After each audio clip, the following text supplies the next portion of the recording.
Hello and welcome everyone to the Omega Series Season 2. These are the group stages, and we are very happy to have all of you here. I am lucky enough to be joined by Zhao and Rage as my co-casters. Gentlemen, how are you doing?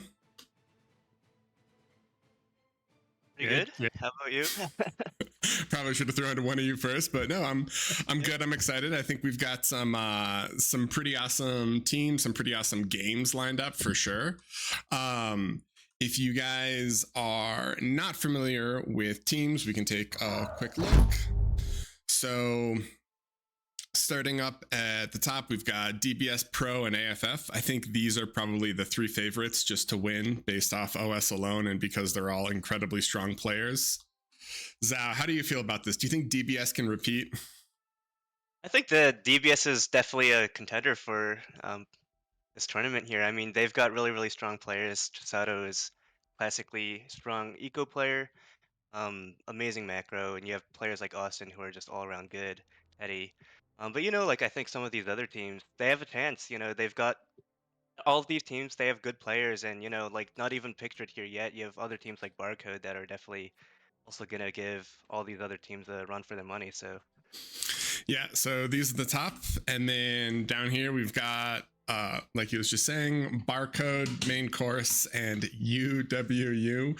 Rage, I was a little surprised by UWU because I don't think anyone expected them to do as well as they did. They basically got second. How do you feel about how well they did? I mean, it was kind of surprising, right? We watched some of their games. Yeah, no, they definitely a little surprising, but they do have a team full of strong players, so anything can happen, really. I mean, a lot of these rosters, you see a lot of names that are fairly well known that you see a lot. Interesting to see what strategies we see today. Yeah, it's going to be interesting. Also in qualifiers, the main course was the leftovers. I didn't get an updated one. They didn't tell me. So if you guys see TL, which is the leftovers, that's actually the main course, which is the Goopy, Sabotai, Flash, Patak, Zlo, and Grumpy team. So some of the other teams that were around, we have DSG, we have Happiness Killed the Cat, and unfortunately through qualifiers, we had to lose 4 teams. So we lost the Heist Crew, and then we lost some of the ones at the bottom here. Players First, Overcooked, and Off Topic, Off Meds. It was awesome to see all these players hop in and join and play. There's definitely quite a bit of a high level play, but it's always cool when you get to see kind of the mixture of all the different players and all the different styles and everything else. So for today, we are just waiting for players to hop in. If you guys haven't actually seen the results themselves from qualifiers, we can also just take a quick look at that. So DBS finished first, UWU finished second, followed by Barcode and AFF. And on the bottom, we can see some of the 4 eliminated teams, and the leftovers or the main course actually had to go into the playoff qualifiers for it, but I think they were 1-3 when they entered, and then they just won their 2 games and qualified straight through. So interesting here. Zhao, who do you think is the most likely to upset DBS? Or maybe upset top 3, right? We've got DBS, UWU, and Barcode. Who outside of the top 3 or top 4 do you think are the stronger teams here? well, I mean, I think that Pro definitely has a really good shot here. I've seen them do really well in scrimmages. So like all these teams are really good, but you've got a team like Pro that is top 5 on this list here from the qualifiers, but as you saw earlier, they're top 2 rated in OS and definitely all around good players. So I think they have a really good shot here. I'm really curious to see what kind of strategies they pull out. Yeah, it's definitely gonna be a little bit of an adventure to kind of see how everything plays out. I don't know how many of the qualifiers. So Rich and I cast the base qualifiers, and then I know you were watching some of them. But if we take a look at the map pool itself, I think that there are definitely quite a few changes from season 1 to season 2. We've seen what kind of shocked me is we've seen a lot more Forge than I thought we would see. And we've seen a ton of Rosetta, which kind of makes sense because I think a lot of 8 players are pretty familiar with it. But are there any maps that you think sort of open themselves to interesting strategies, Rage, or that you're kind of excited to see? I think the maps that we've seen the less of compared to qualifiers was probably failed negotiations or maybe Erebos. One of those two. Mm-hmm. I've been watching a lot of scrims the last 2 days, and I've seen some interesting stuff and some interesting starts on a couple of the maps that I hope to see today. Don't want to ruin anything. Yeah, I'm curious if people want to avoid failed negotiations. The 2 games, I think there were the 2 games that I saw from qualifiers, and then I watched a few scrims. It feels like it always just turns into a lol cannon game. Yeah. But yeah, I'm not sure. Zhao, have you seen a lot of the scrims on it? How do you feel about failed? I've not seen much of the 5v5s on it, but definitely in 8v8, we all know it's kind of one of those maps where if you make it past the early game, you know, you don't really lose a C, you don't really lose the mid area, then it can get really porky with the hills, and that naturally lends towards, you know, this eco and eventually reach a low cannon game. But I think in the 5v5, I think it's possible that people do figure out some aggressive starts. You know, there's a lot of options there, right? You have everything coming from sea, that's all the hovers, all the amphibs, even seaplanes, right? Mm-hmm. Or just like a good big tip investment to kind of contest mid. I think there's a lot of options there. I think some teams might be able to figure something out to really keep that aggression on and prevent it from becoming a really, really drawn out game. But definitely, like you said, it's one of those maps that can really go either way. So Yeah, it's gonna be interesting. And real quick, because we are waiting on a few lobbies to get up. This is group stages. So we've got Group A and Group B. So Group A is DBS, AFF, Pro, and the main course, that is kind of a group of death. And then Group B has UWU, Barcode, DSG, and Happiness Killed the Cat. So yeah, I mean, I think Group A is going to have some pretty insane. It's kind of going to be a little bit of a bloodbath, right? Yeah, I would agree. Group A is looking a lot more scarier than Group B, in my opinion. Yeah, no, I'm with you on that 100%. Yeah, I'm not even sure. So I think the first game that we're waiting for people to get into so we can cast it is going to be AFF versus Pro. And we are waiting on the players to hop into the lobby. They are not quite there yet. So if you guys are unfamiliar with AFF and Pro, so AFF actually went through a little bit of a renaissance from the previous series to this series. They lost a lot of people, right? So they lost, who'd they lose? Chisato, Hells, quite a few people, I think. So yeah, yeah, the rosters switched up a bit, but still led by Enda Club, and I think he's got some great strategies cooked up for this tournament. And I think last tournament he's also had some really aggressive strategies cooked up there. So you know, different people, but I think it's gonna have the same spirit. So yeah, I think you're right for sure. And hold on, I think we're gonna hop in here and cast. Jazz Cash is saying some comments in lobby to Zhao. Maybe not the most polite of things. Good lord. All right. we all love Jazz Cash.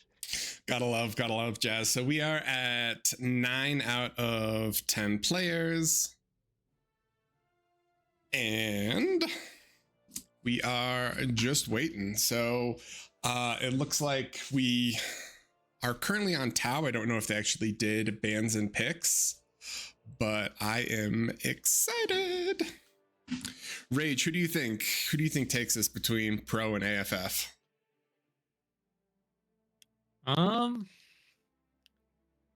I really don't know. I haven't watched honestly too many scrims on Tau. Like it feels like a lot of the scrims I've been seeing personally have been on some other maps. Like You haven't seen a lot of Tao at all. Because Tao is interesting, obviously, with the C lane and how they decide to play top 2 lanes. But shot in the dark. I think I'm gonna go with Pro here. Interesting. Okay. I can get behind that for sure. I think if there's one thing, so I mean, I think AFF is potentially stronger all around, but I will say that X Factor can definitely cook up some pretty insane builds. You know what I mean? Like like the standard X Factor 1v1 build, but he's definitely done quite a few interesting builds where it's kind of like, you're like, how does this work? But somehow it ends up working. So I'm curious if they have something like incredibly just niche prepared for this. But it looks like Inda is ready, and we are going to start on Tau. And we are hopping in now, gentlemen.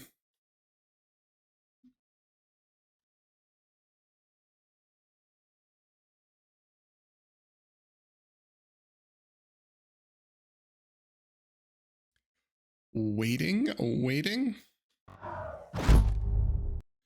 All right, we are in.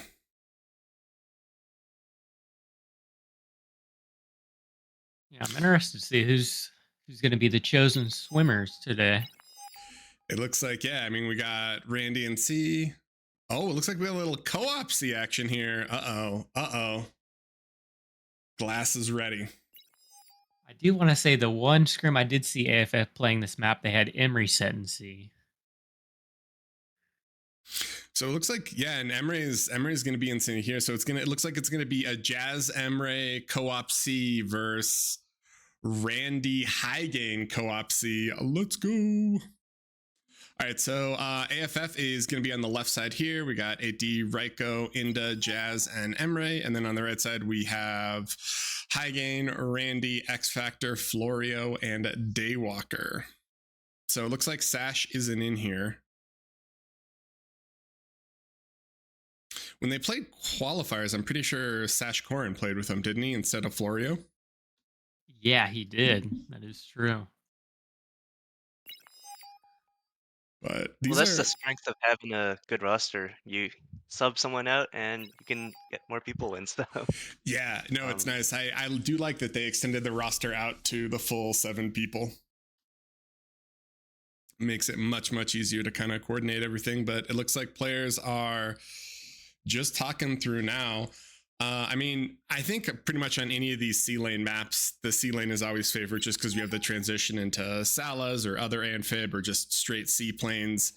I don't think there's anything too crazy here. Tau is definitely an older map, and a lot of these are ancient players who have been playing Bar or TA since the dinosaurs roamed the earth. So do you think it's just a comfort pick for them, or why do you think we ended up on Tau, Zhao? I think both of these teams here seems like they've cooked up their C strategies, right? So all out of the scrimmages I've seen, I don't think I've seen a lot of teams really commit to the double C. It's kind of risky in a way because the resources you invest into C are kind of stuck there, right?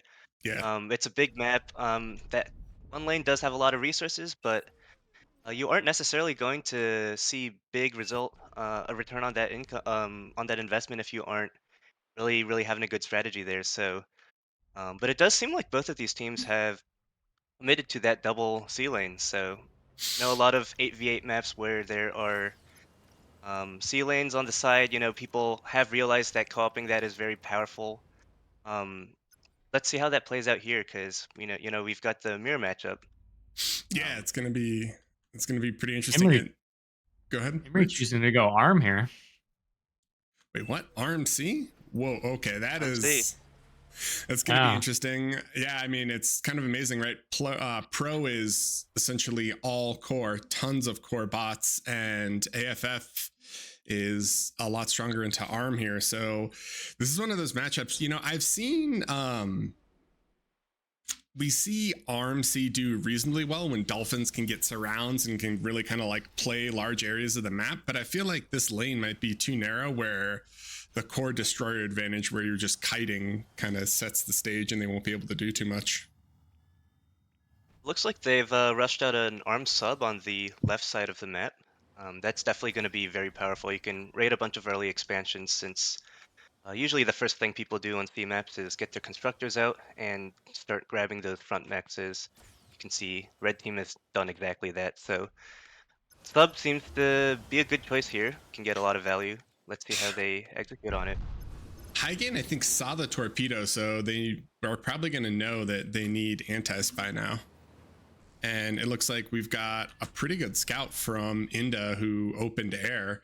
So he's going to see all the spawn locations and he's flying through. So yeah, he sees all the labs and all the spawns. I'm curious if AFF is going to try to adjust and maybe attack Florio or somewhere else just based off spawns.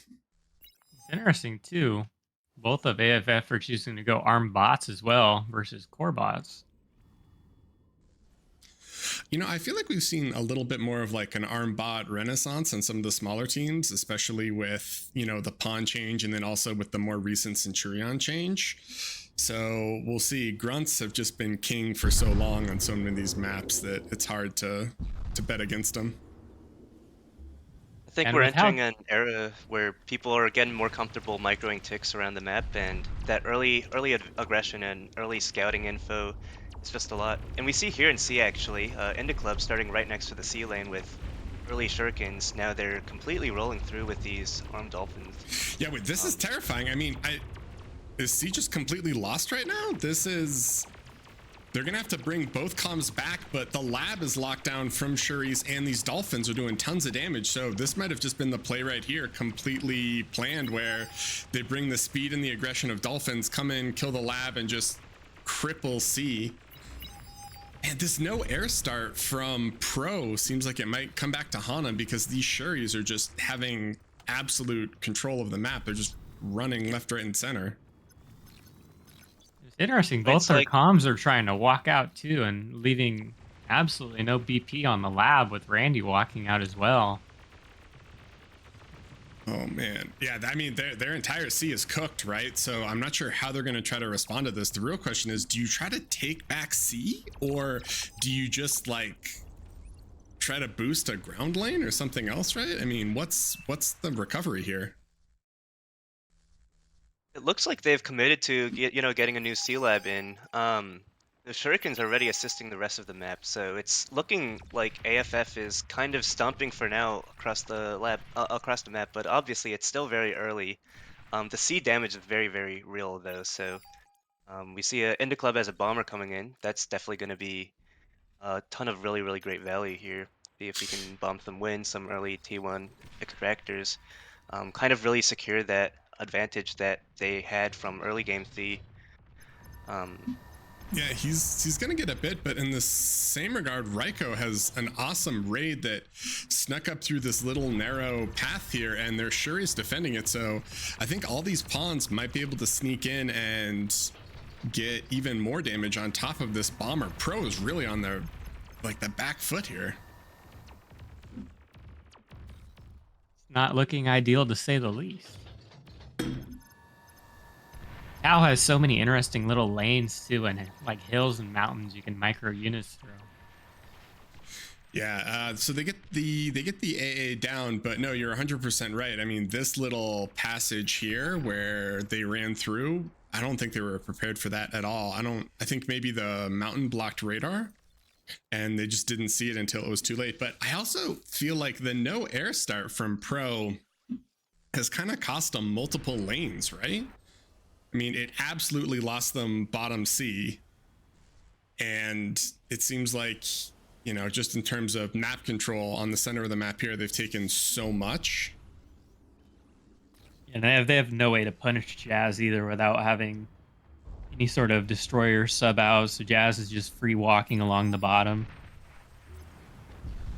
Yeah, and I mean, they've taken so many of these mexes. This is kind of starting to become a pretty scary economic advantage, right? I mean, the metal advantage isn't quite as big, but especially after that bombing run and the pawn raids, they're like 300-400 energy up on Pro. So AFF is definitely in the driver's seat now. Let's see if Pro can recover it.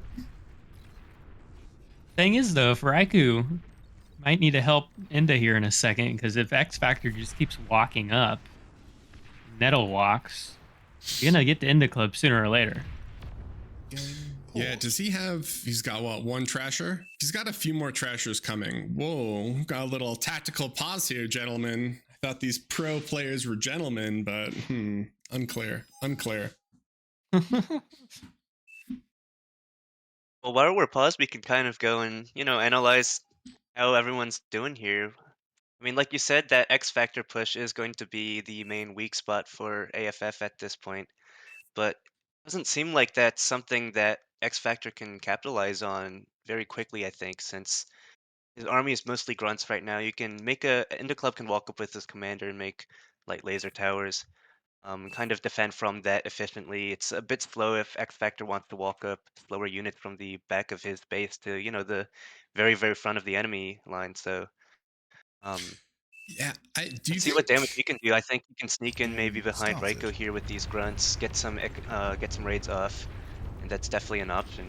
Yeah, I think he's gonna have to, right? Because I feel like the calm just shuts it down, and they can drop dolphins and bring him over. Oh, and actually, Inda just gets some frigates to help protect his lane, but he's gonna try here. So while X Factor is pushing that, we do see Raiko and Florio just in standard rocket bot wars shooting back and forth. But can X Factor actually get anything done here versus the frigates and the commander? And the Shuris. And the Shuris, yeah, he's got a lot of work cut out for him. And in bot lane, kind of standard C play going back and forth here, but I feel like the mech's advantage is just borderline insurmountable, so it's going to be very difficult for the two of them to really recover this. I guess we'll see. Well, on the bottom lane right now, it looks like Pro has a much larger C investment. So Jazzcash kind of, they took C early, got a good early game advantage, and they waited for the enemy to rebuild. I think they've kind of funneled some of that economy off to the rest of the team to win ground. So now Jazzcash is kind of stalling here, but they have all these mexes. They can simply spend more to hold that C. They've got a lot of ground to give up as well. So. X Factor actually broke through here. He's raiding a bit. These frigates are chasing these grunts, but I mean, he might be able to do the exact same raid path that Raiko did to them, and there are trashers with this, so if there's more Shuri production, he should be relatively good. Okay, I'm not sure. Can he get that much damage done here? Looks like a good raid. They don't have any laser towers in base yet. 8D's kind of walking a constructor to build them, but a little too slow. The rest of the base, it's just ticks and fleas, or ticks and winds, I mean. Saying the same unit twice.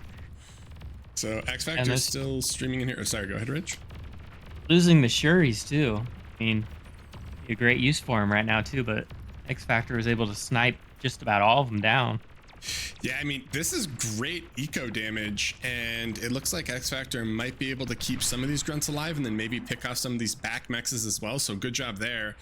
And that raid in back kind of screwed Raiko up, because it looks like Florio's gonna be able to push him relatively well now, just with grunt Rocco.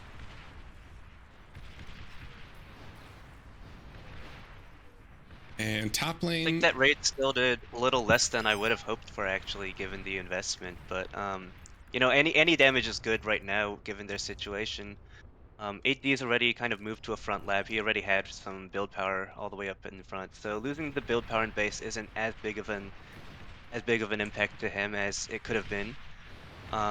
He's still going to he's still going to have that unit production, fighting Daywalker on that front.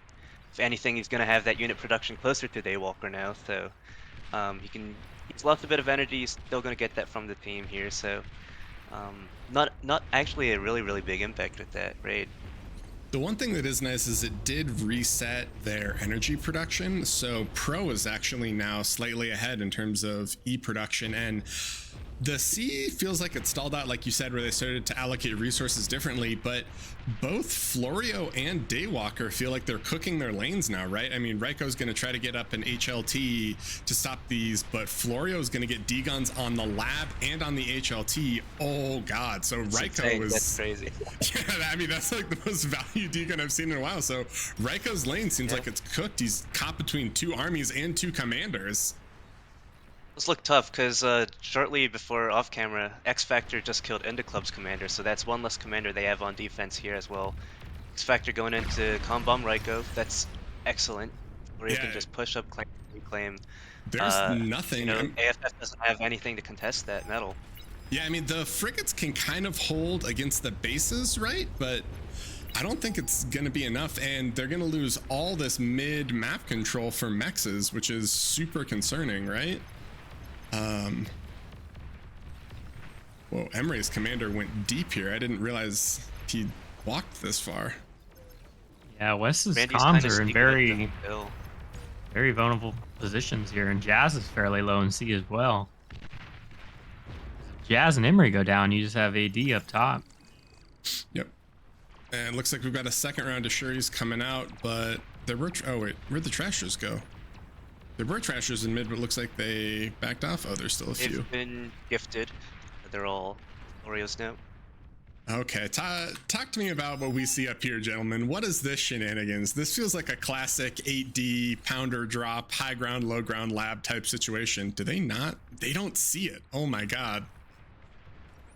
That's amazing positioning, I guess. The lab is right there, but all they've got is a extractor, so looks like ED is going for pawn on repeat on that lab. Maybe he can get some pawns out. I think the first pawn, though, once it comes out, that you're gonna see it up there. Yeah, it'll That provoke might a force a response. so. But Florio got a second round of grunts into 8D's base, so this is kind of scary, right? He's going to lose a lot of that E production, and he doesn't have a back lab anymore because he moved all his BP up to front, so he needs someone to come and kind of bail him out, and I don't know who that is because Raiko is incredibly far behind. He went T2, and so they're going to lose a lot here until that kicks in. Oh, and The anti-air hasn't pushed up with that Florio push, so a lot of these rocket bots are getting stunned. Wow, wait, oh, they call GG? Wait, they don't call GG? They call GG when Emery says wait, so I'm not sure. Emery says, wait, I can carry the game. I've Yeah. got seaplanes coming. Let's see how these seaplanes do if you take a look. I don't think they get enough done, right? I mean, Yep, they've resigned, yep. yeah, they just call it anyway. Sabers come out, but not quite. Yeah, just not quite what they wanted to do, I guess. I'm not sure. Wow, so that was an incredibly tumultuous start, right? I mean, I felt like watching just the beginning of that, it felt like Pro was, I'm not gonna say it was over, but I mean they lost C instantly to that like Dolphin Shuri quick push, but then they kind of somehow managed to recover it, which was pretty amazing to me. Right, and I think what we saw there was kind of what we were saying about the C lane. It's even if you win that really, really early, you do have a lot of investment in units that can't really just split off to the rest of the map and start, raiding other people through the backline. You're still kind of confined in C, and what kind of damage you can do with it. So I think that's the difference between, doubling up the C, winning that fast, or even tripling it up in this case with the Shurikens. We saw that really early game C advantage there. A lot of damage done, a lot of aggressive naked expansion with the C mixes right after. But if anything, I think for a while in the early game, Pro team was still ahead on economy. They still had more metal produced, and that was mostly because of X Factor being able to expand aggressively in his lane against the air player. Um, so it was a good strategy with the triple C push. But unfortunately, it looks like the economy did not work out in their favor afterwards.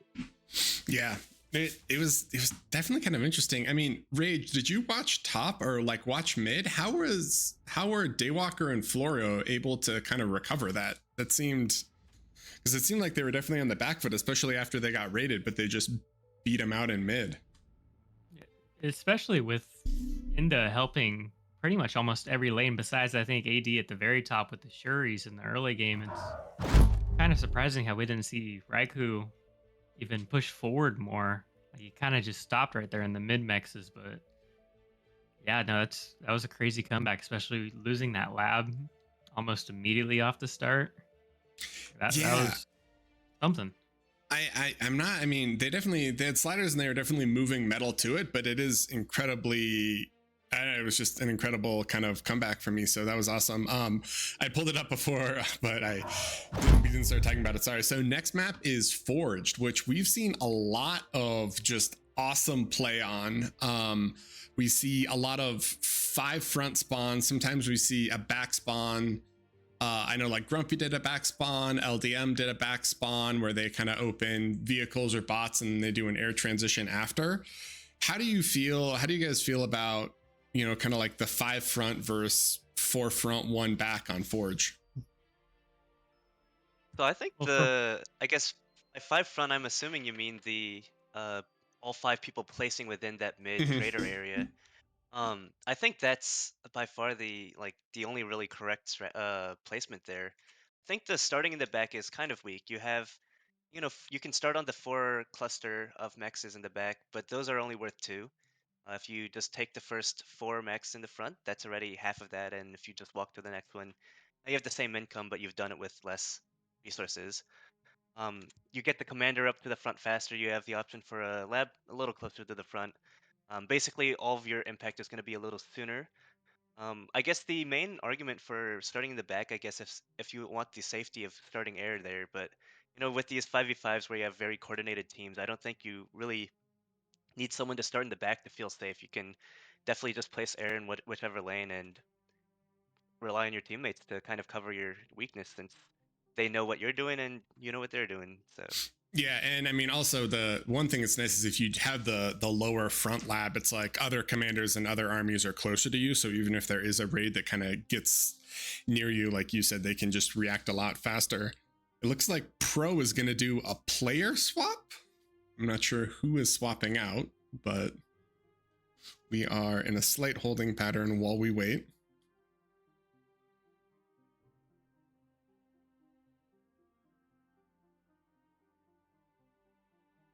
what kind of games do you think we'll see Volshock on Forge? Because like you said, you can, swap to air, you got a lot of stuff to do, but personally, when I've played Forge in 8v8s, I think some of the best strategies have been T1 all-ins, but then a lot of people are very committed to, taking advantage of that very dense eco in the middle, getting T2 early.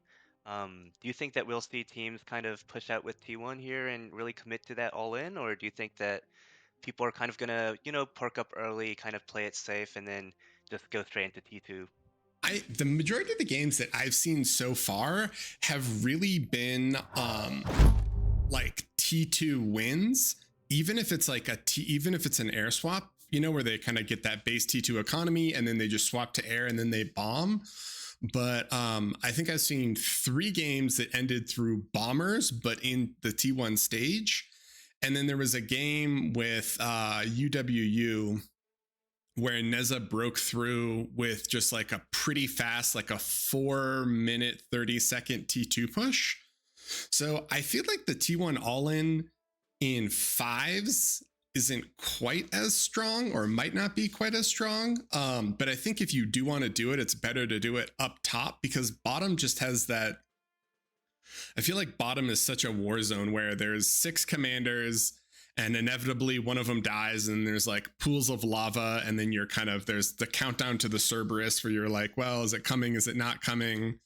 So I don't know, I think a lot of these will end up going T2. How do you feel about boom geos versus prudes, though, is my real question. Man, you have to go boom geos. I'm one of those people who have never made Prude on this map, I think. If I have a teammate in 8v8 saying I want Prudes, I think we still got to go Boom Geos. It's one of those things. Forge, you have the economy to really defend your Geos if you want to. It's not impossibly difficult, I think, until you get to really the later game stages where T2 has a lot more options to snipe them. But the Boom Geos, they give you so much economic advantage early, especially on a high metal map like this where you kind of really want that energy to actually pull off your strategies. If you go prudes, you're kind of just going to be like even minutes behind your enemies, and in those minutes, they'll find a way to win. So I think that's how it plays out. Obviously, in 8v8, when you see a team getting bombed, and it's like, oh, should have made prudes. Well, I think that's still just a misplay. I think if you have those boom deals, you have the resources to, get air. Air costs a lot of energy. Boom deals provide that. So um, I I will That's my say thoughts, but I will say, like, conceptually I agree with you, but we did watch 2 games. I don't remember who they were playing, Rage, because you were casting that game with me, right? Where Neza just had 5 prudes, and I think it was Grumpy. Grumpy went to bomb him, and there was like 25 T1 bombers, and he got to all the geos, and he was like, "These are all prudes? Like, are you kidding me?" And he didn't actually accomplish anything, which was, for me at least, was it was a cool transition from it. But I do get what you mean, where it's one of those things where if those, you kind of just ride the boom geo wave, where you're like, all right, if these pop, we lose the game, but if they don't pop, we win the game. but I guess for the prude thing, I guess though, if you make the T1 geos first, and you really want to commit to prudes, kind of playing it safe there, you can still make the farther out geos as your first boom geos instead of, committing the first unit prude. That way you can still kind of keep up in that early game, maybe get some fighters out, maybe scout the enemy, see what they're kind of trying to do. And once the game kind of stabilizes more, you may even be able to change your strategy and go from prudes to, or change, instead of making prudes, still make boom geos depending on what you see. Yeah, that's fair. Rage, how do you feel about the 3 mid spawn versus 2 mid spawn? Because Pro just has Randy and X Factor in mid, but AFF is going to commit all 3, right? They've got Jazz, Raiko, and Inda. Yeah, I mean, from what we've seen in the qualifiers, having that extra person spawn there instead of spawning in the back line just it's establishes a line and bottom so quickly, and you could get up there and almost secure or almost deny the other frontal geo having this commander out here so early. It's interesting, Rika's choosing to spawn with Jash here. But what is he co-oping with Daywalker, looks like? So he's not going to go his own lab compared to what we saw in a couple of the qualifier games where that spot did go their own lab. I think Yeah, that makes sense. Making too many labs so close to each other, especially if you kind of want the same kind of tech. I think core bot seems to be um, some of the favorites here on the pro side. Everyone's got a core bot lab, right? So do you really benefit that much from getting one more core bot lab instead of 4? So it's interesting. AFF is much more into the ARM bots, right? We've got like the 3 ARM bots. This is another one for the lore books, right? Little core versus ARM. Yeah. I think this one tick from 8D kind of sneak into the back line. If he micros that, that's devastating already for them. They have to find the time and resources to kill that. Otherwise, you can't really expand backwards anymore without worrying about this tick harass. So the arm bots is really strong when you have those side players kind of getting that out, and looks like they're doing similar on the other side with Emery getting those ticks behind. So that's the strength of arm bots here, in my opinion. But we'll see if the core bots or better early game units are gonna pull off aside from those ticks. Yeah, I mean, they're getting great scouting information, right? From 8D's ticks to Emre's ticks. And Emre's going to try to do a little bit of damage, but I think that Sash, I mean, they know they're there, right? So the grunts should be able to stop them. But like you said, I mean, all these ticks in back means that you lose so much tempo up front because you can't bring all the units that you'd want to bring, and you have to burn APM and, just like units chasing them down. First Geo nearly done as well. It's extremely quick. The old 2-minute Geo, they're ready, and neither side really back expanding yet. I mean, in part, I think because there's. Oh my God, those ticks just got 2 res bots. Oh, Emery. It is devastating for pro. They don't have a Geo yet, and now they lose that Reser income. They're Yeah, I sending mean, all 3 Resers in mid to revive those 2 Resers, and now they lose an additional 3 Resers worth of energy income for now. But yeah, that's. now the whole team's stolen. Yeah, like, wait, what's going on? Yeah, I mean, we do see the low sliders. If you guys haven't watched like the 5s, the red is where you're transferring energy, right? Because you'll slide it down. So these players are doing a lot more cooperative than you see in kind of like standard 8v8s. We see the thugs from Sash Korin. All right, I get behind this. Everyone on pro's doing thugs, actually. That's why they have 4 of those core bot labs. I think this is something I've always wanted to pull off on this map, but you can't quite get the aggression from all the players on your team usually trying to do something like this. So here's an actual T1 all-in. Yeah, You don't see thugs 100%. very often in 8v8 these days, since people seem to have decided that rocket bots are indeed very, very strong against them right now. But see how it Is goes. AT gonna AT's kind of trade? walking in. That's Oh, insane. I think does he that might be game know? losing for Pro. Does he get? Can he chain commanders? No, he doesn't get him can't. actually. Yeah, I think. Daywalker's gonna lose his comm too, though. Yeah, I mean that's kind of big. And up top, it looks like Inda's fighting against Randy and doing okay, but I think Sash is pushing back Emre. I don't think it's looking too good for Pro right now. I think their main strategy here would have been at bottom or south thug push with Daywalker, Oreo doing the co-op early. It's where they really had the best early game aggression. AFF actually already has Q2, so that's exactly what we were talking about. We have the early T1 all-in versus the fast T2. Raiko's making Sheldons now because he kind of needs to get something out to stop the T1 push. Yeah, Sheldons are a little low impact, but we'll see if he can get the T1 back and get a T2 constructor at the start, snowballing that eco. Jazz goes down. Yeah, Jazz dying there is a little scary. Although, like we said before, it's funny, you know, the commander desk, they drop the lava pools, and sometimes those actually are super beneficial just because you can defend around them. But here we go. We'll see. The T1 all-in is coming. I feel like, oh, he's swapping to Fiends now. Okay, so Fiend swap is happening. Emre's comm goes down, so Pro is all in on this thug aggression. You're right. Let's see if they can hold it. Spectre just walked everything into lava, so that's kind of what you're talking about with the really powerful lava pools. Once they're out, you need to restore them. All the resers, the constructors can, you know, restore the terrain back, and it really helps your push if you move that pool ASAP. Spectre had like 4 resers just now walk in. That's huge loss since he doesn't get that metal now, and loses the resers obviously. So Randy's going to try to sneak some grunts into the back here, but I mean, top is dead. Sashkorn and Randy killed that. So can the T2 recover enough from this? I mean, I don't know. I don't think it quite Sash can. I isn't think coming down.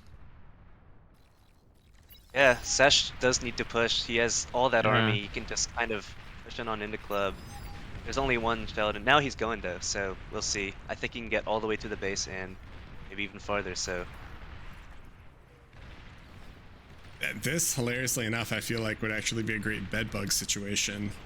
But I mean, this is, yeah, of course. This is brutal. Oh, he does have a couple. He has a claw down, but AFF definitely on the back foot here. I mean, this T1 aggression is just absolutely crippling them. I did not think it would get quite as much done as it did, but I think maybe if AT had gotten one of the commanders with his comm death, it could have been a little bit better. But do you think that AFF just didn't respond in time to just be all in? I think it's tough to respond to that. They scouted. They didn't have, because they got the ticks into X Factor's base. I can't remember the exact time frame, but they saw no Geo was started, no Geo was done, compared to when AFF already had their Geo, I think, nearly done, and that didn't really ring any bells for them. So I don't know. It was just now starting their first Geo. And they have a resign vote out. They call it. Wow. All right. Well, I stand corrected. I mean, in the other games we watched, I felt like the T2 survived a little bit better there, but man, that T1 all-in from Pro, they put thugs on repeat, and they just walked at them, and it turns out units are good. Yeah, I think Thug was the perfect unit in this situation. It's one of those things that, you know, costs incredibly low amount of energy. You have very high metal on this map. Lanes are all very close, so that's definitely a good play.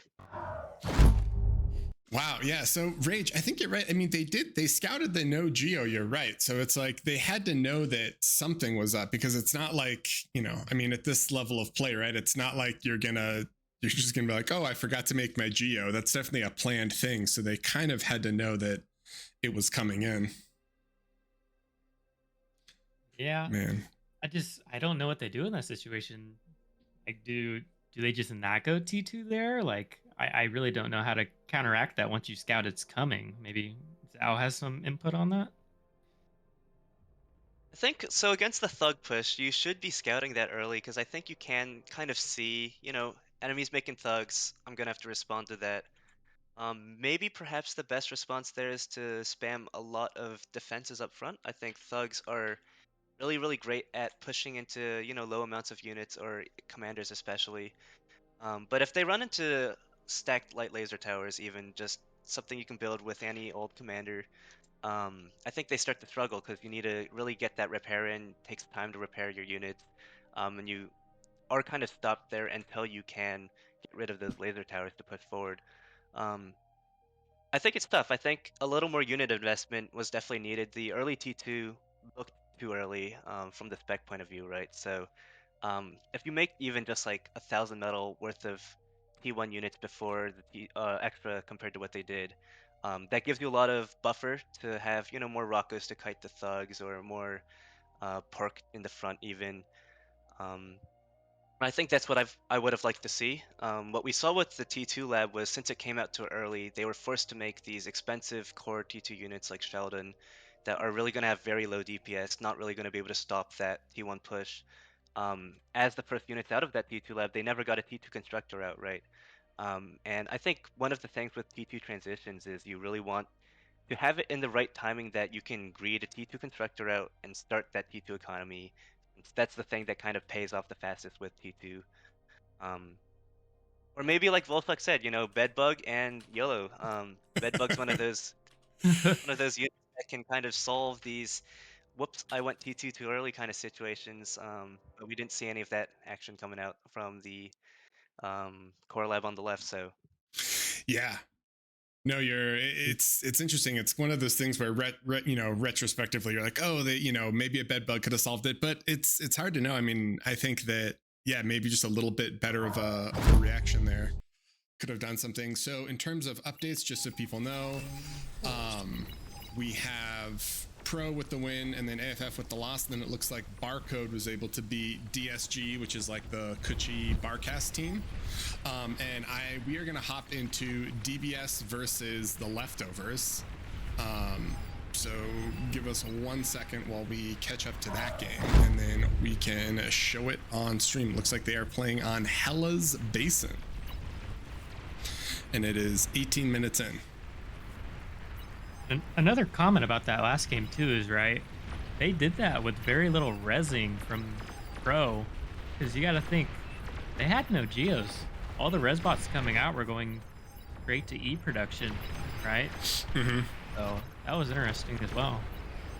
Yeah, it definitely was pretty. It worked out much better than I thought it would. Yeah. All right, so let me hop in to this game. So unfortunately we didn't catch the beginning of this because our other series ended earlier, but it looks like DBS is she? Oh, that's Austin. Oh, Austin, why would you do this? All right, so when we say Mighty Sheep, we're really going to mean Austin, but it looks like right as we joined, the game is over, and it looks like they just had a Starlight push straight through, lost bottom C. So I'm not sure if that was game 1 or game 2. I guess we'll find out momentarily.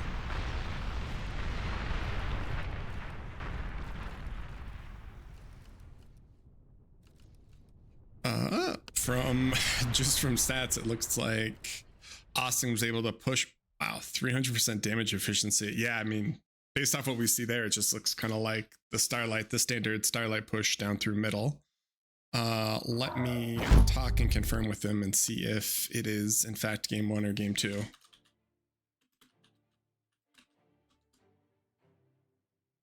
And then we'll go from there.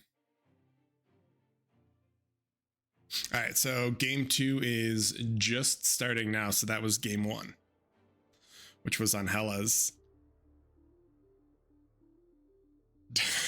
Sabotai wants me to play their anthem. I don't know if you guys have heard their anthem before. I'm not 100% convinced that that's something that we need to play, but yeah. It's kind of funny. So if you guys are unfamiliar with these teams, I would say DBS probably the favorite to win it, right? Or do you guys agree with that, Rage? Do you think that's true? I would agree in this matchup. Are you saying overall or? Yeah, overall. I mean, them? I think DBS is probably the favorites to win the entire tournament. Maybe I'm wrong. I would agree. I mean, look at their roster. It's hard to say that they're not. Yeah, that's true. So DBS, Austin, Teddy, Sheep, Narn, LDM, Hells, and Chisato. Just because they love to torment the viewers and the casters, Mighty Sheep, as everyone is aware, is currently banned. He did not live up to his namesake, and Austin stole his name. So when we're talking in game and we say Austin, the name will be Mighty Sheep, but just roll with it. And on the other side, we got the main course. So Goopy, Sabotai, Flash, Zlo, Patak. Grumpy isn't playing though, if I remember correctly. So let's see. Looks like game two is starting. Oh, yeah, let's go. So game 2 is going to be on Erebos. If you guys are unfamiliar with Erebos, it's kind of like a newer map, but it's got great sea lanes. I think it plays better in 5s than it does in 8s, because in 8s it kind of has that offset, the uneven lanes where it's kind of like one lane is 3v2 and then the other lane is 2v3. But have you guys seen any good scrims on it? Well, I I actually think participated in a scrim yesterday where we saw the DBS team, well, 3 of their players at least do a co-op seaplane rush in the middle. I'm curious if they're going to do the same thing in this game or if that was just one of their many strategies. Um, but I think how they want to play this is, simple, quote unquote, standard gameplay. It's one of those really, really large maps. You have a ton of space to make economy with. Um, Sato kind of taking his classic hill spot in the back where he's going to make the advanced fusions, right? So I think that's how they want to play this. I think that's from their start spots that looks like the current strategy. They haven't all kind of co-opted in mid on the C, so kind of see the start spot difference though between the two teams. We have um, instead of Nornook's kind of front C spot, we have Sabotage starting in the back next to the Geo. So maybe he is going to do some kind of early tech, and maybe Zolo is going to walk into C. Not quite sure yet, so let's see how that goes. I feel One of like those maps where the early C power again is very, very, very good for that early tempo, but it is a big investment. So yeah, I mean the problem though is you kind of have to contest island, right? Because like Zlo just circled, there's so much reclaim on mid island, and yeah, there's tons of mexes as well. Like it, you, I'm I guess Zlo maybe does go in and contest, but I think that if you sort of all in the island and the sea, it just works well, because even if you win sea and you have ships, it's great because you can kind of flood your ships and then go save other lanes. Even a few destroyers will completely shut down other lanes until T2 comes out. So I kind of am preferring the DBS approach. It looks like where they're going to commit a little bit harder to sea, but I guess we'll see what happens. I think not going C early is a little bit of a misplay, but it looks like Zielo is in position to maybe grab his 3 mexes, walk to C, start playing that, while P-Tech kind of hovers his side of the, or that side of the map, right? Yeah.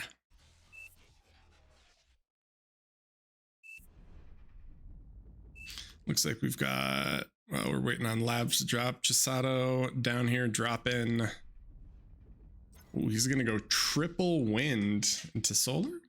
Or sorry, triple mex into, yeah, into solar. So we've got an arm from Chisato. We have core from LDM, who's traditionally been playing air, but we'll see if they actually do an air lab open.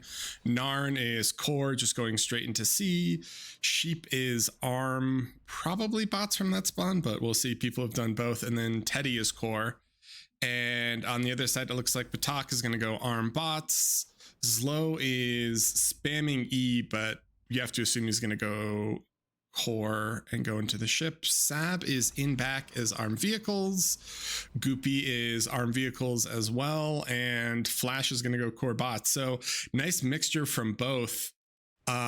This lab from Narn is just so much earlier than anything from the main course side. I'm kind of concerned. Yeah. The main course Glow's doesn't have any going bot C lab. labs. Yeah.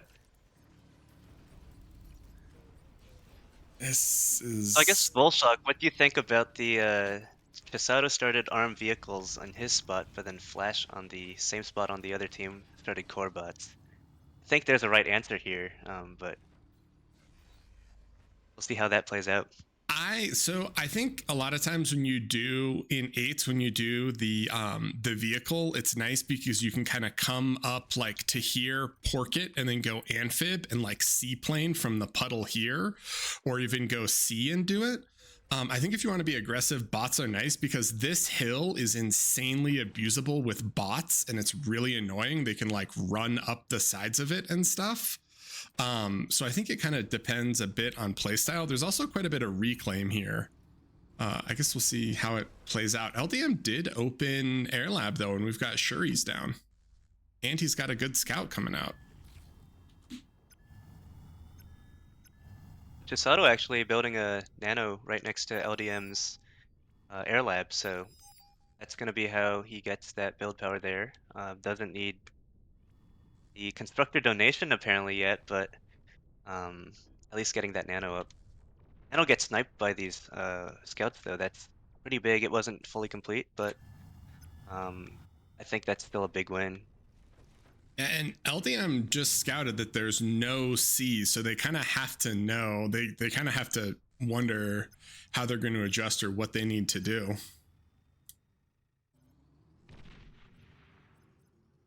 The Flash is kind of doing his classic rocket bot start. I think that is a mistake on this map. It's quite a large map, so he's not going to have these rocket bots get to the front for a while, and I don't think they're going to have that much impact once they do get up there. But at the very least, you might be able to stop Austin from kind of building up LOTs at the front, maybe.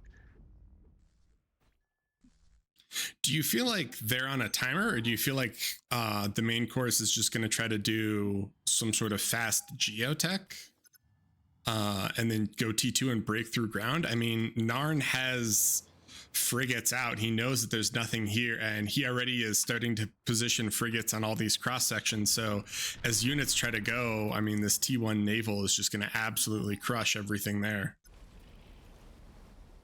Right? I mean, so it looks from what I see right now, it looks like Sabotage is going to be the guy, Russian T2, just like you said. So it's kind of weird to be calling the team that has a teching strategy to be on a timer. But in a way, I do think you're correct. I think the lack of C investment here is going to be pretty brutal. Narnuk's already reclaiming that C lab. There's not going to be a lot of wasted resources there. Narnuk's also the only commander kind of contesting that middle island reclaim and expansions like you were talking about. That's going to be a big economic loss, I think, for the main course team. Austin actually has a raid coming in if we want to take a look at that. Coming in with 5 pawns and the shurikens. I think Goopy's about to lose his entire base. Goopy, no radar didn't help him there. Yeah, like I always say, you need radar. Claret is requesting radar. That's right. I mean, and the Shuris are going to come in on top of LDM. This is actually horrible for Goopy. Oh, no. So he's going to pull back, and he has Janice coming back, but he loses quite a bit here. I don't think he can do really anything. Are there supporting units? There's a few coming, but you're right. He is going to lose essentially his entire base here.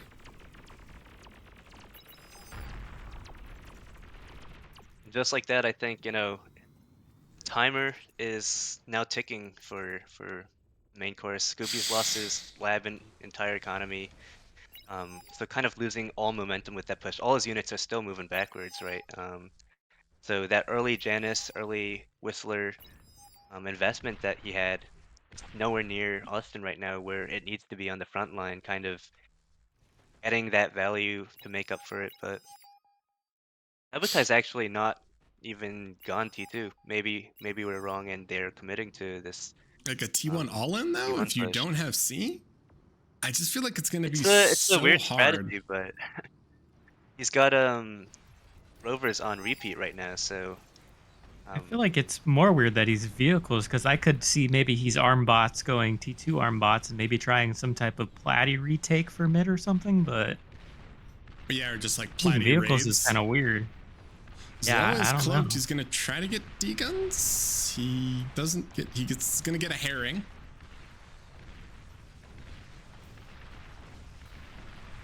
Sab is cloaked too. There's no jammer though. They have to. I mean, they see him, so they know they're coming. A lot of scouts on bottom, but Chisato has. I mean, there's Shuris and Blitz. I'm a little. This T1 all-in is just a little crazy to me with no dedicated air player, right? I mean, LDM can just run around with Shuris, and I feel like it's going to be super difficult for anyone to actually get anything done in T1. right, you always see like, people saying Shuri's OP, all that whatnot. I think this is exactly where they're the strongest. It's these really, really big maps where you have a lot of faster raiding units. The anti-air bots that are usually the superior anti-air option at T1, they aren't that fast, so you do get limited by what you can do there. You can macro right behind. See, Tosato's already T2 here.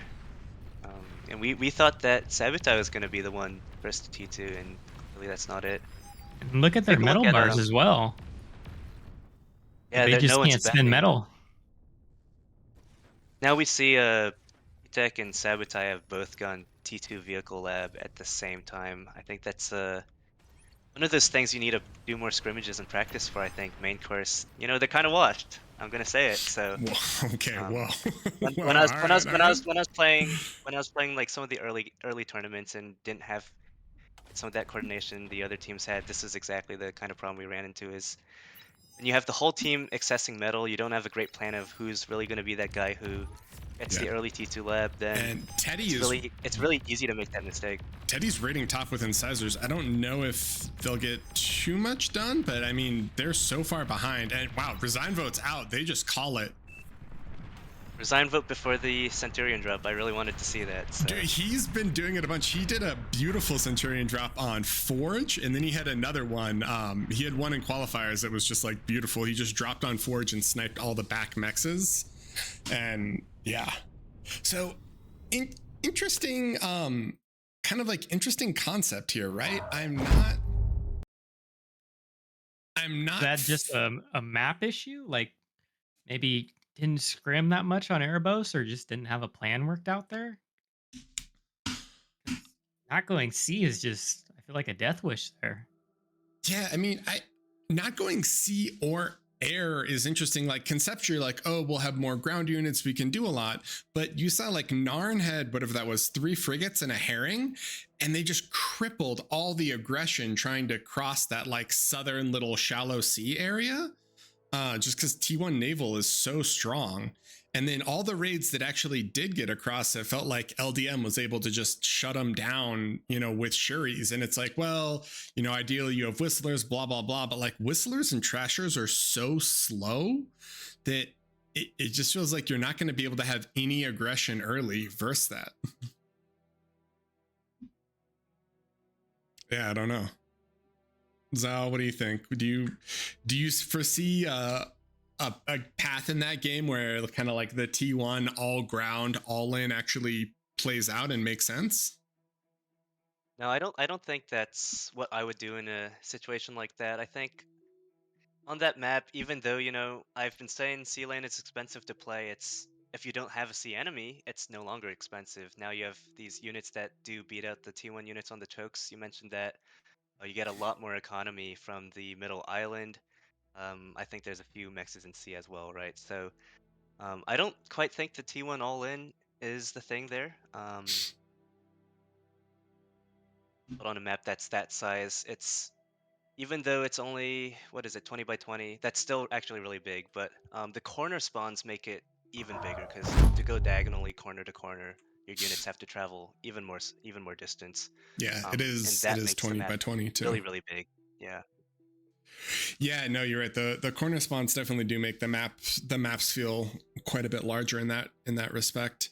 Yeah, so interesting though, right? I mean, they definitely put in some work. Hold on, let me refresh this really quick and let's see. So we just got the results from that. So it's actually going to be DBS is 1-0 and TL is 0-1. And it looks like Barcode won their series, which you talked about before, and Happiness Killed the Cat won their series. So all you straight players out there, HKC should be your crew, and they're representing. I think they beat United Women's Union, right? UWU. So that's maybe a little bit of an upset, but I think that's also kind of exciting. I'm always happy when we get to see straight players branch out into other maps and actually do well. So shout out to them. Yeah, that's definitely a big win for them. We saw in the qualifiers, UWU, they were second on the qualifiers. So I know that I'm curious who, I haven't seen their roster. I know that Glass played for them in the qualifiers, and they definitely had some of the classic like Glass strats where you're like, all right, there's like 4 nanos and transports in random parts of the map with like crazy co-op timings and everything. So I'm curious if he isn't able to play, maybe if they're struggling a little bit strategically, but there's some strong players on that team, right? I mean, you got Nez, you got everyone else. So yeah, it's curious to see how their strategies are going to adjust. We are waiting for a couple games to finish, and then we are going to get into the next round of games. But yeah, so far this has definitely been quite interesting. Let's see who plays. I'm really excited for the DBS versus Pro. I think that comes next, but I'm not sure. Let me look. Do we have, is it below? No, it's not below. Because they all have to play each other. I'm not sure if it's... No, DBS versus Pro is a little bit later. Sorry. So we have AFF Pro, and then TLD. DBS versus AFF, that's going to be a really, really fun matchup to see. Yeah, that one could definitely be a little interesting. So I think we're going to go to AFF versus DBS is our plan. Give us a little bit to hop in this lobby, find this lobby, and then get into it. It's an interesting map pool. So far we've seen 4 different games on 4 different maps, and so far I think that's a good sign for the map pool. We're seeing different teams picking different things based on their own strengths and whatever plans they've kind of come up with beforehand, and hopefully we continue to see some of those other maps getting played instead of maybe rotating back to Forge only. Yeah, well, we'll see how she goes. Yeah. No, it's the one I feel like we haven't. I was excited to see Tau. I didn't see a single game on it in the qualifiers that I cast. I know that there were games on it, but yeah, it's kind of. I definitely want to see more of the maps. We saw some awesome games on Rosetta. I've seen a lot of games on Pawn Retreat today, actually. So yeah, we'll see. In terms of the actual teams, if you guys are unfamiliar, we just watched DBS win that one, but this is going to be DBS versus AFF. So Austin, Teddy, Sheep, Narn, LDM, Hells, and Chisato versus Inda, Emre, Jazz, Reiko. Stardom is not here. He is playing in FFA as per his tradition. And then CJ and AD. In terms of the actual players who are playing, though, so we got Austin, Teddy, Narn, LDM, and Chisato. So Sheep, who is banned, is not playing, and then Hellshound is not in for DBS. And then for AFF, Stardom is not playing and CJ is not playing. So those are the two fives.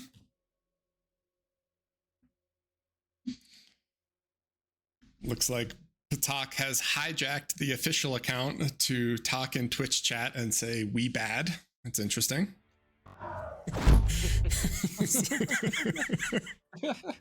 That's all right. All right. I mean, hey, they tried, they did what they could, but they'll have to spend more time playing and less time picking the game.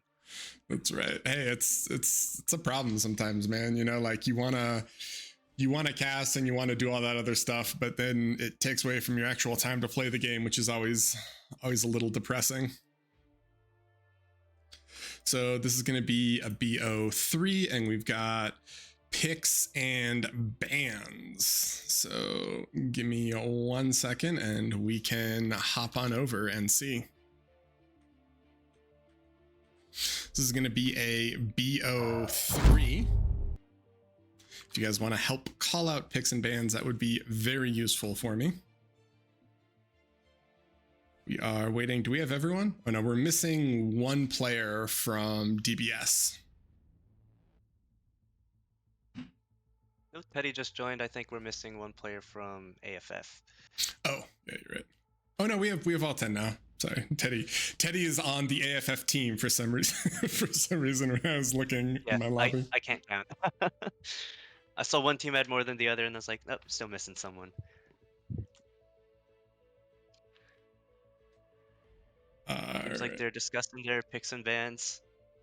Rage, if you were in this tournament, what maps would you ban first? What maps would I ban first? I honestly did not expect Forge to be played so much. It seems like we've seen Forge probably more than anything throughout qualifiers, I would say. Yeah, we have. I've seen Rosetta a couple of times as well. I actually thought we'd see more Rosetta instead of more Forge, but it seems to be the opposite. I guess people are not really going with, the mainstay here. They want to try something else out.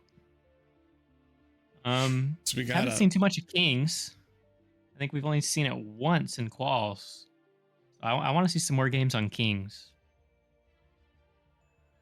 Sure. And we're starting to see those bans coming in. So AFF chose to ban failed negotiations first, and followed by DBS banning Tau. And Erebos Lakes ban. So for BO3s, it's 4 bans, 2 picks, 4 bans, and then there's a remaining map. And DBS taking a little bit of time with their 4th ban here. They chose to ban Gecko. Ooh, okay. Little Gecko ban. It looks like AFF is banning the maps that are commonly seen as longer games, macro maps, and DBS kind of taking away some of those T1 aggression maps. I mean, that's true though, right? Because when I think of a lot of, you think like Inda, you think Emre, I just think like T1 all-ins, right? Like you look back at their base, they're on like 300 energy 20 minutes in. You're like, what is happening here? But somehow they're still winning their lane.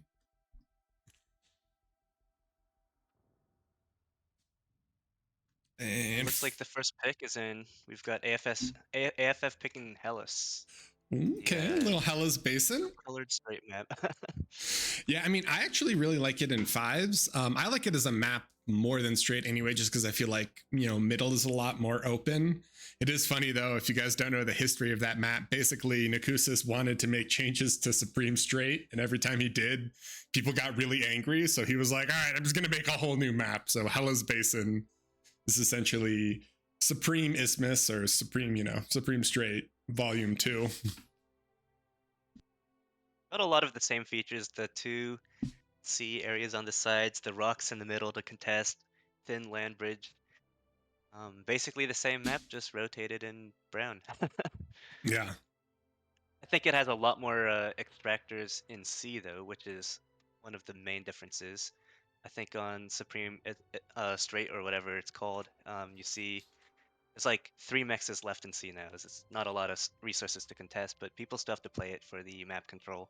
Yeah. But now here, it's not just the map control. You actually just lose out on a lot of economy if you don't go C. And they're going to pick Rosetta. DBS's second pick is going to be Rosetta here. So if it goes to game 2, or sorry, well, it's going to go to game 2, but second game will be on Rosetta. Game 1 will be on Hellas. Uh, These teams are so good that now they get 2 wins per game. that's right. And Angels Crossing banned. Man, I love Angels, especially like in fives. I'm always sad when we see it banned. I feel like it's one, a beautiful map, and then two, a map that just like allows so many cool styles of play. Granted, it is just kind of like a seaplane map, but still. I think we saw one of the scrimmages with DBS on Angel Crossing. I think Chisato ended up having like a dozen advanced fusions, just 1v5ing the whole game at that point. I think you want to avoid that. Oh, King's Assault is banned. Another one of those T1 lane aggression apps. Poor Rage. That's what you wanted to see, right, Amen. Rage? You're like, hey, Yep. can we see Kings? They're like, nope. Nope, no Kings. You got Rosetta though. I was gonna say before the Rosetta pick, it always feels like DBS is playing some sort of a C map in nearly all their Oh, games. Yeah, I mean, well, to be fair, they have. I mean, Narn is an incredibly good swimmer, right? I think he's. Yeah, I agree. Yeah. I think with C, if you're willing to not really go all in on that, I want to win C ASAP mentality, it's easy to have a smaller army than the enemy and still be totally alive and not losing. And that's really, really good for a team that wants to get a lot of eco up and take advantage of their ability to not need to spend as much. Every one destroyer you don't invest in, that's like almost 1,000 metal that you can invest elsewhere. So Yeah, good point. And DBS is just trying to figure out. So they have last ban, which means they also kind of have last pick, right? Because there's only 2 maps left in the pool. Which I am blanking on. Hold on. Arkham Cats. And Forged, right? Yeah. So what do they want to play? Is the real question. I mean, I don't think I've seen them lose. Well, I don't know if I've seen them lose any games, but it seems like their Forge play is definitely quite strong. That's one of those things. The last time that we watched it, it was like Chisato, Teddy, and Middle for DPS and Forged. And it's just like, for me as a spectator, I'm like, that has to be so much pressure on the other team because you have to be aggressive. Like, in what world do you want to sit back and let Chisato and Teddy eco? You know what I mean? Like, that's just scary to me. that's also the same problem. It's those two guys are going to be able to defend against a lot of the early aggression kind of strategies. Anything short of a straight up 1v2. They're good. Everyone's a really good player here. It's hard to make a lot of early game advantage, I think, when the playing field's kind of even. Yep. And it looks like we are going to get Forged as a ban, which means Arch Simcats Valley is our final map here. So we're going to go into game 1 momentarily, which is going to be on Hella's Basin. And yeah, any final comments before the game begins, gentlemen? What do we think? I think it's going to be a close match. If AFF does not find early tempo, I think Hisato can, really come out ahead with all that space in the back to get wins up, get fusions up eventually. But even then, I think last time I've seen Chisato play this, he lost a bit of early game tempo against Pro, Mm-hmm. and then Chisato kind of came in with the T2 lab, all that energy built up in the back, and then just kind of rolled through mid. So it's one of those maps, I guess, similar to the current meta for 8v8 straights, where when you decide to push mid is a really, really big deal. And usually people have found that timing to be right when you can start affording all those T2 army units, Starlights, Jaguars, the classic T2 arm vehicle thing. But I think something we've started to see in the 8v8 straights is the core vehicle Zara Rush. I'm not sure if that's going to be a strategy that comes out on this straight lookalike, but let's see what they end up going with. Yeah, I mean that early Czar, it's like you get it out before AGO, before anything else, and it hits really, really early. I think maybe on Hella's it might be more value, because if you can secure, like there's the quad 4-mex thing, there's like the 16 metal a second in middle right here. So it's one of those things where if you can secure that and then kind of like keep pushing forward, I think it works well. But it definitely can struggle against that, like the basically like the AGO into 4 or 5 starlights, and then you just push with a bunch of e-stores. That early starlight push with ticks on top of it can be super, super scary. And I will say though, compared to the calls, from what I remember, DBS was one of the only teams not going North Sea in the qual games on this map. It looks like both teams are choosing possibly not to here. Yeah, you're right. Actually, I remember that too. I, yeah, I'm not sure why. Does South Sea just have more mexes? Or I guess North Sea is the North Sea shore is a little bit better protected here, easier to defend. And it is hard to get to some of those North mexes, on the islands in the Northeast, even when you are in the sea. So I don't know. It is interesting. I think in scrimmages, from what I've seen, I think I've actually seen more people choose to go with the other C, so they kind of start in the front with the other 3 people. You can close that gap off maybe with a light laser tower, maybe not if you want to have a teammate make units instead.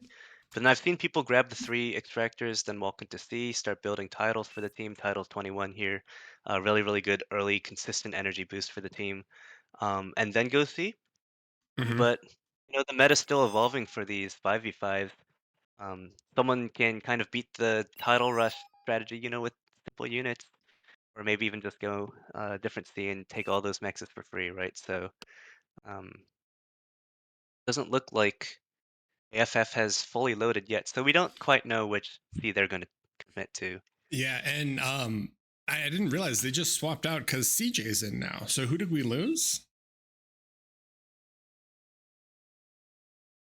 8D maybe? Yeah. Oh yeah, no 8D's on. Oh wait, no, you're right. Yeah, we did lose him. Yeah. Stop DDoSing, please. We've got some strong allegations here, gentlemen. Strong allegations. AFF is saying that DBS is currently DDoSing CJ. That's 100% a legitimate claim. You heard it here first. They're trying to cheat to win, boys. They don't have the natural skill to do it. So while we wait, we can come back and talk. Sorry, that is not the scene that I wanted to go to.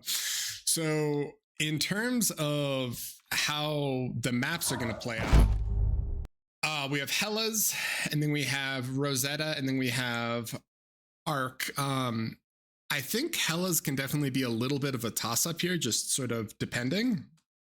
Rosetta is such a macro map that I feel like it's just going to be sort of DBS's strong point.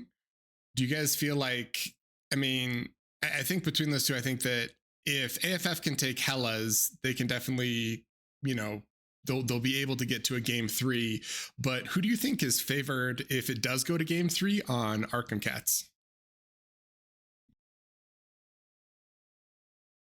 Well, it's definitely an interesting map from what I've seen, especially scrim wise, is some teams choosing to just avoid air, and then some teams choosing to play like as if air start is a must on that map. I don't recall seeing DBS play Arc well in the quals. I want to say I've seen AFF play it, but I haven't seen too much of it. It's going to be interesting because, like you said, Rosetta with DBS is going to be a very rough game for AFF. I think it's really how this first game goes, because if AFF can take this first game, I mean, it almost seems like we're destined for game 3, right? Yeah, I hope so. We are. What are we? We're just chilling here, gentlemen. We are just chilling. We got 9 players, and we are just waiting, still just waiting on CJ to come on in. He could have a server issue. We are unsure.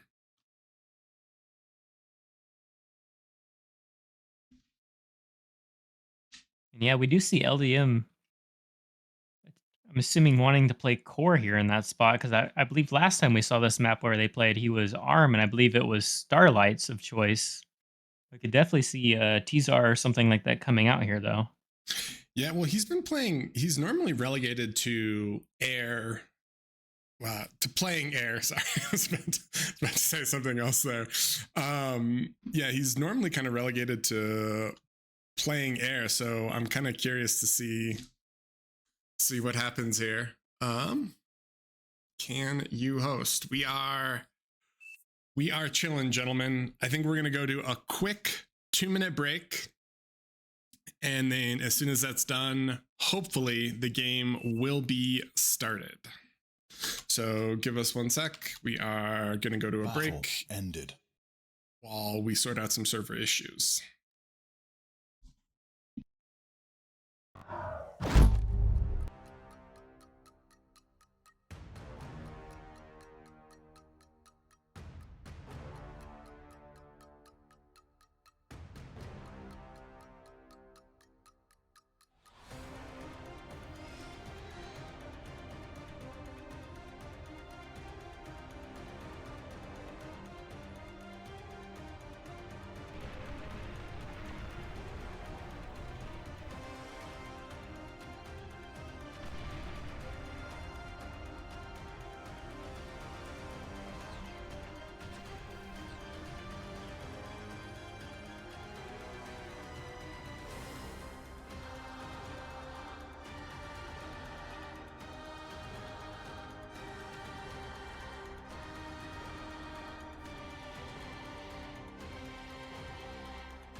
All right, and we are back and in a new lobby. And I think we've got I think we've got people. All right, cool. All right, we are just waiting. Still missing CJ. CJ, come on, CJ. The people demand games. The people demand games, and he's holding us up. Unreal. Hold on. Let's jump and see if there are any updates.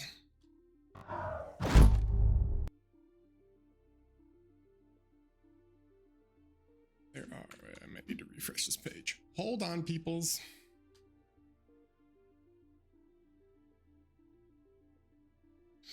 Nope. So we don't have any reported updates yet. We are still just chilling.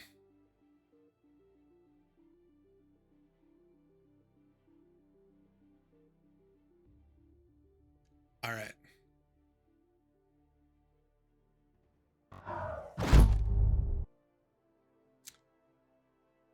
And Where? All right, where is CJ? Zal, we're gonna need you to step in, okay? You're gonna need to step All in right, and play for I'm AFF. now part of AFF. It's a done deal. Oh wait, Stardom. Oh, Stardom. Ooh. All right, we've got a little Australian reinforcement. They somehow convinced him to leave his FFA. I'm curious if Patak just went in the FFA and just nuked the server. He's like, yep, no more FFA. Get out there. You got to play DBS. Just manually moved him. He's like, get in here. And game is about to start. All right. So apologies for the delays, but CJ is out. Stardom is in. And I mean, they're both really strong players, but CJ hasn't been as active. So this might actually be better for AFF because Stardom still has been playing quite a bit, right? Yep, Stardom's very active player right now. Struggling against him in the late night glitters lobbies. So let's see if that experience translates into these 5v5. The peak of all bar, late night glitters lobbies. That's right. Be the reason why I won't have hair very soon. I tell you what. So positions are swapped. Sorry. So DBS is going to be top this time, and AFF is going to be bot. Whoa, and Raiko with the spawn. This man is ready to lead the charge. We've got some drawing. So why Sheep may be banned, his plan to go cut CJ's power off might have backfired on him here, getting Stardom in the game now. That's right. You know, that's actually, so Sheep got banned on purpose so he could actually fly to India and then just knock out CJ's computer. But you're right. I think it is going to backfire.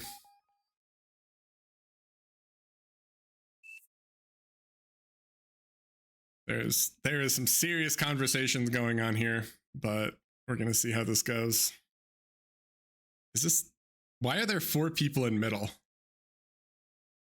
Looks like Let they him want cook. to do the early lab. I think it makes a lot of sense, actually. Stardom and Jazz can kind of get all 4 mexes real quickly instead of having one person try and get all of them. That means both of their commanders are available sooner to assist the main lab. You have To Pit see Club. another Pit tidal Club's battery. actually spawning right in the middle of the pond there. Don't see that quite often. That's kind of the safer spin-off on the tidal strategy. Instead of going into one of the bigger lakes, you can kind of just make your titles in safety in this pond. So All right, we're going to see. So this is going to be a lot of aggression. I mean, no one on the South Sea is scary though, right? Because I think once Narn realizes that there's no one there, he can just drop constructors, take all those mexes, and then if he doesn't want a siege, you can literally just boost mid, right? right, exactly. And I guess there are some mind games here when it comes to these seas. In theory, the hover start might be the play here. But without actually knowing what the enemy spawns are, starting hovers are more of a toss-up. Let me briefly preface this so we don't ruin a bunch of pubs. When you play this map normally, please do not open hovers. Yeah, it's definitely a much higher risk, slightly higher reward kind of strategy. And dips are the tried and true when it comes to fighting in water. If you're expecting to have any kind of enemy, you might want to start chips. But the hover starts are pretty interesting in straights. You see people kind of raiding through the sides. All right, The shoreline here is quite big. we got the quad commander boost. Did you see that for this lab? Yeah. one res out, 2 reses out just to eat for a little bit of energy economy. They're going to have to get that, and then a lot of ticks coming. So DBS a little bit different, right? They're going to break out they're going to triple lab. Well, LDM's going to be air, and then we've got Core V, Arm V, Chisato's in back with Arm bots, probably just scaling, and then Narn with Core Navy.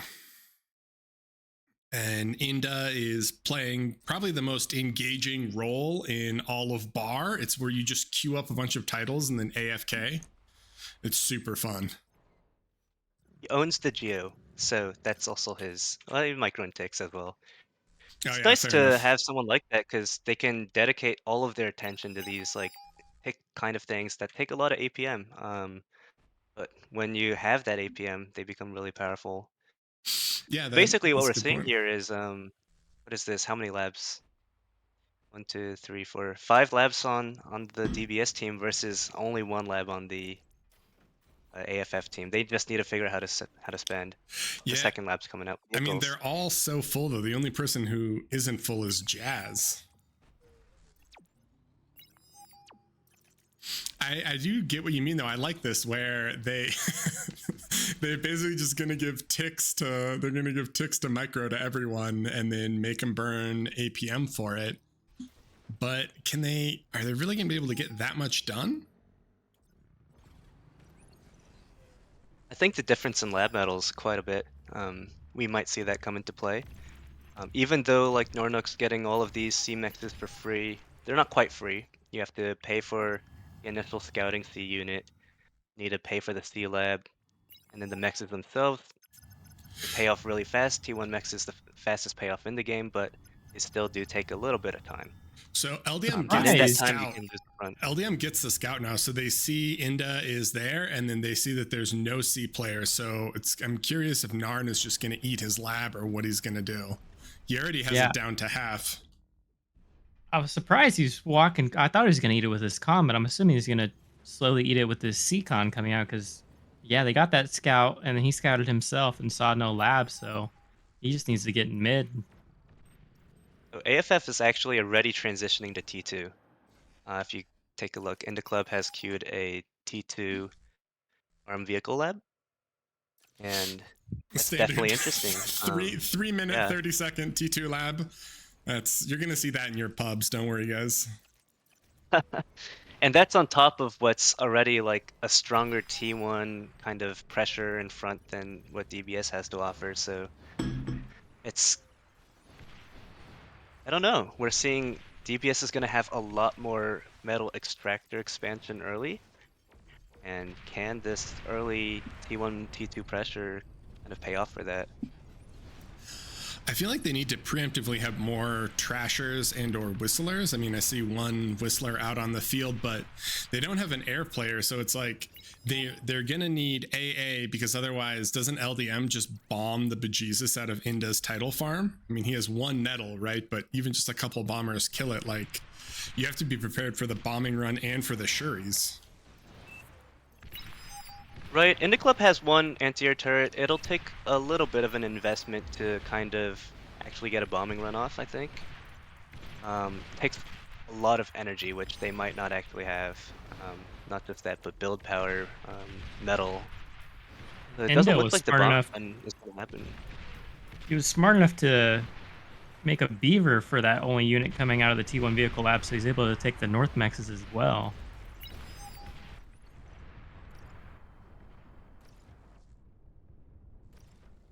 We see Emery is about to trade with Teddy's commander on the front. That's going to totally destabilize that area. Jazz is close too. He can get in. I mean, one thing that's nice is they do have 4 comms on front to 3, right? Oh no, Narn pulled his comm here. Never mind. But first bull is out. Yeah, Pisato has his T2 armed vehicle lab out as well, so both teams kind of have a ball out around the same timing. Obviously, DBS is going to have a little bit of a defender's advantage. All the AFF units have to travel across the map to get to where they are. So maybe that delayed lab is going to pay off a little bit. They have all of their back maxes and all these C maxes now, so around now is when you're going to see LDM's getting this low T1 though. max payoff. I'm scared if this commander pops Right. anywhere near this and they lose that front, it's going to be terrifying. They have a jammer in range, so LDM can kind of cloak at will if he needs to. Totally disappear from the front. We do see some ticks from Emre trying to sneak through, but LDM has an army of Shuris that are able to stop it. So the Arden's next big fairly low timing as we're well. seeing here, the AFF team is reclaiming their T2 lab, getting the T2 Geo out. So, you know, Bar's always been a rush to the next big strategy. They kind of see that they've missed the timing on really winning with T2 vehicles, because the enemy's got it out too, has similar army due to the travel distance. Now they're gonna change strategy. It looks like they're going to Platypus to immediately swap that pressure over to the other flanks on the map, which is definitely a good play for AFF. The issue though is like And they're it's also not going like for a arm bombing run. Platies can't kill these mexes, right? Like you'd need ducks or you'd need something that can shoot underwater. It's like it's nice because you have the mobile AA and they're fast and they can do some rating, but it's a little rough because they don't actually exert map control on mexes just because lasers don't shoot underwater. Well, you can't kill the sea mexes, but you can start attacking the land flanks, and I think that's powerful. It forces units out. Platypus is kind of like one of those units that are really poor stat-wise, but then against what DBS has to defend right now, right? It's ticks and shurikens. You know, Platypus kills those two things at least, so Them it's choosing to still go a Brood. I think the play was there's the obviously Brood. try to bomb that, right? With the Brood going Yeah, it down, looks that like kind of. Yeah, that's a you swap. kind of see DBS regaining tempo here.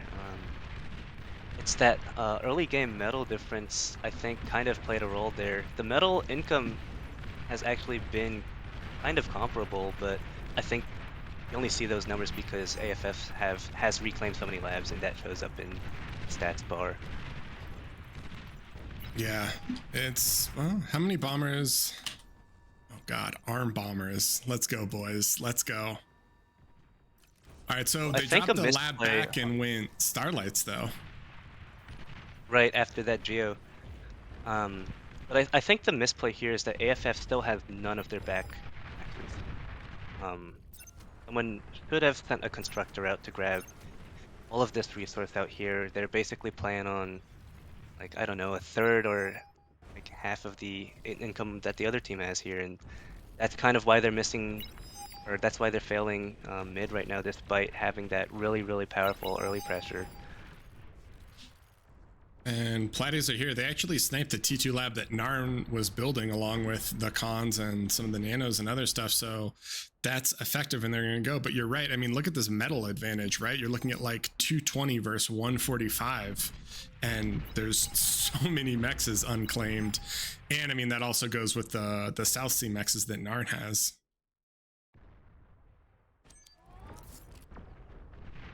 And this is where I feel like not contesting that C against someone you know kind of has contested it is really dangerous, because Narnok's kind of just sitting there, has all this metal pouring in, and it's all going into bowls for mid. And now we see DBS is getting their first Starlights out. They've decided, I have enough energy now to fire them. And I think it's not looking too great, but we do see this the bombing AFF run. bombing run coming in. Yeah, and they it just now showed on radar. LDM doesn't have that many fighters, so let's see what this can accomplish. What do they see? Looks like they're all going for the Prude, but then there's one flag here. I think they're going to lose a lot of bombers. He's going for BP going for the build first. tower. Okay, all right, that's good. Flak gets That's out. probably the only thing they could have really bombed there. They can get these Geos and bomb Chisato's wins. I think that's good impact. But Chisato just got his second Geo up on the northeast side of the map. So unless they can kind of scout that and then bomb that, I think the DBS team still has their energy. Looks like they're gonna bomb some mexes, and they are gonna do quite a bit of damage to Narn, but Narn still has all those sea mexes. They're just underwater. And they're doing a great job of actually bombing out the BP, or trying to bomb out the BP. Problem is they're up to what, 13 bulls now in mid for DBS? They're trying to go rattle. Yeah, it's just a really big army difference, and Jazzcash knows that he needs to kind of get some pork up, because he can't fight someone who has 5 times his army value using the same units, right? But we'll see if it gets out fast enough. They haven't scouted is being made, so yeah, Rattlesnake might just provoke Austin into pushing with everything. We'll see. yeah. And if he does push, then they do lose that. So Rattlesnake is up. It's manually targeting the Starlight for now. That's decent decision. You mean Jazz needs a jammer, and he needs the greatest D guns of all time. Pretty much. But Austin like is choosing to kind of retreat. A bit of Starlight and Pitbull support that AFF has is enough to kind of discourage these bulls from committing all in. The Platypus on the side here flanking, we see Tasato knows he has to kind of react with those Jaguars, and that's a really, really good defense. There's going to be impact from those Platypus. oh man, that Juno just killed a lot of ticks. Oh, they're still streaming ticks in. Oh no. Yeah. See all these dead tick wrecks, and it's like all these poor souls. They were meant to die, but not this way. Yeah, it is funny that it doesn't overkill them, so you can res ticks where normally ticks never leave wrecks. Yep. But income is stabilized a little bit. Yeah. Yeah, this one aircon from LDM has paid off immensely. It's just been AFK grabbing all of these north side Emaxes, and that's just an insane amount of free economy just with one constructor.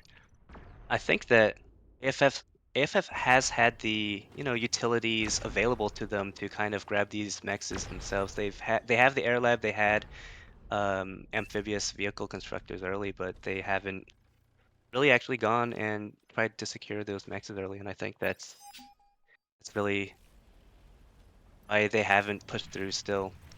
Yeah, I mean, they're still investing quite a lot into army here now, so it looks much less of a we're getting stomped situation. Now they have these Starlights to kind of back up their front push. They have the perks so that enemy can't really push into them.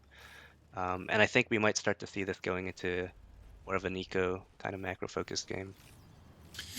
The main problem or not problem I have, but it's just difficult because AFF they're not contesting really any of these C-mexes. Like, they kicked Narn out of C with that Platy raid essentially, and now he's coming back into C, but he's had these mexes forever. And I mean, there's so much value in this South Sea that he's getting from these mexes, right? It's like 32 metal a second, and AFF just fully surrendered it for kind of that aggressive early push. I feel like AFF is still going for that kind of timing pushes. They've got a T3 arm lab plopped down now with Marauders queued, so it looks like they're going to try and do something similar to the Platypus attempt, but now with better units. Let's see how that kind of pans out. Yeah, there isn't a T2 air lab yet, so we don't see abductors, but I also feel like that's coming soon. So there's going to be a really narrow window where there aren't abductors, where maybe the Maras can get a lot done. Right, and I think a big part of it is whether or not they get scouted. But regardless, Teddy has already queued up this mine layer. All the stores have mines on them now. Unless they do have a Juno, but they have to remember to go and Juno the stores first. Yeah, I think it's going to be pretty devastating actually if the Moras run in. You lose the first couple of the mines, or they all get chipped down to 20%. Suddenly, it's not. Cover's coming in from top. Yeah, having Furies available is going to hurt. He's going to snipe all these mexes that took 15 minutes to get built, and he's going to get the expanding T2 con, which is actually pretty nice. Do they have a... Oh no, are they going to have to show the Maras? If they show the Maras to kill the Seekers, I feel like it's going to be real bad. You could get the title farm as well. Happen. Yeah, they could go for the titles. I don't think the Hover Scouts are going to beat these Platypus coming in though, so maybe the title farm is going to take too long to kill. In the club's actually walked his calm into C, and he's looking for a route to kind of. He's gonna see. He saw him, just barely. So they know they have Mars now. They did catch a glimpse of that. It was about 2 to 3 seconds they were on the screen. Yeah, but they get fighter view. They get the alert, right? So get the T3 unit spotted alert, and now they're like, "Oh, what am I gonna do? I'm gonna prepare for that now." So. I feel like in tournaments, especially, maybe those notifications maybe aren't the right play, but right now they're part of the game, and that's we're gonna have to see. All right, so we got 7 Eddie Maras. following up. Eddie's following up with these Platypus. He likes to raid and get those mexes out of the way with, hover scouts, platypus. It's really, really high value play. They got to be ready But to as far as eat this AGO quick. Missile boats are here. oh yeah, I think that's what Narnook wanted to do a couple minutes ago before the platypus found his T2 lab. Yeah. Um, the Inda's tech trying that to. they can do now is I mean, there's no way Inda gets can anywhere with this, right? There's mines and an entire army. yeah. Like, he's It's been scouted. I think the radar, that sea radar they had, the comm walked right through the range, and now all the marauders are walking right through that sea radar again. So now they see everything. yeah, and Chisato has abductors now, LDM so pinging it, yeah, LDM pinging it on the map. Chisato knows they're coming up to air. Great play. Let's see if AFF knows the geotech. And what a lot of players have been doing lately is plopping a brood blueprint right on top. You build it, and then oh automatically no, reclaims the boom geo. oh god, they got it. Um, Oh, they reclaim it. They got it. They got it. they've got the reclaim. Yeah. It's a little scary there. Like Emery was having a heart attack there after telling him 3 times and just nothing happened. Yeah. Oh my god, LDM with yeah. I mean, the abductors just immediately shut it down. LDM's gonna lose his comm, but those Maras definitely felt like an all-in, and I don't think they're gonna be able to accomplish much. Still walking into mines, walking into starlights, walking into abductors. It's kind of, they're not going to see the impact they needed to see with that play, and now I think they're just steadily falling behind on eco. They haven't retaken even their own land mexes that got raided by the hover scouts, so that hover scout push, insane value there. Pisato's now going to raid on the other side of the map with Platypus, kill the other mexes, and we see a resign now. Yeah, they just call it, right? We kind of see the danger of kind of going all in on this one of these maps where it's the tightest choke, or one of the tightest chokes that we're going to see in these games. Difficult to push through a choke effectively, I think, and even if you have that early game, I have less labs than you kind of like advantage, so Yeah, once that push kind of fizzes out, it's kind of over. They're very behind on each. I think it would have been okay if they had taken just any number of mexes. Like you said, like they're like you point out, like they didn't have all their back mexes like 10, 12 minutes into the game, right? Which is just seems a little crazy. And then they never killed Narn's eco in South Sea. But man, whoever replaced Mighty Sheep is so much better than the original Mighty Sheep, right? I mean, he was just crushing it. Look at that damage efficiency, 155. Whew. I don't know if Sheep can take back his name. This Mighty Sheep 60 OS and AV8, Yeah, that's true. I don't know. Has the original Mighty Sheep ever broken 60? I don't think he has. So wow. I heard the original Mighty Sheep was 35 OS at some point. I did not hear that. I was unaware of that. Interesting. Any more spicy details that you wanna tell us along those lines? Well, you're just gonna have to watch this Mighty Sheep's gameplay and see what you think of it. All right, so that was game 1 on Hell's Basin, and game 2 is going to be Rosetta. I probably should have put that A is AFF and B is DBS. So DBS won game 1 on Hell's Basin, and we are going to be moving over to Rosetta. I feel like AFF has been playing. Well, I guess in the first game they didn't, but do you think they overcooked a little bit on that one because they're afraid like of playing a standard macro game versus DBS? Do you think they're getting into their own heads a little bit? Well, I don't disagree with the 4 commanders boosting 1 lab or 2 labs early kind of deal. I think that was perfectly valid gameplay. I think where they fell off was they really just forgot to expand backwards with the T1 constructor to get those back mexes early. They forgot to kind of find some way to contest the C mexes, right? I think once you have that kind of coordination, it's very easy to kind of hide a T1 C lab somewhere. You make like 2 subs, they go in opposite directions. You kill all the C mexes for free before they can respond, right? It's these kind of like small things where they just really fell behind quickly on T1 economy, and that's why their push kind of fizzed out. They went too all in. Skipping T1 Mex Metal is definitely one of the more riskier plays to make, I think, because they just pay off so fast. So if Yeah. you don't, win immediately, then those enemy T1 mexes that they made that you didn't, they've already paid off. Now they're making extra income, and suddenly you find yourself fighting, an army of dozen bulls when you only have two out, just like we saw last game. Yeah. So game 2 is going to be on Rosetta. Players are getting ready to load in now, but this is essentially like the speed metal of most 8v8 rotation lobbies. People have played a lot on it in 8s. 5s, not as much. There is no energy reclaim. I am sorry. That is incorrect, but there are a lot of geos.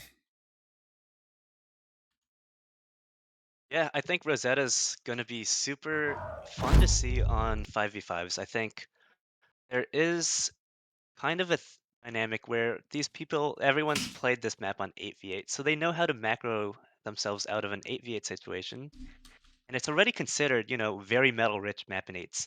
And now you're playing 5v5s, everyone has almost twice as much income. So we're going to see if people are able to adapt properly from the 8v8 build orders that they've played so many times and, build enough energy, properly macroed out so that they can get a good unit eco balance here. And Yeah. what I was gonna say is from nearly almost all the scrims I've seen from Barcode and whatnot, they always choose not to have someone spawn here going directly to the 10 max. They choose to have the where the normal air spawn is instead, which I always thought it was a mistake watching the scrims because it was taking nearly 2 minutes to get up there and to secure that 10 max. So I like seeing Emery and LDM taking that spawn instead of having the back spawn. Right, I think the back spawn is not really quite a good option here. You don't have a lot of advantage there. Um, like honestly, even if Emery, let's say he walks up to the 10 max and makes an air lab, I don't even think that's a wrong play. 'Cause you have two very close teammates, and I think, placing that air lab in the back for safety is not as important as some people might have thought it was. The other thing I saw in scrimmages was people actually spawning in the, traditional terrible crater spot. Um, and I think it's less terrible once you're in this 5v5 situation where, you're not actually screwed on mexes because you have a team that's, sharing resources around, and now you have another player that's on the front ready to, put good aggression on the um, other side of the map. Yeah, I mean, the nice thing if you do take the crater spawns is that it's so much easier to backfill mexes than it is to try to take contested mexes in front of you. It's kind of like that 1v1 mindset of like sometimes you want a more forward spawn because you can just easily, it's much easier to expand backwards than forwards there. Exactly, and the other good thing about that is you can expand, both forwards and backwards at the same time. And I think that is a really, really big deal when it comes to these kind of maps. Whenever I'm on a lane map like Bismuth, for example, I always recommend people to take the front spawns, even if it's like 2 versus 4 mech starts. I think, 4 mechs is nice, but starting in the back isn't as nice. I think when people are playing at a higher level, they like to apply more aggression early and, put that pressure on that really makes you wonder, why didn't I just start in front? Yeah. So we got Chisada with core bots. We've got Teddy with core bots. We've got LDM with arm bots. If he swaps air, there's not going to be Shuris, which might be a little crazy, but that might be a sign that they're not going to try to play air really at all. Narn with arm bots and Sheep with core bots. On the other side for AFF, we've got Raiko arm bots. We've got AFF arm bots. We've got Emre core bots. Jazz arm bots and 8D as core bots. So actually a pretty good little mix of bot labs, right? Yeah. Yeah, definitely. What we're not seeing is vehicle. I think having like maybe one guy go vehicles on this map could be really interesting, right? Because you don't need that many people to go bots. You get a lot more utility when, you get the additional unit selection out of vehicle lab. If you have vehicle scouts kind of running into the back line, now the slower bots have to chase that. You can distract a ton of resources that way.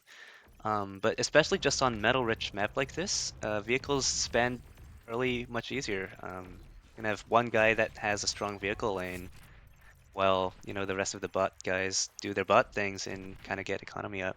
I also feel like we've seen some pretty great use out of mine layers in small team games, where there's a lot more sort of raiding avenues and everything. And mine layers have definitely saved the day in a few of the games that I've watched. So I could definitely see if you do, having someone go VLAB, not only for the strong V lane, for the build power, for the expansion, but also just to have a mine layer or two out to kind of close off some of the larger gaps. Yeah, for sure. Share mine layers to your teammates. It costs like 50 metal. I actually don't know how much a mine layer costs, but it's something around 50 metal ballpark, and that's very low investment. I was gonna click on a vehicle lab and then tell you, and then I realized that there are no vehicle labs. I was looking for the same thing. Like, wait a minute. So relatively standard, both sides kind of pushing. It looks like AFF has a stronger control of mid at the moment, but LDM just hasn't really walked his comm out. That comm should be able to push those grunts farther back. Yeah, there's no mid maxes there anyway, so that doesn't really matter. But Emery is getting good trades on Teddy's grunts here. Build 3 grunts without losing any. Now 4.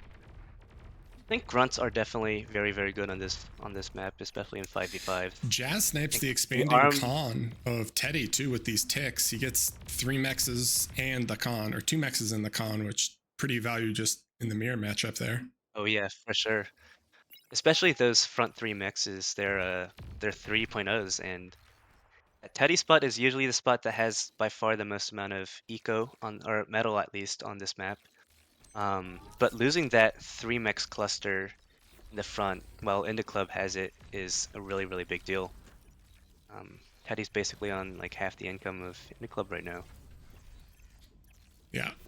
And establishing lines. So we don't really see transition into rocket bots yet. It should be happening soon. Okay, as soon as I say that, Reiko starts making rockets. Never mind. Ignore me. Ignore me. But LDM with the mid Centurion wants to fight those grunts. Well, Emery with the super early HLT. How do you feel about this? I mean, I like it, honestly. When you know all your enemies are bots, HLT is a really, really good stoppage to kind of most T1 bot pushes. But you do need some of your units of your own. If like 10 Rockos walk in, burst down the HLT, and you don't have your own units to kind of be pressuring them before they enter HLT range, then you can still lose your pork that way. But that early HLT is really powerful, especially against LDM, who's only kind of made Centurions right now. Centurions are great, especially against the grunts, but it's going to be difficult to kind of zone or stay in range of that HLT sniper turret once the. I was gonna say, I wish he put it south a little bit more so he could deny that mex with it, but he queued another HLT, but then unqueued it. Yeah, sorry, they're no longer HLTs, by the way. They are area control laser towers, ACLTs. Apologies for the misnames. ACLT. I don't know when that happened. LSR pointed it out to me the other day, and I was like, I think I'll eternally call them HLTs, but okay. So there's been a little bit of a skirmish on top, and there's about 175 metal on the ground, 172 metal. Reiko's gonna be able to push up a little bit more versus Sheep. And Eco's relatively close. See an air lab. AD maybe with the transition and then into bomb. Oh wait, and we didn't even realize, but Stardom dropped and AD came back in. This is some like musical chairs with team members. One of the good things about having subs. You can kind of see who plays well on which maps, maybe even, and kind of sub them in as needed. That's true. 8D has played a lot of Rosetta, and I feel like it definitely is kind of one of those things that favors his style in a sense of that sort of slower, porky, scaly style that 8D's known for in 8s. Especially since we all know Stardom's a big noob, right? Well, okay. Yeah, yes. You can say that. I'm not necessarily going to follow that one up. I'm just not even going to speak. My very first FFA game was versus Stardom. It did not go well. But Narn is pushing in with a pretty big stout ball here. And, oh no, is LDM going to sneak ticks in? Uh-oh. Uh-oh. So it looks like Indo Club's trading commanders. Oh, Narnook Oh. didn't die. No. That's not good at all. Yeah, that's really scary. So these ticks are going to get in the back line. The real question is, does he want to try to hit energy, or does he want to try to hit... Oh, he just fully spreads them. He's going to try to snipe as many mexes and just be as obnoxious as possible.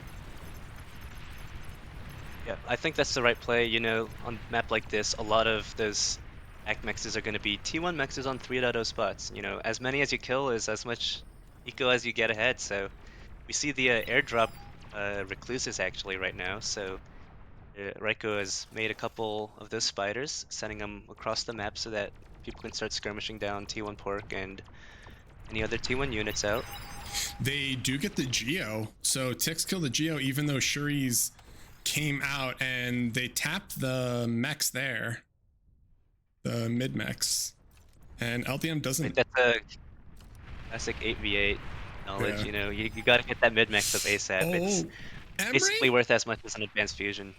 Emery, 10% HP. Does he just trade for all these? He gets a D-gun and... Oh, that one last Almost. shot. That Always the literally last the last shot. So Emery goes down, and Narn is going to start pushing in here. I mean, there's no calm. Both the comms in mid are dead, so these stouts are kind of going to reign supreme. They can really run in here. HLT doing work. ACLT doing work. ACLT, area control. And Emery on the T2 mechs now. I mean, East had T2 up nearly a minute and a half quicker than West, and that mech's already being tapped is going to help a lot hold this. Yeah, there's a lot of grunts. I'm not sure if they can fully survive it, but he is healing up this ACLT, so I think it's going to kind of push it back. But it looks like Narn, LDM, and Chisato are just going to flex north. They're like, why would we run into Pork when we can just hit an open lane instead? Sure, he's saving though. Like Arn's going in for that ACLT. Well, there's The a benefit of second one ACLT here, is that you can repair it, but that was a big investment to kill that one. too. ACLT, Not and worth that's it, right? why I love mean, there's like 2K, there's Definitely not worth 4K metal, 4.5K metal on the ground here. So Narn really wanted to break it, but I think it may have been a little bit of a blunder. Yeah, and Reiko's T2 is putting in work here. These recluses are gonna be able to snipe those vehicle balls. It's one of those funny things where, like, when there's smaller numbers of units, the recluse don't feel as good, but once they start balling up, that AoE is super, super dangerous. Yeah, Recluse has so much AoE right now. It's like you get like what 4 times DPS if you've hit those 4 tanks at once. So It's scary. Emery has a bunch of res bots ready to go too. Finally micros him. 5K in reclaim sitting right there. Resin the HL, dude. This man is on the ACLT train. Look at this. He's rezzing that other one. He's it's like, this is my great wall of area control laser towers. it's a really, really good bait. The enemy team has invested so much to kind of deal with these, and now he's just building another. You know, it's if they keep feeding, then you can keep building them. But if UBS kind of adapt to this ACLT spam, then they know to kind of stop Yeah, to pushing there and move push out. elsewhere. In terms of So economies, that, AFF has pulled ahead slightly, right? They're like 20% ahead, but you kind of have to worry because Chisato has eaten, you know, his back lab and he's spamming grunts, but I think he's going to start saving metal soon to try to tech up. I think they're just temporarily ahead because Emery was reclaiming that 5,000 metal in mid. Oh, yeah, you're right, actually. Sorry. Yeah, AFF is still pretty rock solid behind on Eco right now. Teddy's got this massive Sheldon push right now. Vazcash, who's, you know, still T1 units, just got stouts out. That's going to be really, really brutal. Those Sheldons can kill everything for free. Yeah. Including the area control towers that Emery has in mid. So Emery's now got 5 of them. This frontline persecutor from Narn is absolutely cooking Inda right now, and he can't commit because there's 2 commanders here. It's like he wants to, but it's super, super scary to try to run in. Oh, he's gonna try though. Indo Club's doing a tick raid, kind of like LDM did a couple minutes ago. Let's see what he kills. They're kind of unmicroed, so they haven't killed any mexes yet, and now they're all getting stunned.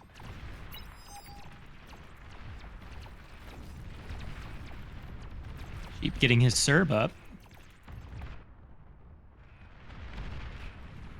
True Mighty Sheep roleplay. You have all the pork. Yeah, wait, are we sure this isn't the real sheep? Oh, and look at this. Look at the nettle spam. Yeah, all right, real sheep may have taken control of Austin. There's no oh, there are walls though. Oh my god. There are walls. There's not enough of them. Flew back from CJ's house and got on the keyboard real quick. That's right. Put down the wire cutters and picked up the keyboard. That's right. You're right that we do need more walls for it to be a true Mighty Sheep roleplay.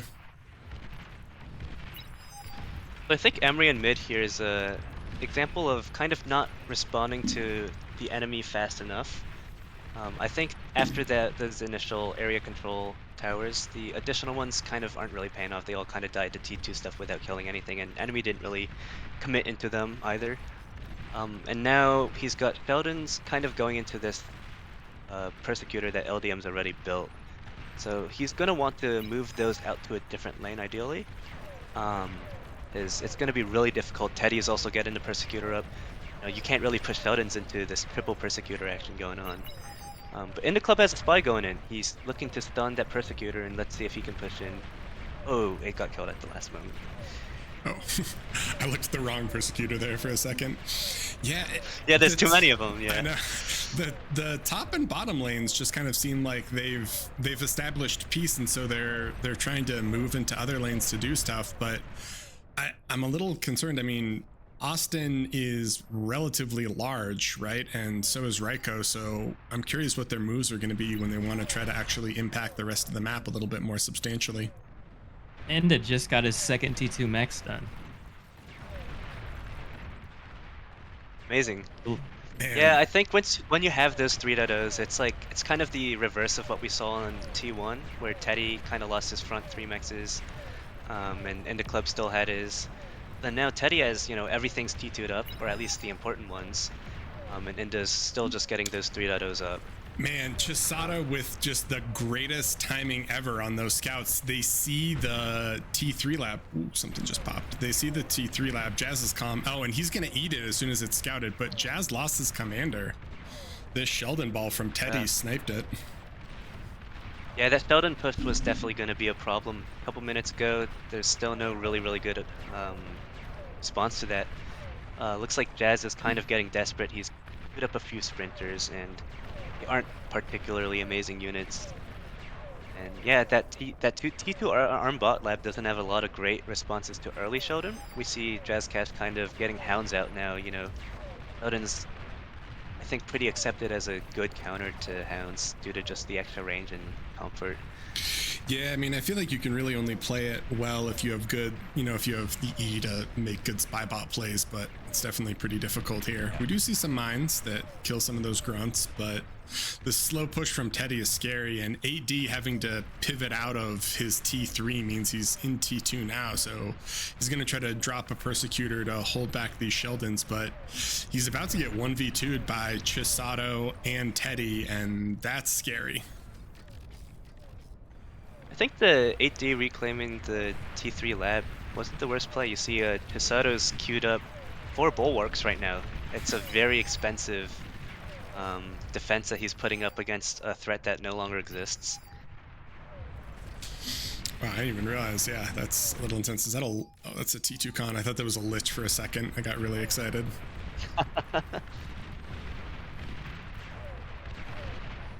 Yeah, this Persecutor on the front from Narn has just done an incredible amount of work. And whoa, look at LDM. What? This is like the most forward Persecutor ever. It can hit Emre's purse though, so I think Emre might need to start targeting it. He might not realize it's there. Yeah, when enemies kind of, distracted, they're looking elsewhere. Really, really good opportunity to kind of creep up on them. Even if he doesn't even kill the enemy Persecutor and just kills all these Sheldons, that's a really, really good option. But it looks like LDM's already queued the ground attack to kill the Persecutor. Yeah, I was going to say, surprised we haven't seen Tac Nuke or a launcher in mid yet, but as Narnuk starts to build one. Well, Emre has one too, right? So they're both gonna, I think Emre's finishes first, and they're in range of each other, but it's one of those things where you'll need to scout it first. Yeah. And that's the power of scouting on a map like this. It's I don't think even you see some of the best players here right now. I think they aren't scouting enough. It's you get ahead so much when you know exactly what your enemy's trying to do and where they're trying to do it.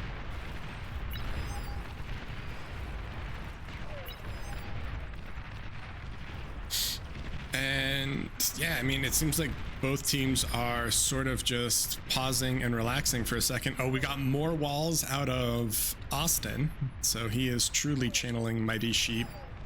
But the real question is, what do you think the timing's going to be? I mean, with Chisato dropping, did he finish all 4? He finished all 4 bulwarks. That is crazy. Yeah, I think he was expecting some kind of Shiva all-in from 8D, and the threat never materialized, so.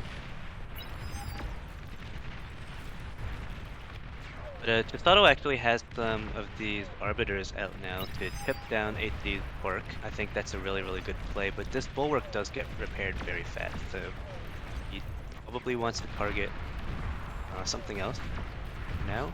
Maybe even get the build power behind. Yeah, he would need to scout first. Targeted there, and Emre has his tech nuke, but he hasn't fired it, so I think Narns is going to fire first, and I think he's going to get the max and all the BP, which is going to be horrible. Yeah, that's devastating. Oh, God. Literally, that's 40 metal a second. So if you think about it, right, like 10 seconds is 400 metal. That needs to get replaced right away. And Emre's going to fire his. They gain health and damage based on rank, right? Hence why it didn't die right there. Oh, no. Yep. Yeah, you're right. That max 24 health, it doesn't die because it fired first. That is painful. And LDM is finishing his tech nuke. 8D on bottom, so in the club has here, 1 too. The club here is kind of committed to the arm vehicle all-in now. I don't think it's the right play. Jaguars are very, very expensive for, like, you know, how much HP they do. Obviously, they're amazing utility units to stop spam, but, you know, enemy's not really spamming here. And if you're not finding a good raiding path, they are terrible on the front line, so. Yeah. Oh. Tech nuke from, wait, was that a tech nuke? Yeah, tac nuke from Chisato is putting in work, so we've got some tac nuke volleys going back and forth, but unfortunately, I think Narn's initial tac nuke just completely wrecked middle, right? I mean, he killed, I think, 9 nanos and the mechs and a few other things, and that mechs has been dead for, I think, over a minute now. This is painful. Yeah. Petty has the big plays coming out, so he has a long-range plasma cannon, which could be a really, really good option, but unfortunately right now it's unmicroed. But he is in range to snipe 2 geos. The Serb, probably not the Serb since it's very tanky, but just getting 2 geos is already good, and now you can start forcing fields and bases. Just needs to scout and find good targets for that. And the eco difference between Teddy and Enda playing the same position is just nuts, considering Teddy's on second Aphis and Enda has Agio. About it. Yeah, really, that the Enda is 2 mechs difference that you called out. Enda he has a single T2 con in the corner over here building building an unassisted Aphis. So he's scaling. He's got the dream. It's just not quite there yet. I think this is the blueprint meta. Yeah, you're right. You're probably right there. So, I mean, this is pretty scary, right? Because what has Austin been doing this whole time? He's really just been scaling. He's role-playing Seagull right here, and Raiko's definitely trying to do quite a bit as well. We see bombers coming out, so maybe he can make something happen with that. Austin has so much flak out, though. Yeah. Austin has all the T1 anti-air from before. He has the flags out. It's gonna be tough to find a good angle to bomb Austin in. Sato also just has good fighter production in general, so, you know, once the enemy fighters run over the flags or T1 anti-airs, Chisato can come in and clean up the bombers. Yeah, I mean, this is definitely getting a little bit brutal. Just look at these income differences. You know, you're looking at, like, a pretty substantial, almost whatever, 900 to 600 metal income, and then 40k to 24k E income, and that is definitely getting concerning. So Raiko's going to have to be the hero that AFF needs, and he's going to need a bombing run on something, although I'm not sure what. I do like this repeat emp on the mexes in mid. It's pretty hilarious because it's a 30-second emp, and so it actually pays for itself if you just put an emp and then just chain emp the mid max. Yeah, it's been one of those things that shows up all the time in the 8v8 meta. Um, so Raiko Really? moving out with his bombers now. Looks like he's gonna try and bomb Chisato. He knows that Chisato is one of those guys that will have one of those fat advanced fusion stacks in the back. But I don't think he quite has enough fighters to penetrate the enemy fighters, Yeah, I especially mean, given that Chisato has a few flaks. yeah, he has flak and he has Chisato sees it now. fighters. He's moving his fighters, I mean, getting him. It's easiest way would Looks like just he be wanted just to to hit out, actually. Teddy. Yeah, that's true. I mean, if you can pop Teddy, oh, he bombs the LRPC, and then he's gonna And then go the for LRPC is really huge. Oh yeah, and all the bombers are dead now. All the But it's bombers a are good dead. scouting run at least. The That's radar planes made it through, which means that now they know exactly how far they may or may not be behind. And now they have to come up with a plan basically this instant. And I think that's one of the things that separates some of the really good players from the best players. It's how fast you can see a situation like this and come up with a win condition. Um, and will we see that kind of decision making here? I mean, the Chisato front It might line be is too just late. absurd. Like the quad bulwark, we Yeah. laughed at it, but it's also like you definitely don't want to push that. And yeah, I think you're right. It may very well maybe just a little bit too late. They might be too far behind. I think something that we saw here was, like Norna gets this fortified, really front position with really good pork. Kind of, one of each pork option is never bad to have. Against Inda Club, who never really got a stable front line, opting to use units instead to support the front. And it's, Yeah. Units are never going to be better than defenses when you're not really moving around a lot, when the front line is static. When you commit that much in units, you are all in, and that kind of results in what we see here, where the all in didn't really work. Now you're very far behind. Yeah, I mean, do you feel like this is just a super safe lull cannon game from DBS? Do they even want to try to break with T3 or something else? Because they're at lull cannon eco now, right? I feel like Austin or really anyone could just drop one and then end the game. Or do you think it makes sense for them to try to do something else? Really depends on where they put the lull cannon. I don't think there's any good lull cannon positions for them right now. Because they know that the enemies made EMP silos, right? Jazzcash has that near mid. So that kind of shuts down the common side lull cannons on either two of those hills, right? I think that lull cannon is not the right play here.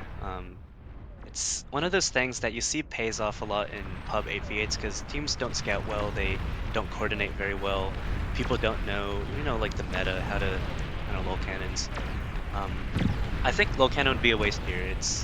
They know that they're ahead in eco. They know that they're not worrying about an enemy lull cannon kind of breaking down their fronts. The safest play is still to get more eco, eventually push with T3, I think. So Austin scouted for Chisato, and Chisato's going to do the bombing run up north. So he has targets, and I don't think he's going to go Agio. I think he might just try to go straight for Raiko's Aphis stack, and he's got a pretty good spread. There are a few fighters coming. There's too many flak trucks. Too many flak- Killed all the fighters. Oh wow, yeah, Raiko with Assisted the kill. Raiko decided, no, I am not getting bombed. So actually worked out pretty well. It's a little bit of respite for AFF in this just eco battle. You can kind of see AFF everyone on their team is like full metal bar right now. Even while they're behind on eco, they're still struggling to spend their resources. So they need to find some way to kind of put that to use before they fall more behind. I'm surprised they didn't wait a little bit longer for more bombers and more stuff to go in with that air run, because I mean, it seems the air is almost the easiest way to get past anything right now. Kind of just a lack of figs or one lab AD spamming. Yeah, I mean, I also feel bad because figs either. Emre is just out of this game, right? I mean, he has no metal income. He's just struggling now, essentially. Well, he has no constructors, so like I've done my part. You guys can do yours now, maybe. Yeah, but I mean, look at these Aphis farms from DBS. Austin Cannon coming out.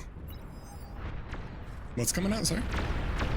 Lull cannon coming out for East, right above AD. Austin wants to end the game.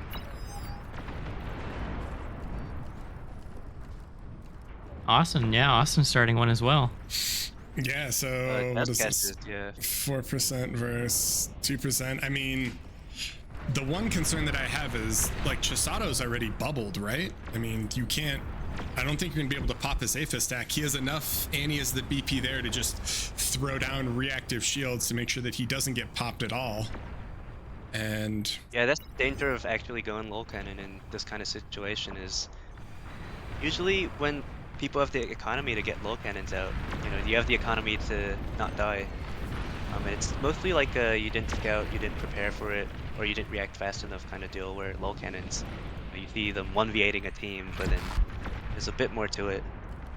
I'm still surprised they're not trying to go for another bombing run or anything, especially for South on AD, because I mean, he has what, 2 flax, and they don't have a lot of figs at all. It's 49 figs. Like, I'm really surprised they just go for that. I think the lull is just the safer approach, though, right? Yeah. Because Yeah, for them it's difficult because they're so far behind that they don't have a lot of options. So making lol cannon and praying that the enemy doesn't respond to it in time, it's a valid play. Perhaps what I'd do even in the same position, but you can see already now that they're not going to find the impact they need to. Meanwhile, Austin's lol cannon is very likely to get value. We don't see any shields, we don't see any EMPs on that side of the map. yeah. Like when you're this far behind, it makes too much sense to at least get EMPs out. Right? Yeah, or even just, I mean, I feel like after, after a certain level of eco, after a few Aphis, you really should just throw down a shield anyway, because you only need a couple of shields on your Aphis stack to buy you enough time to throw down more. But if you don't have those initial shields, a lot of times you just pop instantly. Yeah, especially like you only need like one shield even to maybe get enough time. And it's like every like 6 seconds that you're firing a lol cannon, you can afford another shield. So it's not cheap at all to Wait, what just have popped? be firing lol cannon. What just popped? Jazz? There was one LRPC shot, Teddy. Oh my god, those forward Targeting LPRCs. ground. Yeah, he's targeting ground on the hill, and you see really good use of that. He's overshooting able it. to take advantage of that hill overshoot. 90% on the AFF lol and 83% on the DBS lol. So I'm really surprised not to see any pre-placed EMP launchers, because I mean, you got to think they're coming, right? yeah, I mean that's what Zao was saying, right? Is it's like these are such common lull spots that normally players just have it there, but here we go. Where's he gonna fire? He takes a couple shots. I mean, Teddy has 6 shields. He's not gonna pop. Yep, Teddy knows the win condition. Austin's lol cannon's now firing. I go ahead 1 shield up. Yeah, I don't think the lol cannon's gonna do anything for AFF here. If anything, now they're spending a quite significant portion of their economy to not kill anything. He gets the Thing second is, though, shields. With these shields right here, I've noticed really weirdly, when you stack the shields so spread apart like this, you'll see weird rundowns through like the middle of them almost. So you get some weird bounces off shields into that. Raiko's BP pops. I think that's game. Yeah, now his advanced fusions are dead. I think Raiko had some of the most eco on his team. Yeah, I think as soon as he pops, it's over. Now they've resigned. It's one of those games I feel like, the metal difference is really significant. AFF just hasn't been, in the game really for the last 10 minutes. Yeah, I mean, just look at the scaling with Austin and Chisato. They were just so far ahead of everyone. And 8D was kind of close, but just wasn't even in the same ballpark. I mean, there's like 100K difference in metal production there. Now that I think about it, I'm really surprised this wasn't a map ban for AFF, considering, them having Chisato and Teddy. Yeah, that is a good point, actually. I mean, I feel like people are really comfortable on...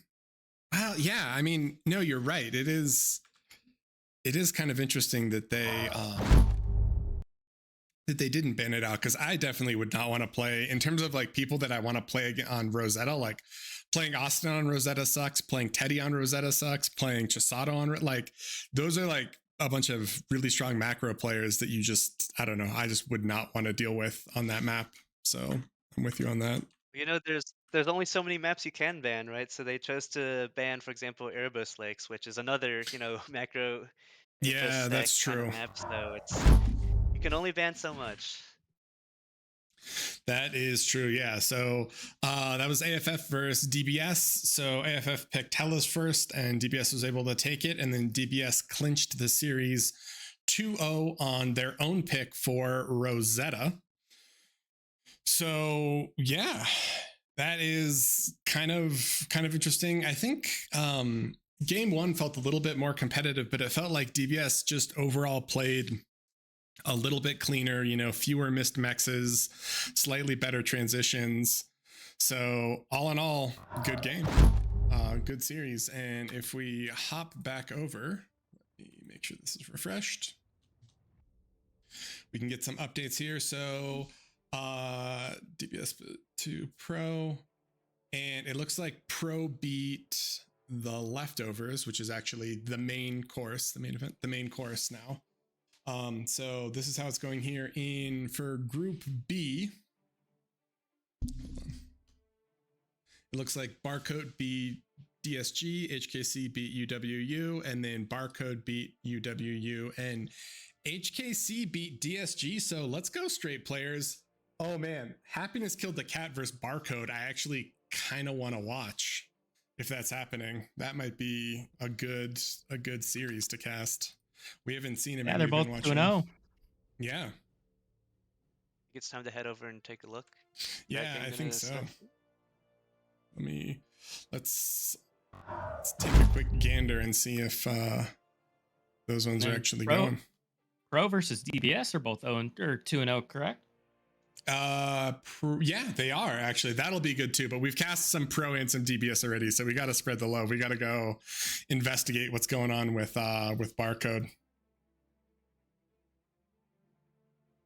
Looks like Barcode is just waiting for the other series to end.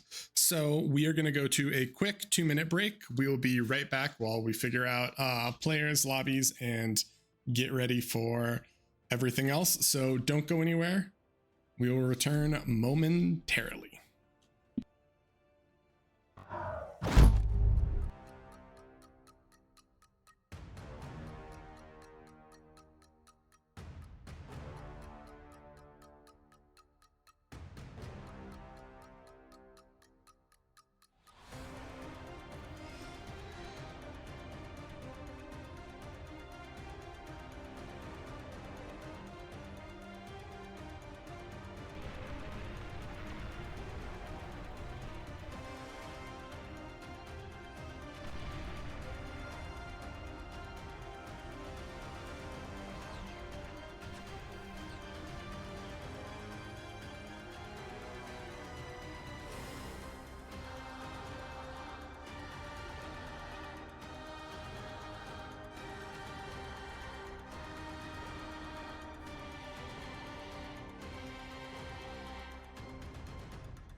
We are getting ready. Thanks for sticking around. We are waiting for round 3 for Barcode versus HKC.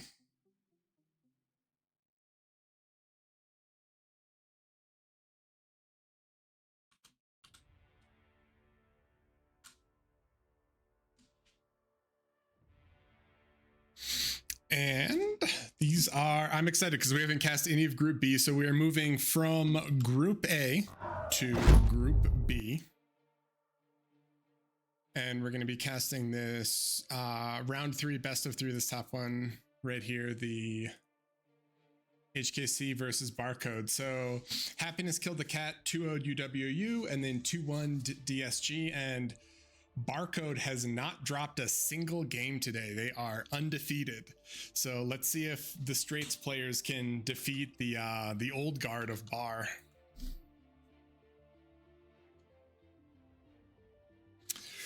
Rage and Zhao, how are you guys doing? You guys ready for this? I haven't quite figured out the password to the lobby yet. Oh, I sent it to you. Hold on.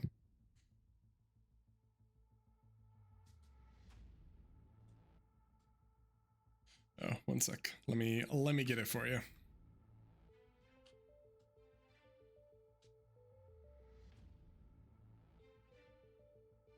Well, I will say that my bracket prediction has went down the toilet. What were you predicting?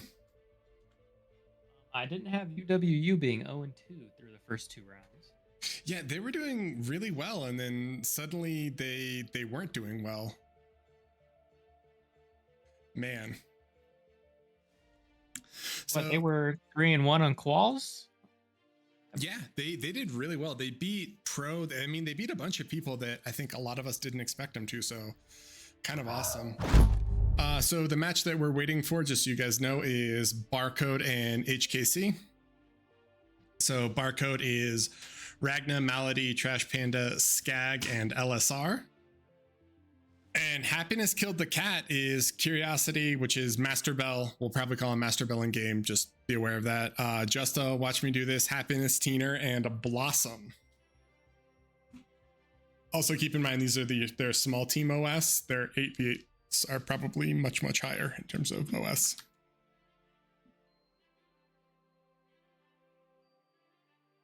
And it looks like we are getting ready to hop to a different lobby. Hold on.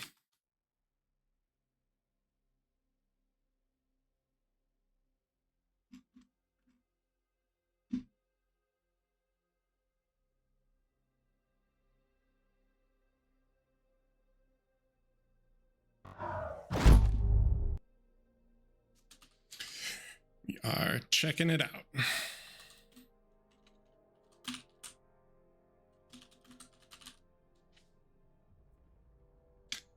I don't think there have been any real crazy surprises. In terms of the rounds, I mean, AFF versus Pro, I think was somewhat equal, but Pro taking it makes sense. And then through all these rounds, it's been relatively standard. I think the only real upsets, like you were saying, Rage, is that UWU, United Women's Union, just didn't quite deliver. I'm wondering who their roster is because we haven't cast any of their games. Maybe Neza or JT or some of the other stronger players couldn't make it, so they had to put in subs who don't have as much practice scrimming or aren't as familiar with fives. And then Happiness Killed the Cat, pulling through and 2-0ing and going all the way to the 3rd round. It's kind of excited. So this is going to be the undefeated Giants. It looks like I think we have 3 teams that haven't won a single game today. Wow, it's interesting that it's kind of crazy. Yeah. And AFF hasn't won a single match either. I know, and they've been playing really well though, but it just, I mean, well, to be fair, these are playing, yeah, they're playing 2 of the toughest teams in the tournament. So I mean, Yeah, it's really Yeah, easy that to is be crazy. like, it's really easy to be like, well, they haven't won a game. Then you're like, all right, well, I mean, in their defense, they're playing like a bunch of 50 OS players, you know, like literally the best of the best. So kind of makes sense. You know, best of three, you know, it might just get unlucky sometimes. That is true. So we are gonna go to a BO3 ban pick. Rage, if you want to hop into our lobby, we have moved. Yep. And this is gonna be Happiness Killed the Cat versus Barcode. And Happiness is lower OS, so they get to pick first. So here we are. Here's what we're waiting for. And we'll see what happens. Looks like they've chosen to ban Rosetta first. I mean, that for the straight players, that makes sense, right? Like everyone on Barcode's probably played Rosetta 1,000 times. So Rosetta out, ban, first ban, it's gone.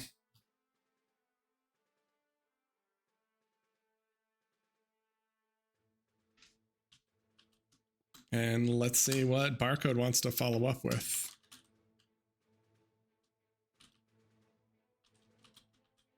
They need to ban Hellas. That's the Yeah. straight lookalike, right? Yeah, But I mean, they chose to ban failed negotiations instead. Interesting. Okay, all right, here we go. What is it? HKC, I don't believe we saw Blossom during the qualifiers, unless I'm wrong. No, I think you're right. He didn't play. I think just a player. No, I can't remember. Yeah, you're right. So, but Blossom's a Rotato player now at this point. So we'll see. There's the Hellas ban. Yeah, That's as expected. I think we all knew that was Makes coming, too right? much sense. It's like, why? Yeah, why would you mess with that? Now we're about to see the first pick. They've gone with Urchin Cats, I think. Yep. All right. So interesting. We'll have what? Forge, Kings, Tau on the board. Yeah, I mean, wait, what Erebos. water maps are? Erebos is a water map that remains. Tau is a water map that remains. I mean, Gecko has water. I wouldn't say it's a water map. Yeah, I don't think you wanna mess with that too much. Angels is still on the map actually, and I feel like the straights players really love to kind of min max some of those things. So I could totally see an awesome kind of overcooked build on Angels. Barcode's actually picked Erebos. Okay. They're not going with the ban all the water map strategy. They want to ban the ones that they think might be a little sus. Man, they gotta, yeah, that's cool. You gotta respect Barcode, right? They're gonna step into the water with the straight swimmers. Although to be fair, Ragna is an incredibly strong sea player, so it's not like they're unprepared for it. Right. You can't just say they're gonna lose. They might lose. They might not. So, KC's banning Tau, another one of those T1 lane maps. Yeah. And ban on Kings. Man, Rage, why does everyone hate King's Assault? What's going on here? I don't know. And from these bans, it kind of seems like HKC kind of is wanting to stay away from, the kind of the dual maps, the 1v1 kind of lanes. Are kind of going for more of maybe the more group approach to this. Because I mean, laning against anyone on that team's a tough task for anybody. So Yeah, that's true. yeah, probably see Angels come out. So And maybe ban on Gecko. What's left? Angels and Forge, right? Forge, yeah. Ooh, interesting. So Barcode has last ban, which means they have last pick. Interesting. Choosing to go Forge. Yeah, they've picked Forge. All right. And are we gonna see a new Forge meta after the tournament? Bring back Forge? Oh wait, sorry. They banned Angels, so they picked Forge. Whoops. Apologies. All right. So yeah, here we go. We're going to play game 1 on Arkham Cats and then game 2 on Erebos. And if we are lucky and blessed enough to see a game 3, it's going to go on Forged. Gentlemen, what are your predictions? Do you think, I mean, I feel like HKC is considered the underdog, but they've been doing very well. And these are the 2 undefeated teams of Group B. So what do we think? Rage, what are you thinking? Who do you think pulls through on this? Oh, somebody has to lose. I'll tell you that. But, okay. All right. Yep. You're not wrong. You're not wrong. Always a Not winner, wrong always there. a loser. But no, it's gonna be interesting. Because yeah, the Straits player is going up against Barcode. It's gonna be their toughest matchup so far. It's gonna be interesting. Yeah. Very tough Since relating this against these was- players. So Yeah, this was their first map pick, so if there's a map where they go and dominate and their underdog win on, I'd hope to see it on this one. Yeah, I mean the Arcs and Cats meta is kind of interesting because we just see so much recluse play that you don't see on a lot of other maps because there's a lot of kind of terrain to abuse, and they have the built-in Shuri, you know, the Emp resistance. So it's nice because you can, I'm not going to say get away with not having an air player, but the impact of Shuris is greatly lessened, which when you're playing against Malady, that's definitely something that you want because that man is an absolute menace in the air with Shuris and, well, really with any air lab starts. it'll be interesting to see if they do an air start here because I think both the scrims I watched, it was just I think 2 games. I didn't see them go an air start. And I was thinking with Malady they would, or even LSR. Yeah. Although, you know, it's funny. I haven't seen, granted, I play more NA than EU time zone, but I feel like I just haven't seen Malady or LSR on very much at all recently.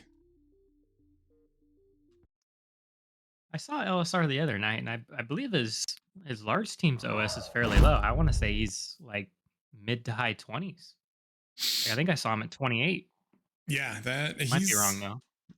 he doesn't have super high. I mean, I don't think he has super high OS, but he's an older player. He's played a lot, and I mean, I'd say he's pretty confident and definitely kind of knows what he's doing. We are loading into game 1 now, though. So To be fair, you know who I haven't seen in game enough lately is this Lolshock guy. okay, all right. I don't know who you're talking about. It's fake news, sir. Fake news. And with that, let's stop talking about that and get into the game. Heyo! All right, so it looks like we've got Ragna's team, which is the one, the only Barcode on the left. And we've got Happiness Killed the Cat spawning on the right. It's always fun to see where people place their spawns on maps like this with really ambiguous spawns. I like this Blossom 1 max front start. Looks like that's what he's doing. If I was playing, that's probably where I'd go as well.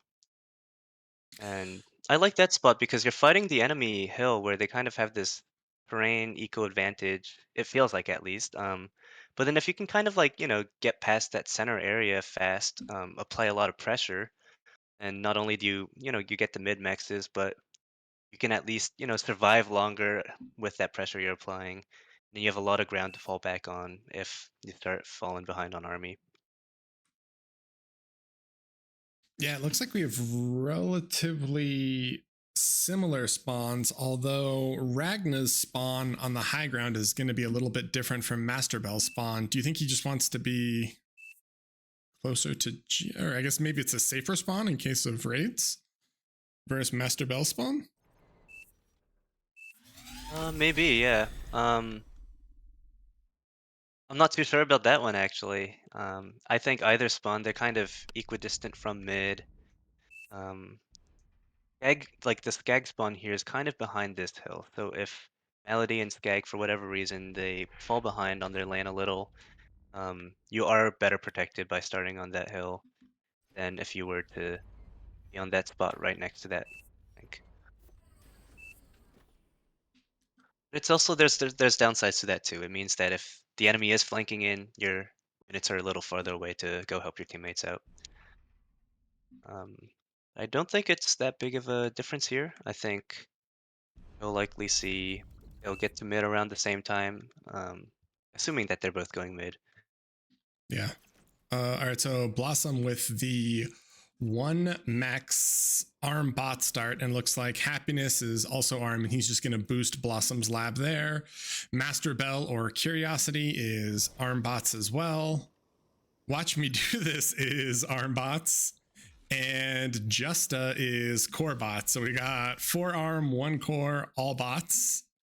And on the Barcode side, we've got Malady with arm bots, Skag with core bots, Ragna with core bots, the classic, LSR with arm bots, and Trash with arm bots. So a lot of arm. Granted, this is a pretty good wind map, so maybe they just want to abuse it and they want to abuse ticks.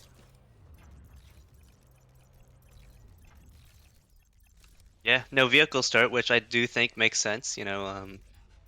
Bots are pretty nice at covering these kind of choky lanes. You can skirmish around, and especially a map like this where you might want to get more wins out early, bots definitely does make sense. Yeah, there's also just a lot of like little hilly terrain type things where your vehicle suddenly just slows down and you're like, wait, is there something there? And you have to like adjust your camera angle to see that there's a tiny little slope. And for whatever reason, now your blitz is like incredibly slow. So, yep. So I really like this Blossom Happiness co-op that's going on here. They've already rushed out a nano. They've got the build power and base they need. Now they're walking out with 2 commanders and kind of harassing with ticks while they do their thing. And it's going to be fun to see what units they go for. Can't help but notice the lack of a radar in this base, though. How do you feel about that, Sal? I mean, it's not too bad here. They have 2 commanders walking out, and they've had like an immense amount of ticks covering the front. Yeah, so they're not quite missing that much information. I think as they get to the middle of the map, especially now that they have less ticks looking at that front, I think, the radars it brings a lot of comfort and information, so. Oh, and Watch Me Do This might be able to snipe. Yeah, he snipes the expanding con from Skag, which is actually pretty big because Skag needed to get out there and take those mexes. Not taking them this early is going to be a little bit rough. Ragna's going to bring his calm down to help that, though. Master Bell's going to get in mid really quick. Oh, yeah, Ragna but it's not going to do too much. He's fighting grunts with arms, so that's going to be a struggle. But his calm, I think, can get there and drop LLTs, right? And he just wants to try to take all those mexes and hold it. The real question is if Ragna can sneak grunts past, because then it's going to become a little bit of a nightmare with the pawn grunt matchup where you're chasing them down and hating every minute of your life. Taking a little river detour there. That's a good one. It's very sneaky. You don't often see people going through that shallow water path there. It gets pinged out by Blossom, though, so they know. Yeah, they know, but will these ticks cover it? Yeah, we don't quite have that accurate lasers. Mod option here. Yes. Oh, so we got rocket bots out from Trash Panda. I'm surprised he stopped here and didn't keep going to the front of that one. Yeah, well, I mean, he was pressured by the grunts, but yeah, I agree. Like, he has the radar. He knows it's here. Why not just push for it a little bit more? Oh, and Skag with an incredible little raid right here. Yeah. That is massive. And now Bell's going to have to decide between, fighting this Ragna grunt push or defending against that Skag raid. Bell's doing the right thing. He's building those fast LOT towers and base. That's kind of all you can do.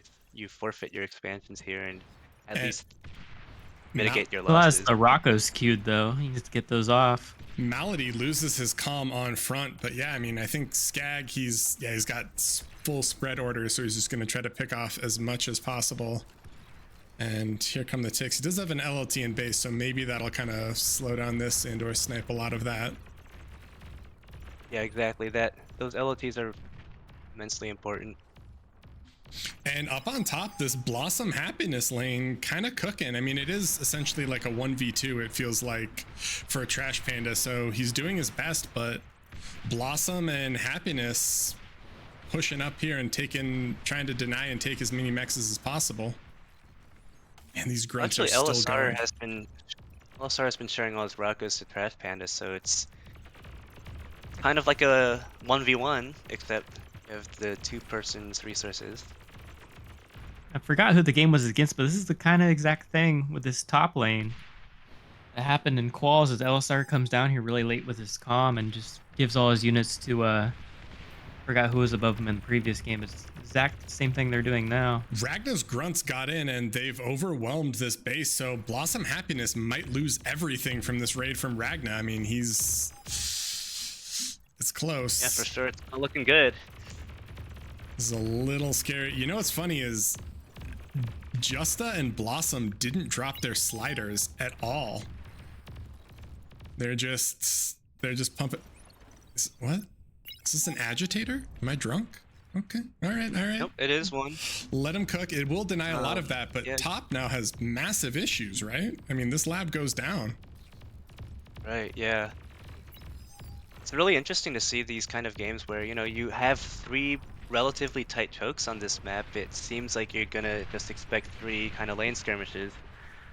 But then you have these teams, they try to sneak these early big raids out and getting immense value from them.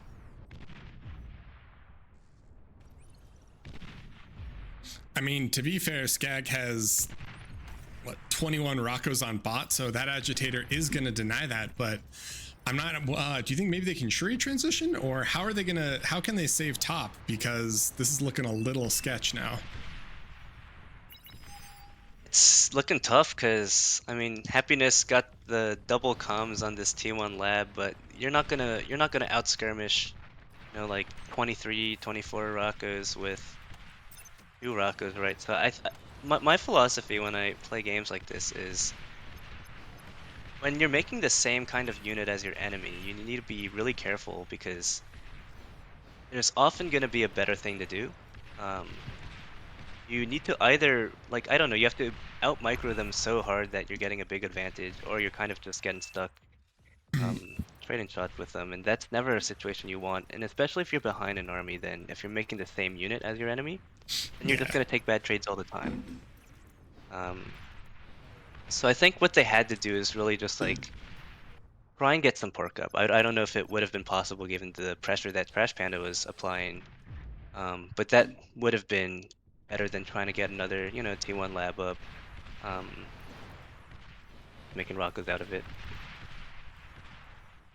And that lab was restored, so maybe they can boost it. But yeah, I mean, I agree. It's like you're making the same unit into greater numbers of the same unit. Like, how are you possibly going to overcome that? You're already behind, and you need to find opportunities to be less behind. And yeah, the same unit usually not the case.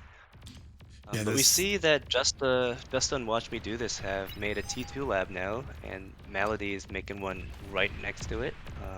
Ragna with an insane raid in, though. He's going right for Curiosity's base, for Master Bell's base, and there's a response, but this is so brutal. Like, the Pawn versus Grunt matchup, it's a little bit better with the change, but when there's this many and the player's actually focusing them, it's so hard to get value out of your pawns.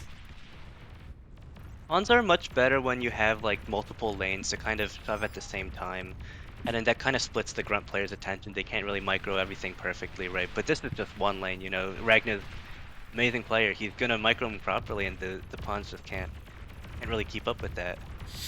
Yeah. So they're losing a lot, but there are some. Oh no, LSR is reinforcing with pawns of his own now. So now it's even more difficult because when those pawns close, they're going to be fighting other pawns, and Master Bell's a little bit behind. But we do see Pyros coming, so Fiends are out on the field, and they're going to shred these grunts, which will kind of curtail a bit of the aggression. But look at this E difference, like 3.6k to 2k. That is hard. And LSR gets a D-gun up on top, and he's going to trade comms with Blossom. That's brutal. And Happiness can't really keep his comm in the area. It's pretty low. Trash has enough Rockos to rush him out, so that whole front is basically dead. With the bombing run on bottom, he tried to snipe the comm, but I think he's just going to slide past and start hitting the E production. It looks like Justa's going to drop a Sam, but I don't think it'll be... He's M stalling, so I don't think it'll be done. I think he's going to lose all of his E production here. And Happiness goes down to a Grunt Ray. Justa is throwing Fiends up top, but... Ooh, this is just really brutal. This is when you see, like, you know, the few players that still are kind of in the game, they're now losing their energy production. That like 4K to 2K difference you saw earlier, now it's almost 5K to 1.5K. So Ragnar spamming grunts. Who could have seen this coming?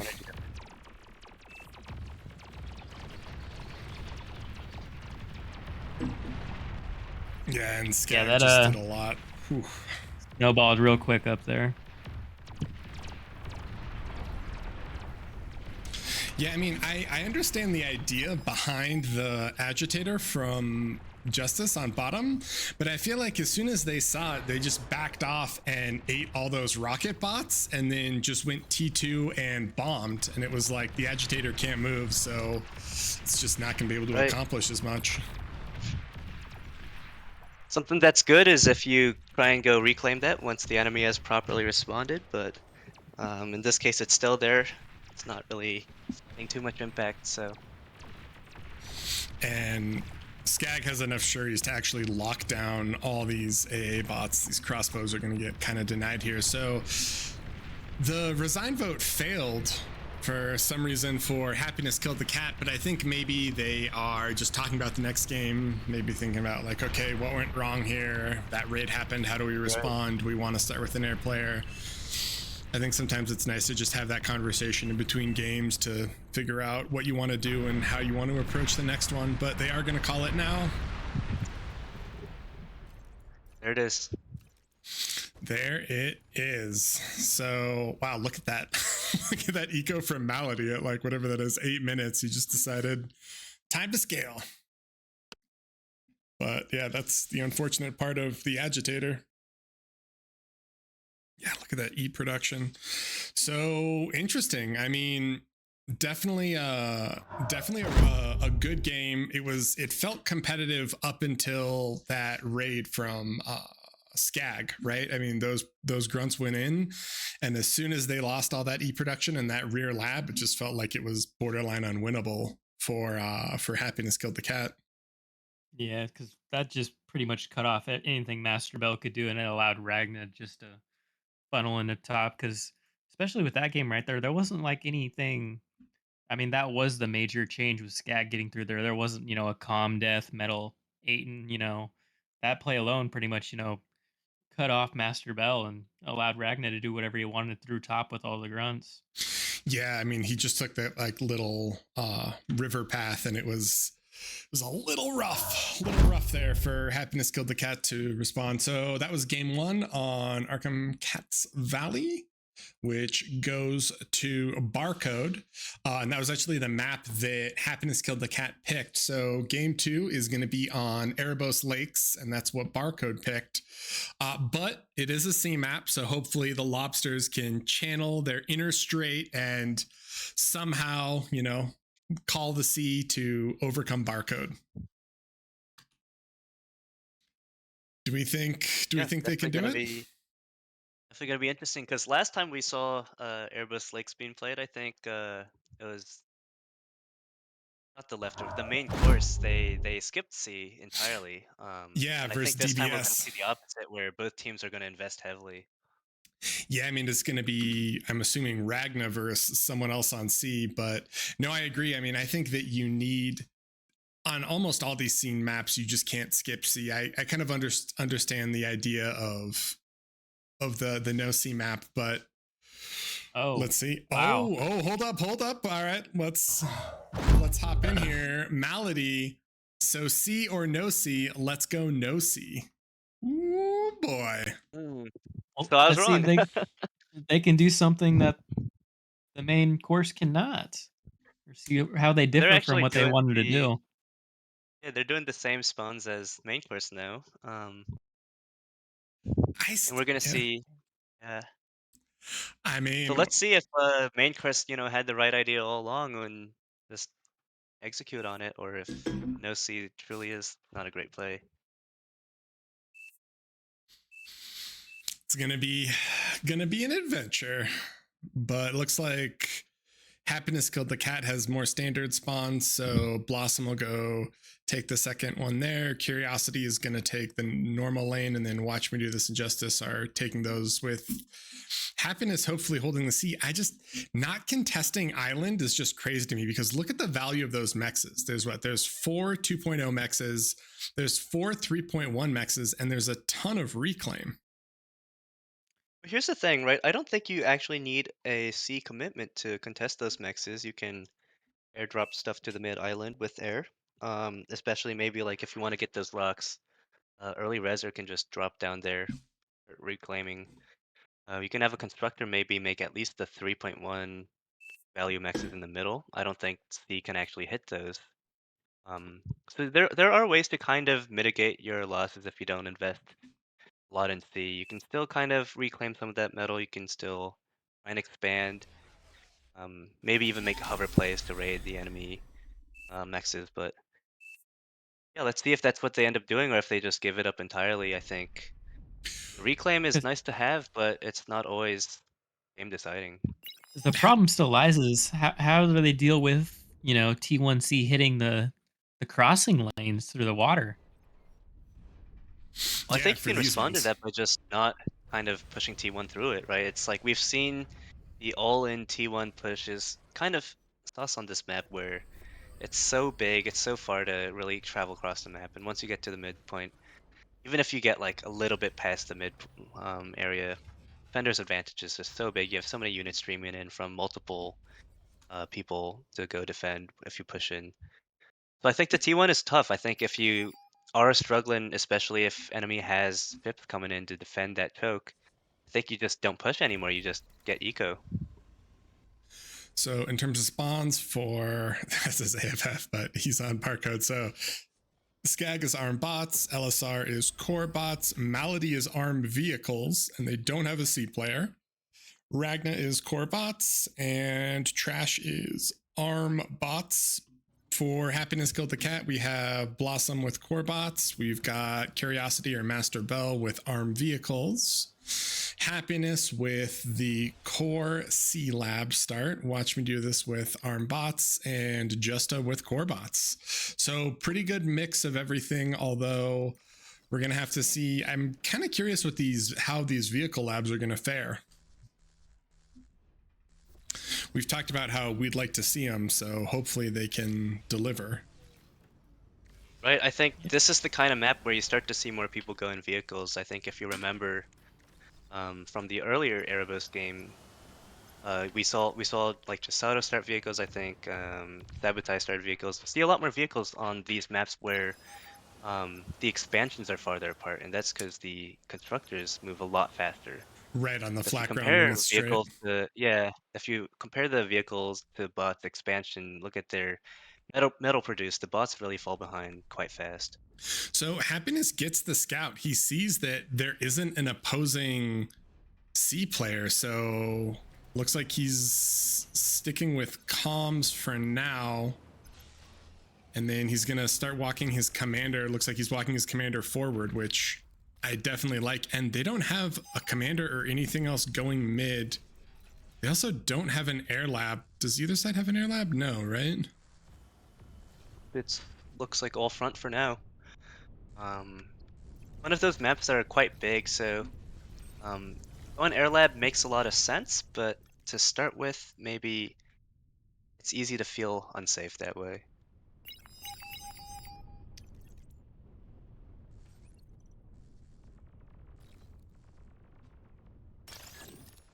Got some light skirmishes around the map, just feeling out lanes, seeing who's where and what they're making. What is the play for? I mean, we couldn't really tell with the game with uh, the main course in it. What is the win condition here for West? Just deciding to ignore C early. Like, what are they really trying to accomplish here early? Are they trying to win super early? I think Are you they just I think trying? it's T2 gotta be a tech. T2 play. Yeah, I think you T2 tech. I mean, in part, like I was saying, because like the map is so big that you're kind of hoping that the T1 takes so long to get to you that your T2 tech can kick in time. But Yeah, I mean, I don't know. I guess we'll see. I Because think even for Happiness Destroyer, here, Destroyer from Happiness can kill pretty much those, that. I mean, right? Yeah, I mean, I- it'll shred everything. And the bigger issue I feel like is, I mean, well, like you see the supporters here, right? His supporters down here have already started to contribute and start sniping all the units that are trying to cross. and you even deny these on both sides as well. Yeah, I mean, you can deny so much with the C here, but let's see. You know, I mean, this is the second team we've seen who skips C, so maybe they've got something cooked, something that they've planned for that we're just not ready or knowledgeable about yet. But Happiness is tagging all of these, and he is happy to get all this metal. We're seeing the salamanders from Happiness, but he's struggling quite big on the energy recently. The salamander energy nerf. Yeah, I mean, they used to be, We're what were kind of they? They seeing were that like, in play right now. they were like 4.5 before, I think, right? So the 7K Something around that, yeah. Yeah, the 7K is just brutal post nerf.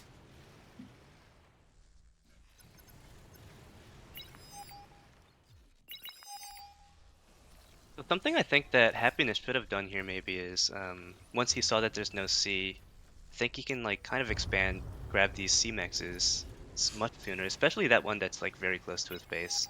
Yeah, I actually don't like this Sala transition as much as committing a little bit harder to T1C, because I feel like if you are Destroyer, if you have just like a handful of Destroyers, you can deny all the C mexes, you can deny a bunch of land mexes, and you can kind of mess with those crossings. I feel like when you go Sala, you're not going to be able to have quite as much impact, right? And because like, look, these Salas are going to hit. Maldi's already T2. He almost has an AGO up, and he's got Jags to respond to the Salas. First Ragna's Sala's hopping in the almost water. dead to... Yep, there it is. Yeah, so Ragnar already scouted the salamanders very early, and that allowed Melody to make this torpedo launcher. Salamander's already dead. He's got Jaguars to defend if the salamanders do decide to come up. I don't think they're going to find very much impact with these salamanders. And Ragnar, realizing that the C lab was gone, just made his own. And it's free game to go down there, but Happiness Exactly. quickly realizes and Yeah. starts eating the amphib lab. Yeah. Good reaction from Happiness. Let's see if he can kind of pump out units fast enough. It was very smart play by Ragnar throwing that down. I mean, he does have an absolute ton of metal, so... And he has a ton of BP, right? I mean, he's got 4 nanos and a con, so he should be able to, I think, outproduce Ragnar here, who just has his... Well... Oh, Ragnar's swapped and actually went Orca as well, so we're going to have some subs. And we saw another one of those salamanders die to the riptides, so salamanders definitely not as much impact as people thought. I think you want to do them a little later. I think the insane rush timing wasn't exactly optimal here. Yep, and Justa did a transition into a core air lab actually, so there are some Shuris on the field if he wants to try to fight Skag up top. Skag has a nettle, but nothing else, and I actually think maybe if you can bring some Shuris down, there was a herring, but he might be able to get some work done with Shuris in the naval lane. Happiness's big mistake too is not getting a destroyer out before he ate his lab the first time, because I mean, he could have been harassing this whole time with it. Master Chose to eat it. Yeah, you can deny the Ragnarsy with that as well, but it looks like Happiness took a good engagement here. He's reclaiming a lot of these ships that Ragnar's left behind, so Ragnar might be pushed back out of sea soon. Yeah, and we see Blossom went T2 to kind of counter Melody's T2. So Melody he has this little convoy of a console and T2, and they're running around and upgrading all of these mexes, but Blossom should be able to hand out T2 for his team as well, and they're starting to upgrade stuff. And I feel like Ragnar may have overcommitted with that, right?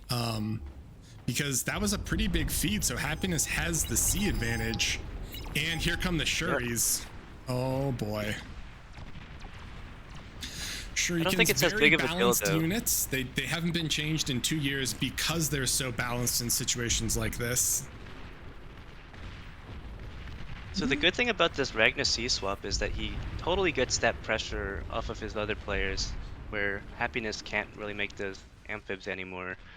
And we see that Barcode's really just pulled ahead so much in economy here. Trash Panda just got his advanced geo up. Melody has had it for a while. It's like you're seeing one team has twice as much energy, and that gives you so many more options to make big plays, upgrade all your mexes much faster. Yeah, and Master Bell he actually snuck one salamander in here. It sniped 3 mexes. It's going for a fourth, but there's going to be Mausers coming, and Sheldons from Blossom are now going to help kick Ragna out of C. So this could actually be pretty big, because this is quite a bit of feed, right? How much metal is in the water here? Yeah, there's like 4K metal in the water that Happiness is going to be able to take. The real question is, are they going to be able to survive this T2 push with all the energy advantage that Barcode has? Exactly, it's kind of like, well, you get this 4K metal here. Oh, Ragnar's commander just went down, actually. Ragnar dies, but up top it looks like he did that air lab swap, but Skag isn't going to let him do it, and Justa's going to throw away his commander. That's a lot of Janus. Oh, yeah. Justa with the bombing transition. Okay. And he's got Shuri's coming now, but there's Whistlers in here, right? Yeah, there's 3 Whistlers, so maybe those Shuris can stop it, but hopefully these bombers can get a lot done, because otherwise it's going to be a little bit rough for Happiness Killed the Cat. Doesn't look like the bombers LSR has 10 figs out compared to 3. Watch me do this. Loses his comm in mid for some reason. Around. It stunned the Whistler, so that is the good part about that. Oh no. Oh no, yeah, Miss Micro on the bombers. Oh, not like this. Yeah. I did this last night, and there's nothing more embarrassing. Oh. We've all been there. It's happened to the best now. of us. I don't think bombing the units is quite what they needed. They have the front and the pawn reinforcement to kind of clean that up, especially with the shurikens. They needed to at least attempt to find impact, like hitting eco with the bombers, since they're just so far behind right now. And Happiness swapped into seaplane, and he's not going monsoon, or he's not going I call it typhoon, monsoon. He's not going gunship, he's going bomber. There we go. Yeah. Trash Panda. I think he recognizes that he wants to hit those geos on the other team.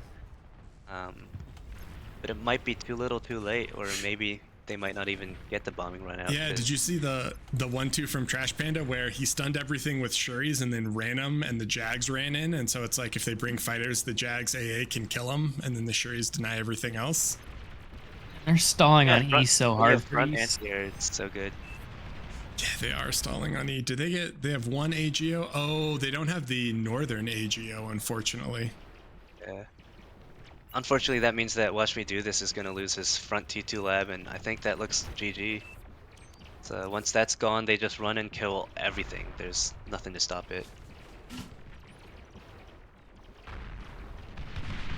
Yeah, Happiness has 4 seaplanes for whatever they are, dam bursters. But yeah, like you said, I mean, look at the metal bars. There's like almost 4 full metal bars. They just don't have the E to spend it. And now there are Jags just flooding in to snipe the remaining economy here. So it's looking a little rough for Happiness Killed the Cat. Looks like Barcode may have killed the cat instead. Like, ideally, though, with the bombers from Happiness, if he could have at least gotten the labs over here with it, and then it would have delayed this quite a bit. But I mean, Ragnar's Jags coming through and Trash's Jags. Yeah, the thing about lab bombing is, like, you might delay someone's push a little bit, but it's not a whole lot of impact. Basically, all you're doing is bombing a little bit of metal value. If you're behind on metal, then you're not actually significantly delaying the enemy. Labs are some of the fastest things to build, right? So we're gonna see these dam busters come in, and I think he's gonna actually hit Melody's Geo here, maybe. Yeah, but there's a running away from that flag. Still enough coming in. Oh, missed it by. Oh wait, 1%. More. Oh, there we go. That's he gets it. the BP, but I mean, they're still, it's like 3.5 to 9K, so maybe too little too late, but it was good. I mean, he got the BP. Yep. And Malady finished his bombers Aphis, though. Yeah, the Sequel Aphis bombers are quite is. nice. Yeah, Yeah, but the Aphis is gonna fund the whole team now, so yeah. the core Dam Busters are absolutely absurd just with their grouping. It's just they have such high single target DPS. It's amazing. Yeah, now they can just fund the Marauders and kind of do whatever they wish. And here's the lab down here. I mean, this other Geo is slightly exposed. There's not flak, so maybe if they can get another bombing run there, but I feel like it might just be a little bit too late. The loss of both northern bases is brutal. Yeah. Even assuming like Barcode goes completely AFK here, I think it's still gonna take so long for just Killed the Cat to rebuild all these mexes that got lost, you know, take back map, get the pork up. It's just such a difference in eco right now. They do spot Melody's commander. Do you think maybe he has Dam Busters? Maybe he can either pop Geo or try to snipe comms? Where's the other commander for Barcode? It's Crash They Panda have has one, 3. and then Ragna has one, and they're all very well protected, I think. So it'll be a stretch for them to go and snipe all 3 of them, but I mean, they definitely do know where Maladies is. That's the start, so he's gonna they're try going in for for the that bombing run on AGO. the Geo. I don't think he's gonna make it. There's 2 chainsaws, and those are very good single target. These bombers are just getting shredded. Yeah.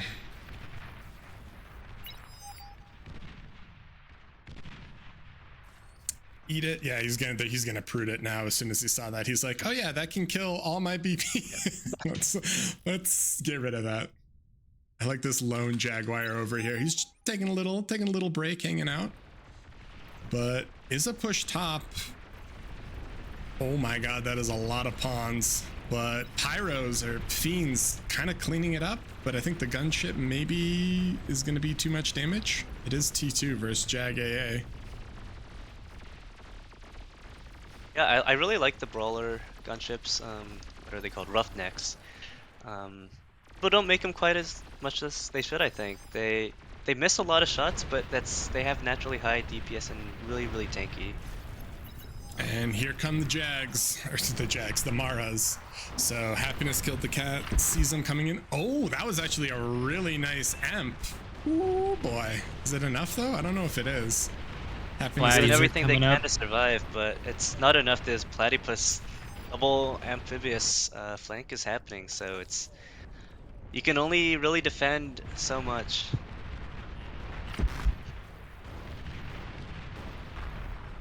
We're gonna see one more attempt on these dam busters trying to maybe go for the advanced Geo again, except now it's a prude, so Yeah, Happiness losing all of that, and unfortunately it's gonna fly into fighters and AA. So I don't think that's gonna get too much done. The Maras do maybe die to all the pit bulls, which is nice, but I don't think they have enough. Yeah, they're gonna throw out the resign vote now. It looks like the Platy raid with the Maras with everything else kind of ran through, unfortunately. It was a really good response by Bell to cover that Mara raid, but then, you know, the other side, Platypus come in uncontested. Yeah, and Ragna put in some work that game. Man, look at Melody's eco from like 4 minutes on. That yeah, it was an interesting game. I kind of feel like it was, I'm not going to say a misplay, but I think if Happiness had dropped just even 1 or 2 destroyers to apply pressure before doing that Sala transition, it would have been better. But I think also maybe just the Sala nerf, people still aren't familiar with it because it's such a massive E change, right? Like before you used to be able to just pump them out, and now it's like you really need a strong E economy behind them. I think Yeah, they no, could have I made think the E work if they coordinated better, maybe done the Salas a little later. I'm not sure. I don't remember if they had a T1 Geo by then. Like trying to build up that energy first before you go the Salamanders, definitely was something that they needed. The title's not bad on that map, so C has the opportunity kind of if they think that they're not getting pressured, they can really get a lot of energy really fast before they try and make those transitions. So I think it was a bit of too many Salamanders, too early commitment. Um, could have maybe gone a different way in a different world, but we saw that Malady had already responded quite well with his own Jaguars. They were already T2 getting Geo up. Um, yeah, maybe the play was just to kind of focus on land tech at that point, get their T2 mixes up, get the Geo up, and then maybe kind of see from there if they have the economy and bandwidth to try a Salamander play like that. Yeah. So game 1 goes to Barcode, game 2 goes to Barcode. So if we want to take a quick look at the standings, we can see Barcode goes 3-0. Happiness Killed the Cat goes 2-1. And remember, the top 2 from each group move on. So actually, Barcode, I think, and Happiness Killed the Cat both move on, correct? Unless, oh no, DSG, yeah. So yeah, they're gonna move on regardless, I think, right? There's no way there's a tiebreaker because. Right. I think the other 2 teams have 2 losses each, right? So Yeah. So. Oh, whoops, sorry. Let me scroll down a little bit. I wasn't showing the bottom one. Yeah, so DSG and UWU are both 0-2. So even whoever wins that next game will be 1-2, which means that Group B is going to be locked up. So Barcode and HKC, I believe, go through. And then we are still waiting on results from Group A. it's gonna be interesting because I think whoever wins out of DSG and UWU, they're good. That's basically gonna decide who they're fighting out of the first bracket, right? For these losers rounds out of the group stage. Yeah, good point. So And if I had to pick between the main course and AFF, I mean it's a tough decision, but that is hard. I think Yeah, I'd I rather don't know. play. Yeah, it depends on your playstyle, I guess, right? Because you have main course there, probably more generalist gameplay. AFF is really T1 focus or really high pressure builds, right? So depending on what your playstyle is, you might want to face one of those teams or the other more. Yeah, it's interesting. I mean, yeah, you're right. I think it is going to be a play style difference because I feel like AFF is such a high pressure. They're like that T1 all in super high pressure, like just like slam into your face type of play style. So it'll be interesting to see. Let me see what other lobbies and what other games are active. It looks like DBS versus Pro is on. And that could be kind of amazing. It is 15 minutes into a failed negotiations game. So I think, let me see if I can get everyone passwords and then maybe we can hop in and watch the tail end of that series. Oh, let's do it. All right. Give us 1 second. We're going to go to a quick 2-minute break and then we're going to hop into that game. So stick around and then we will be right there.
right, everyone, welcome back. We are loading into DBS versus Pro.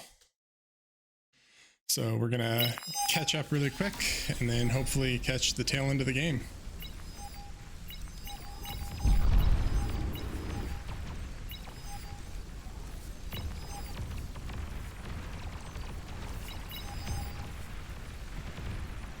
I believe what it said, they are 15 minutes in? 15 minutes and 21 seconds, yes.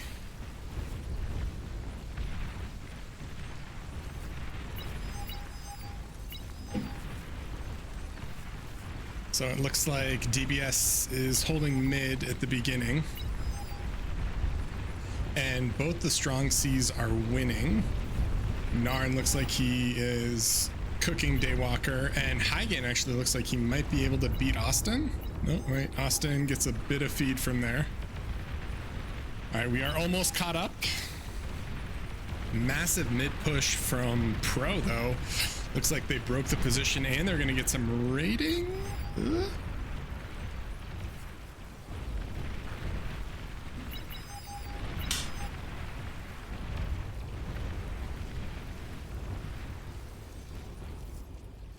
All right, we are all caught up at 16:30. I missed it. Do we know who took game one? We do not. I'm sorry. So we'll see. But Pro is slightly ahead economically. Interesting. Got T1C versus T1C. Hygan and Austin are kind of fighting it out, but it's great that Austin didn't break here because he is weak side C. It looks like Narn had a really strong push, but then he kind of got shuried and lost his commander, so he's gonna have to try to recover here. Yeah, I didn't quite see how much, if anything, was fed, but it's really dangerous when you have these big T1C armies, because you know they're almost always going to leave a full wreck. That's so much metal that you're leaving behind, and it can be really swingy that way. So once you have that kind of C advantage, I like to kind of play it safe. You might have a little less impact than compared to if you were like, you know, going full all in on team that isn't really defending against it, but rather not feed as much compared to, like, you know, feeding and losing that momentum there. It looks like Florio mid. Yeah, Florio really committed into Jags, but Chisato is ready with just this massive. Oh, the Lichy bull on army. the AGO. Oh god. Great atomic bomber. He got him. He popped it. What else popped with it? Do you know? A bunch of a platypus raid got killed by it as well, I saw. I don't know about what was near it in the base. Oh, and this Daywalker Narn battle looks like it's turning into Shuri versus Shuri, but I think Daywalker is winning this, isn't he? So this is looking a little scary. It's like the reverse C sweep where, you know, you fall back a little. Like if Daywalker gets pushed back to where he was, right, that's only like a 3 max loss. It's not that big of a deal, but then, you know, Narnik ends up feeding a lot of his commander, you know, like in other things on enemy territory, so that's pretty dangerous. And it looks like but we see this Teddy, mid push from this Sato, and this mid Teddy. push is huge. Oh, it's gonna get through. I think the grunts break through this LLT wall. There are a few mines that might clean up some. Oh, and there are Shuris behind, so he might just be waiting for them to get inside the fighter wall, and then he can commit Shuris to it. I think Chisato realizes he kind of has to make something happen here with that C just going to come around the back eventually. Yeah, Austin went T2, and he's dropping a despot now, so he'll have a battleship, but he's probably going to end up having to 1v2 C from both sides, which is all but impossible. This Chisato push in mid is scary, but I'm also worried about the amount of metal it's going to leave behind. I think they can maintain it. They've got a lot of reses coming in from behind. Chisato's got more units coming in. It's really interesting to see this counter push because earlier in the game, X Factor and the rest of the pro team had a really big push through mid, right? But I think where that went wrong was there are too many Jaguars. They're kind of like a raiding unit, can cover spam. Oh, that atomic bomber killing almost 4 bulls at once. That's insane value. Yeah, that's Yeah, what ended up happening was, you had this big pro push that was very Jaguar heavy against like a more slower, more stable push, and just the Jaguars just can't roll against that. yeah. But this Fiend Sheldon push is gonna, I think, win back mid, and they've got reses on this side, so they're bringing all these bulls. They're probably gonna send it back soon. I feel like DBS might need to slow down this push a little bit, right? Are they overcommitted? Yeah, I think Chisato's already recognized that that's a failing push, because, 4 different colors of pro units are now flooded in, including C.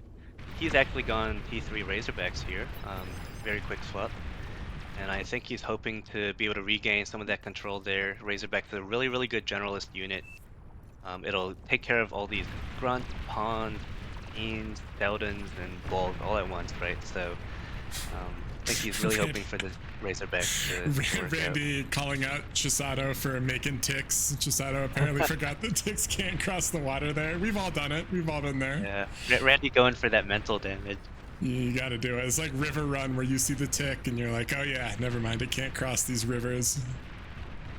So yeah, this push is doing great, and similar to the other side, they've got a ton of Rezzers behind it, but these Razorbacks should be able to come out and do quite a bit of damage. Neither the Sheldons nor the Fiends have a ton of DPS to really contest the Razors, although they can chip away at them, so I guess we'll see. And on If you the look at back C, end, actually, Austin turned around. Yeah. Yeah, Austin had to turn around to deal with Daywalker coming up, and now that just leaves High Gain able to roll in here. Oh yeah, and Hygain went T2 as well, so he's got a fleet of destroyers, frigates. He's got the cruiser and the destroyer as well. So Austin, unfortunately, is kind of between a rock and a hard place. And the other nice thing is that I feel like Daywalker doesn't need to commit too hard. He already has the mexes on this side, so he's kind of just chilling, I think. And Razor is in mid. It's cleaning up quite a bit of stuff. It's got 24 kills. They do lose control of those mid mexes. The wreck field is substantial, but not too big. And it looks like Randy has bulls of his own that are just kind of chipping away. I think these X-Factor Razorbacks are shanked gonna the try Lichy and- shot on that one too. Oh no. You see, Teddy's raiding again with Platypus. It's like a Teddy classic, basically. Finding mechs and killing them. I think these Platypus can actually kill all of these titles without too much contest, right? Yeah, there's They're there gonna be are immune two to the frigates. Torp Fletcher. Yeah, the 2 frigates, but they're idle. Oh no. Again. Yeah, so that actually is going to be pretty big. He has the frigates, but oh, Daywalker's AFK. He's not. He's Yeah, not aware that Daywalker's they're. looking at the map. Oh, man, that's a lot of These fiends. Platypus are. Yeah. I don't feel like the fiend is gonna be able to break through, right? Like Chisato is ready for this. He's got, oh, there were some imps, but he's got the razors, and they're gonna drop a lot of pit bulls. So even though they do have, Pro has a massive eco advantage, Teddy and some other people are definitely trying to chip away and get a bit of economic damage where possible. That Lich just snipes a ton of platies. Yeah. So I think Pro's got a good push coming though, because even though the Fiends are very ineffective against the Razorbacks, there's so many Starlights coming in. The Starlights are going to be able to chip away those Razorbacks, these pit bulls that are getting built. And there's not really... Sato doesn't seem to have a great current option to deal with that. Yeah, and Now he's Austin... swapping into Vanguards. I feel like Austin is kind of on borrowed time too, right? Because once High Gain takes control of the sea, it's going to be incredibly difficult for DBS to survive all the eco damage that comes from missile ships and flagships on the backside. You can even take the HU with the missile ships right now. I'm kind of just idle though. They were firing, but he stopped for some reason. Yeah, there we go. Now they're firing again. Do you think it's worth it for them to try to push up into this like pulsar pitbull? Can they break it without... Oh, the Vanguards are coming out now. They can definitely break it in, I think. Like, Vanguard is not the most DPS for Gust. They just need to put their units on move orders instead of fight command. The fight command is pretty brutal when you're actually trying to micro and win a front. Um, Basically, if you don't have a fight command on, then the default engine targeting is going to basically pick usually what's the best target within range. But if you fight command, then it changes to the nearest target, which in this case is always a tick. So Right, right. So you can adjust, but it looks like they're starting to break through. I mean, it's getting a little bit closer, right? And they had res bots. Where are their res bots? I guess they don't have res bots behind it. There are quite a few wrecks, but stuff's starting to stream in.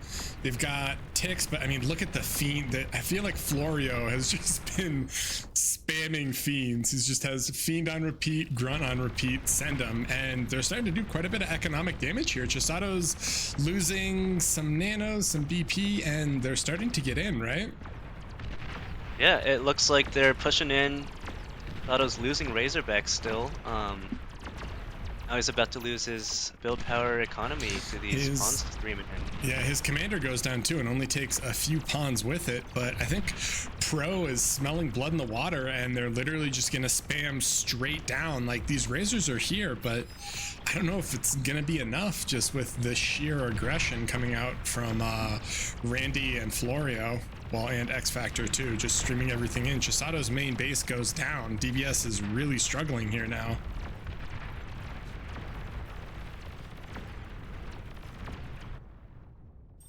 Daywalker with a herring fleet. Oh, I guess coming just for AA support.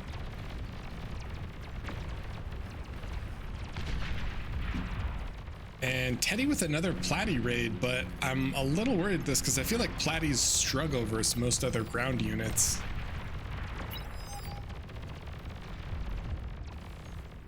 Yeah, it's kind of one of those all the fronts are dying kind of moments. Austin actually is lacking some energy for his to fire the laser weapons on core battleships and cruisers.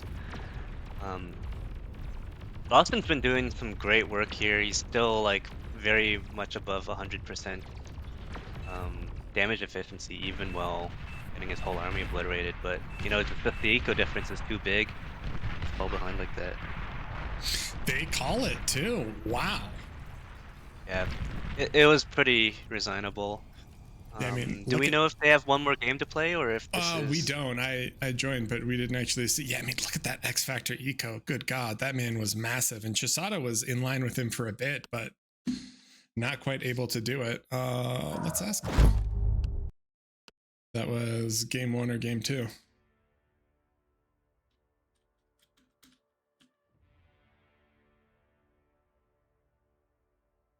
Let's see. Hopefully that was game 1. Oh, that was game 2. Wait. Pro 2-0 DBS? Ooh, boy. That's a little spicy.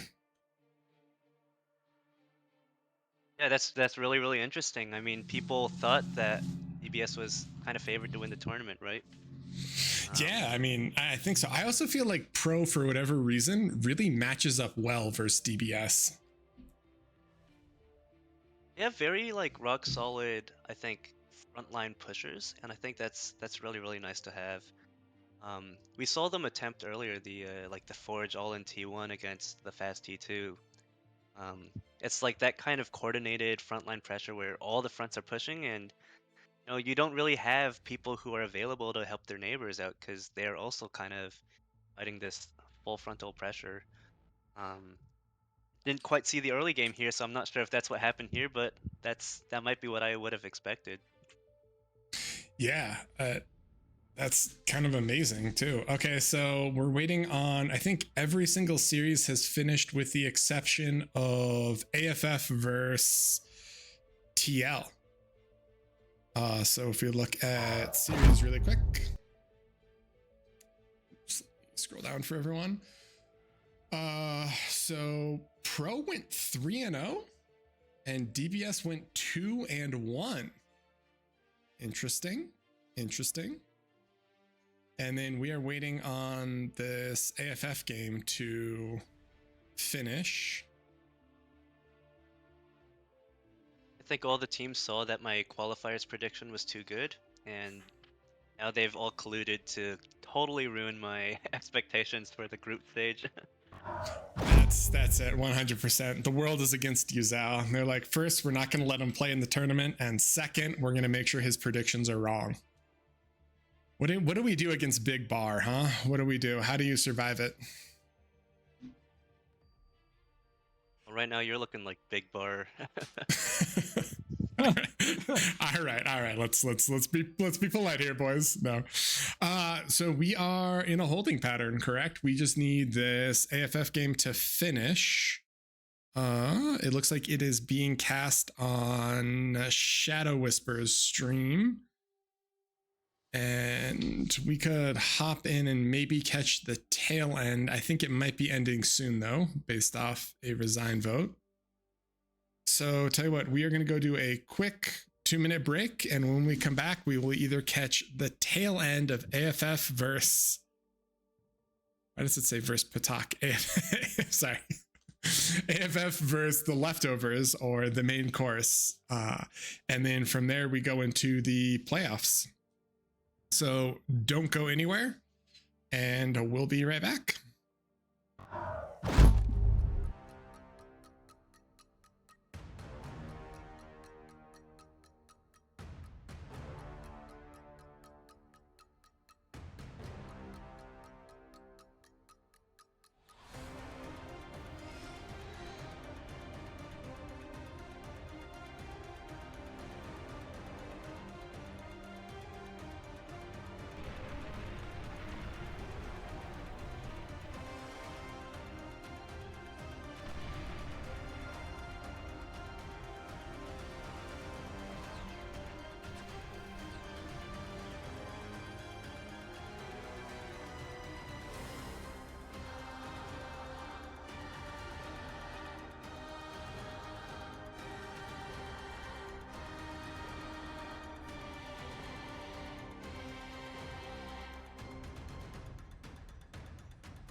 All right, we are back. It looks like this AFF game, AFF versus the main course, is still going on. So we are going to hop in and catch the tail end of that and see what's happening. And then I think from there, we're going to go to a bit of a longer break, maybe do predictions for semifinals tomorrow and everything else.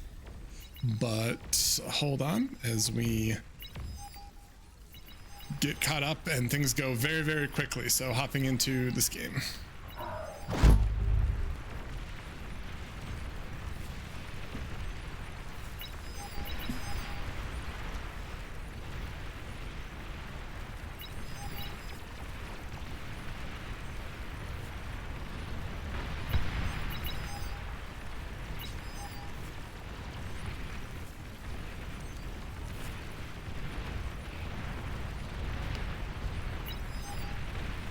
Gotta catch up to 18 minutes, so we are almost there, but not quite.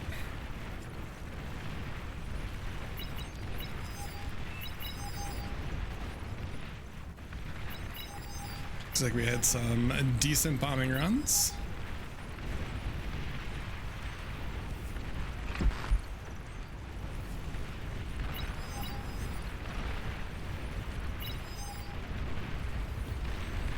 And almost caught up.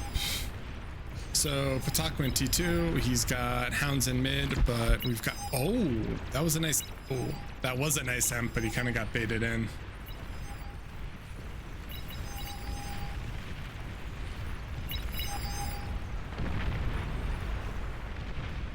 All right, we are all caught up now at 20 minutes. It looks like AFF is ahead slightly in terms of E production and potentially also in metal. Wow, look at this wind farm though. Patak farming up that wind, boys. Farming up that wind. I believe we just missed it. I watched a little bit of the end of it. I believe Grumpy had a Litchi right above Raiku's gantry and fusion. I believe he misclicked on the gantry instead of targeting the fusion. Boy, and looks like we've got a legit Shiva push from Raiko, which is going to be really scary. There is an ARM T2 bot lab, so maybe he can swap into snipers, but the timing of the Shiva push is going to be incredibly scary. Shivas are just such great units. Any kind of slow push that you're doing, it's the frontliner you want. Yeah, and it looks like they're starting to break through here, although top is moving units down now to kind of try to help out.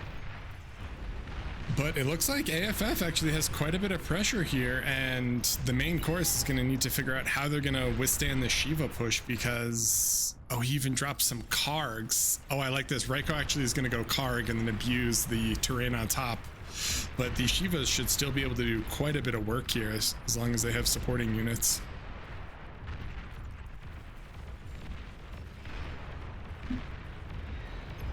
Grumpy does have the EMP bombers though. Yeah, Yeah, Grumpy knows his counters. Yeah, he gets it. But he does also have some Banshees out here killing the Shivas, which I think we all know is the real counter. There we go. That's it. Man, Stilettos post-nerf just do not feel super valuable. I almost feel like maybe he should have gone Abductor instead, no? I think they're still significantly easier to micro than compared to Abductors. And he did get like the big T1 mass, I think, which is good AoE effect there. I think there's just like too much to push into, and they've got anti-air support, right? That's the main thing here. Yeah, and these Shivas, 5 Shivas, 65 kills, they are in the base and they're going to start slamming everything down. He's going to split them and go, and it looks like they are going to call GG there. So that is going to be the end of that. I'm not sure if that was game 1 or 2. Based off the fact that everyone else is done, I'm going to assume it was game 2 or maybe game 3, but I guess we'll see. Yeah, it's just a 20-minute game, so they've likely played at least one. But yeah, that's fun. That's the first Shiva match that we've seen. We haven't seen a lot of T3 today, actually. Even on like the Rosetta game, they just kind of skipped T3 and went right into LoL Cannon, right? Right, because T3 is like kind of difficult to play around. It feels like an all-in, and most people do indeed go all-in once they hit T3. Yeah. If you're not finding good value with an all-in, then it's not good, right? So something I do like to make, like for Shivas, for example, in this game, like let's say they didn't resign there, right? Like you can make a few Shivas, reclaim the T3 lab, and then start doing other stuff again. I think that's one of the good advantages of having some of these cheaper T3 units like Shivas or Razorbacks is you don't actually need to go all in. You can just kind of skirmish around with what you have and keep them alive. You don't need to, click all the way into the enemy base all the time, and you can kind of prevent yourself from going all in that kind of situation. But most of the time, T3 does end up being one of those like, well, I need to win the game with this T3 or find so much impact that I do end up winning. So Yeah. All right, so hold on. We're going to get an update here. Da-da-da. And there we go. So groups are done. So Group A, it looks like Pro went 3-0, DBS went 3-0. Everyone is set to advance, or is that me? Can I click that? All right, let me not break LSR's bracket for him. Yeah, so let's see. UWU, unfortunately, I think is going to drop, and TL is going to drop, right? I'm not actually 100% sure how the qualifiers beyond this work, because I think we have a couple more games, or no? I believe that the like out of the group, so let's say group 1 is A and group B is E. What am I saying?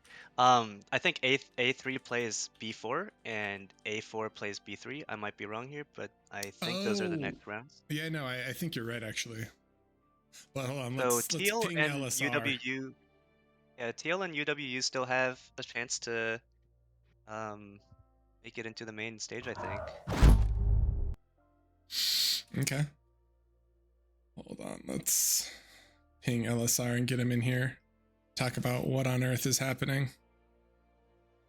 Because I think there's one more set of games, right? Because tomorrow is just semifinals. Tomorrow is just like top 4 on.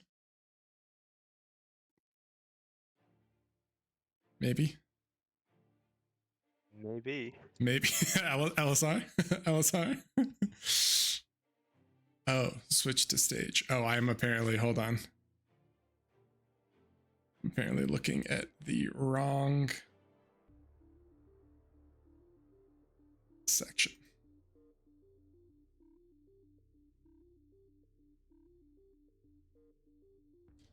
So hold on, guys, while we figure out what the next part looks like.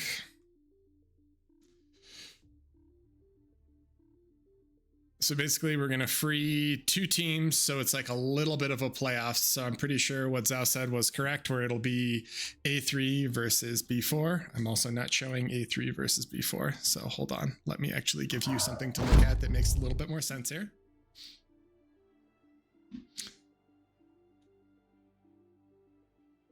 So it'll be AFF versus DSG, right? And then it'll be TL versus UWU.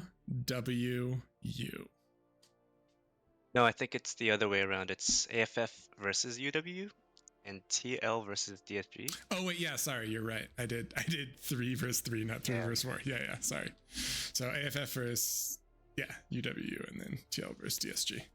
Okay, so hopefully we can get these games in motion soon, and that'll be it for today once these are done. Yeah, which one do we want to take a look at? Haven't seen DSG play yet today. Do we want to take a look at the DSG versus TL game? I'm fine either way, actually. We've seen AFF and TL, but we haven't seen DSG or UWU, so either one we'll be able to see. Oh, and LSR says prediction, time for predictions. Ooh. I know my prediction wasn't very great. I didn't know there were predictions. I definitely didn't make a prediction that was incredibly wrong, so I just didn't know it existed, and that's why I didn't submit any. Here's what I'll say. I had to let other people win after making such a great qualifiers prediction. You're so generous, Zhao. It's amazing. So kind. Exactly it. So supportive towards everyone else. So hold on. Let me see if I can pull LSR in here. I think we might be going to a break, but I'm not 100% sure. So let me make LSR talk to us. We want to hear his wondrous voice.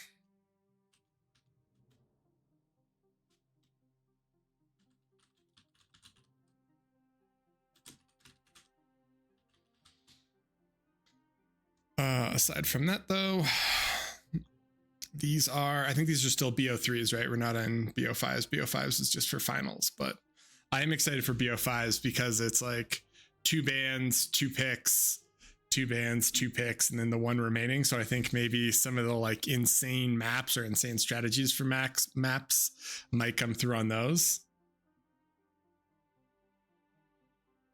All right, I'm here. All right, so LSR, talk to us. What's going on, sir?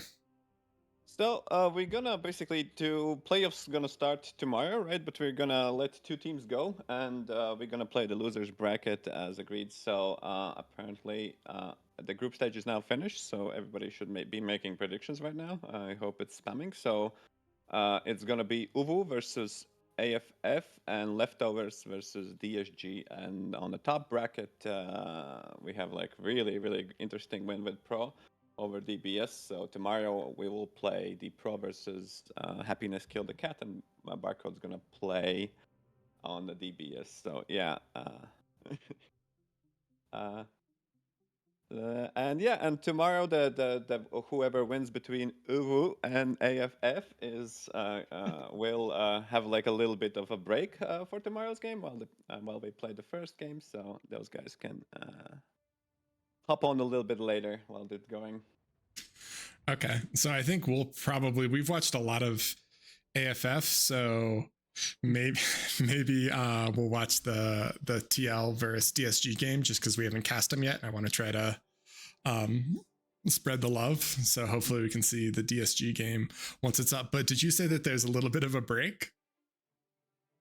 Well, the break is going to be tomorrow, right? We want to essentially free 10 people so they don't have to wake up and then, knock each other out, so they get to play today. And every other team, like, they get break now, but tomorrow the teams who won have to start grinding earlier, right? So the teams who qualified just now on a winner's bracket can take a rest and watch the tourney play out. And tomorrow the guys who qualified have a little bit of time to watch stream and prepare for their matches, right? So it's good overall. So yeah. Okay, cool. So hold on. Let me swap over. I see 2 predictions filled in right now. So these are the predictions that he was talking about. So basically, you're gonna make on the stream? Let's do it. No, I'm not gonna do predictions on stream. He'd be canceled by tomorrow. Yeah. I'm gonna get even more hate mail than I already get. But yeah, guys, see where it says create prediction here. So LSR posted that in chat. So you can click there and you can do predictions. And he's talking about we're gonna do the lower bracket, the right here. These guys get to chill, hang out, drink beer, watch other people play, and then these guys are fighting for their lives in the losers bracket. And we are gonna try to catch TL versus DSG, but we are waiting on a password.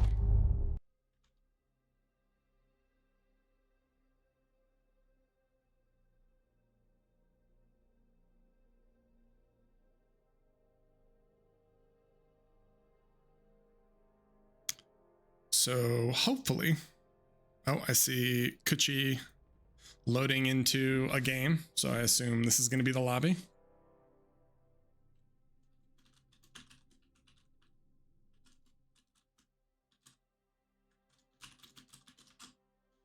Give us 1 second. Tell you what, I'm going to throw us to a quick break. We'll be back in 2 minutes. Hopefully, by then we will have the lobby ready, and then we are going to be casting the DSG game. If you want to see the other game, which is UWU versus AFF, that is on Shadow Whisper stream. So hop over to him, good God, and we will be right back. We will see you guys momentarily on the other side of the sweet little promo trailer.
right. We return.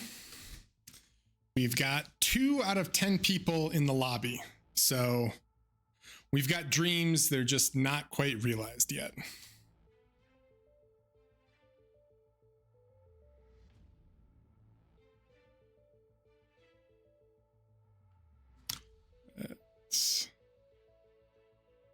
Was there a lower OS limit or similar for making a team and playing in this tournament? No, there is not. So you can be any OS you want. Actually, last season we had a team that had some 0 OS players or like 1 OS players. Totally join anytime you want. It's awesome. I think one of the cool things about Omega Series is that for the qualifiers, it's like a modified Swiss format. So after a game or two, you're going to end up playing people of a similar skill level to you based off wins and losses. So it actually is pretty fun for some of the lower OS teams to join because they'll end up playing each other. And so you get to kind of have the tournament experience and kind of just like get some games under your belt, but you'll end up playing people who are closer to your skill level. It's not like you're going to roll in and then just get steamrolled by DBS. So yeah, no lower OS limit, and we highly recommend that you make a team and join for season 3. Yeah, it's definitely fun to play, especially qualifiers. You know, it's low risk. Just come play, have fun. Gonna be a lot of good competition. So Yeah, it's always cool to see to just kind of see, especially new players join the scene and play in those games. All right, we've got 4 people in the lobby, but only 2 of them are for the team that we need. So let's ping LSR maybe and try to get these people together.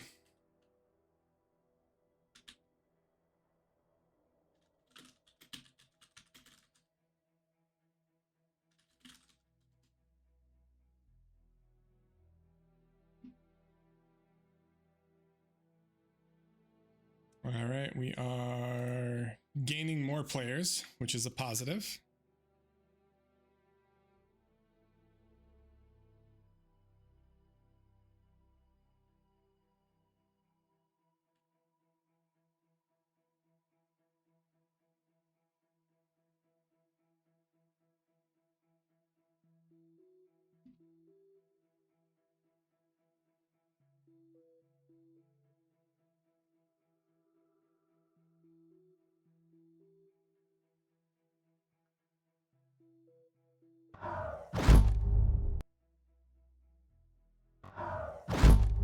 So this we have a request in chat. How do you pronounce UWU?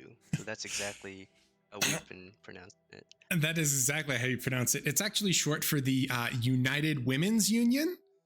The players didn't tell me that, but I think we all know that's what it stands for. LSR had an incredibly strange pronunciation for it that I've never heard, nor do I want to replicate. But over here, you know, on the A stream, we pronounce things correctly. So Zhao, thank you for bringing that to our attention and letting everyone know that we are in fact pronouncing UWU correctly. So these are the 2 teams that we are waiting for. So DSG is Dave, Kuchi, Barcast, BCTV is Barcast, Choice, who in game is Idiot, or is Stupid, is Idiot. Sorry. Mighty Sheep is Stupid, Choice is Idiot. Those are not insults. Those are their given names that they chose to call themselves.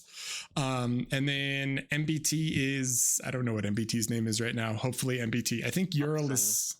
Oh, Blopson, yeah. And I think Ural might still be banned, but I'm not sure.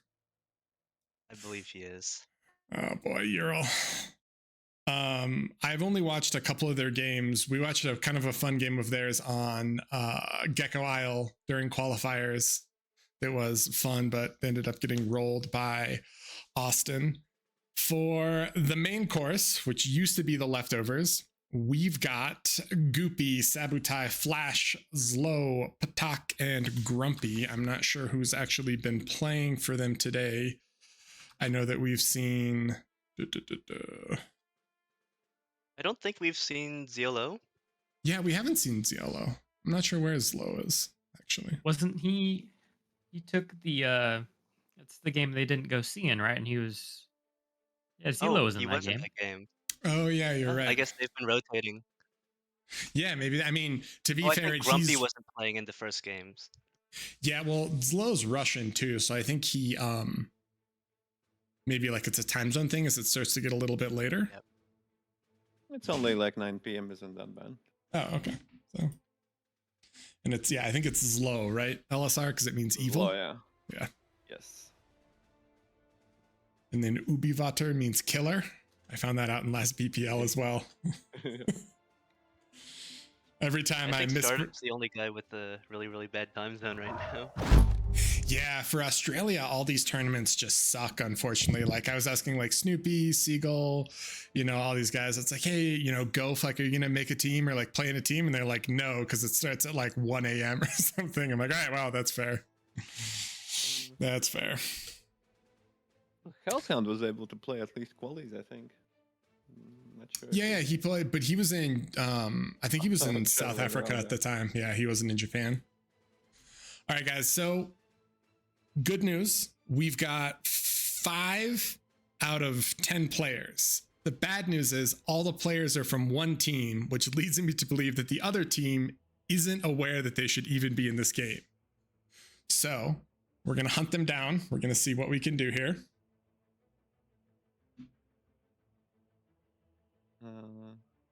LSR, we nominate you. You can do it. You can track them down. Well, the Grumpy says that the situation with his team is a little bit the situation of his team there.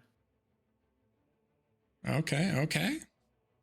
Doesn't sound super promising, but we'll see.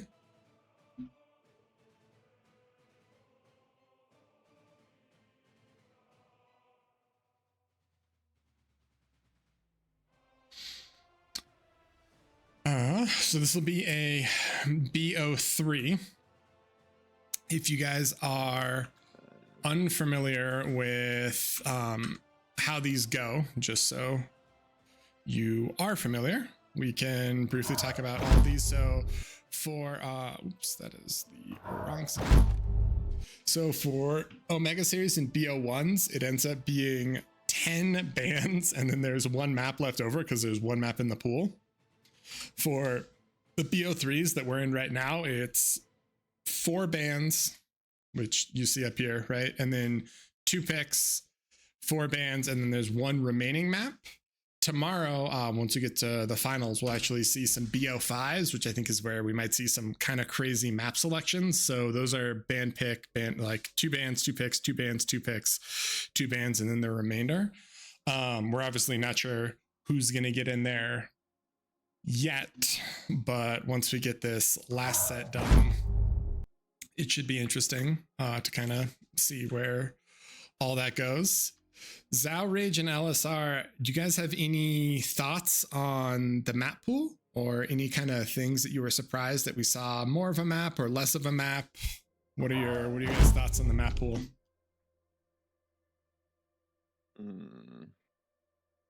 Maybe LSR, you can, yeah, let's hear your thoughts since you probably had a say in some of these maps. Well, yeah, what are the returning maps? Angels is a returning map. Pawn Retreat is a returning map. Yeah. Erebos is a returning map, but that's it, right? Yeah. Well, I voted for the maybe Kings. I don't know if people have been enjoying Kings. I know Austin said he doesn't like Kings, but we needed at least 1 small map, right? So, like, there was these huge maps in general, right? The Erebos and I think the Pawn Retreat. Those are like almost 20 by 20. And Failed Negotiations is also really big. So yeah, Pawn is 20 by 20. Failed is 24 by 24. Failed is huge. yeah, I think the Tau has been the weirdest map to figure out from the new WEMs. It's like kind of laney and open and usually ends rather quickly. Don't think I don't know if you guys saw any Tau games. We watched actually a really crazy Tau game. Who was it? It was Pro versus AFF, and they actually opened air. So they co-opted, both teams co-opted bottom, but then AFF opened Shuri on one of their land lanes, and they just completely crippled the C. Yeah. But they ended up losing because X Factor basically just pushed across this whole lane, took all of the mexes, and then raided, and the Shuris weren't able to get quite enough impact. So yeah, it felt like a really odd game because it felt like a resign angle from, I don't know, like 3 minutes in, and then suddenly it just like turned around and we're like, whoa, how are they winning? How are they losing? What is happening here?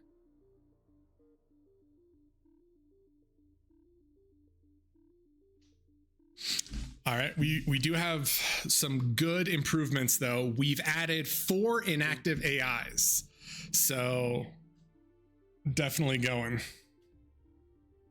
Oh, and hold on, we're actually getting into bans and picks, so give me 1 second to stop memeing.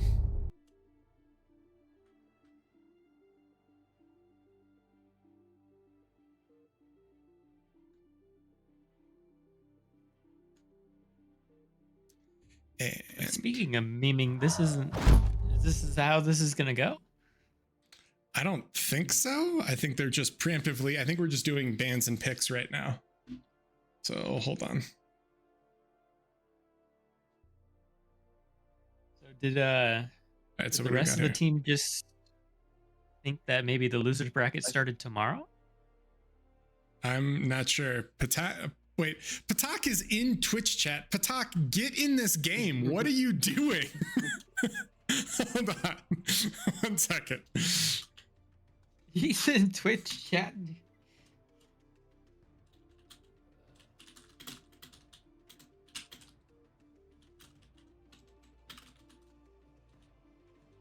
Patak is literally in here memeing in Twitch chat talking about Klingons, and we're waiting for him. They are lacking members, sadly, to be fair. Oh, okay. We have good news at least.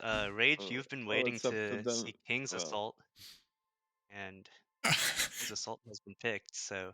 But Patak literally just hit us with the "oh, we quit," which means we might have Grumpy with 4 inactive AIs and the take. So okay, we're playing for content. Grumpy's gonna play for content because Grumpy is a man, and we can respect that. All right, so sorry. Let me. If there's anyone who can do it, it'll be Grumpy. So It let's will see. be Grumpy. Yeah, he's gonna Chisato him.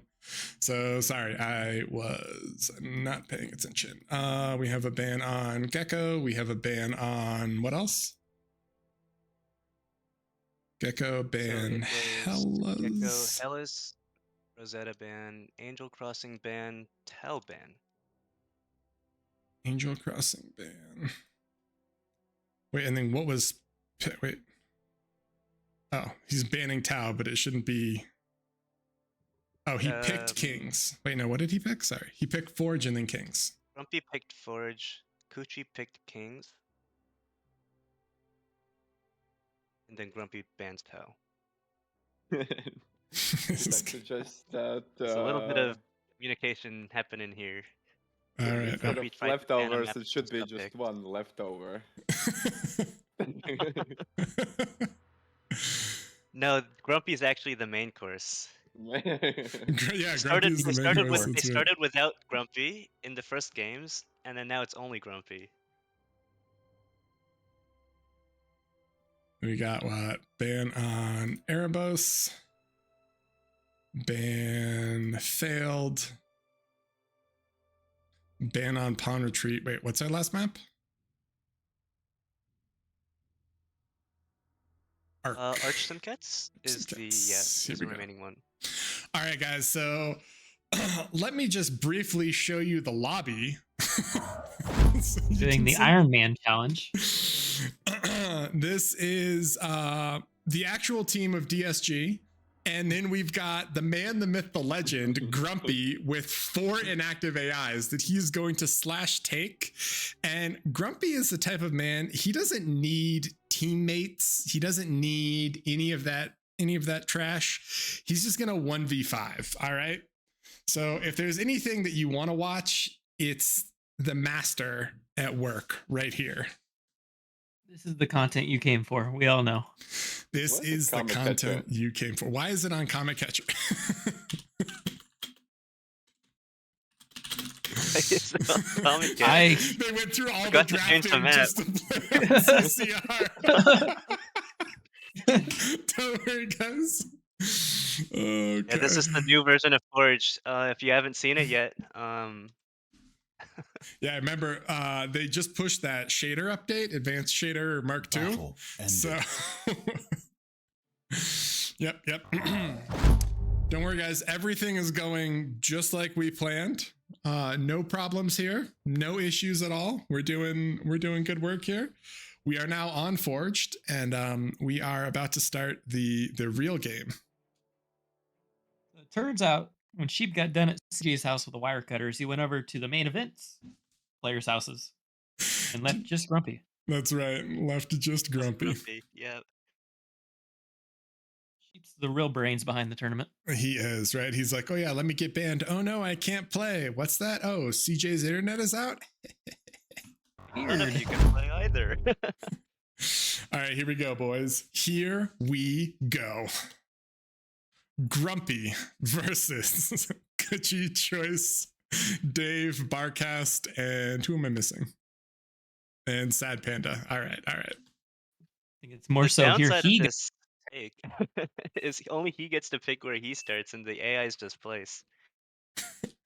Choice says he's more scared of this team than the actual 5-man team.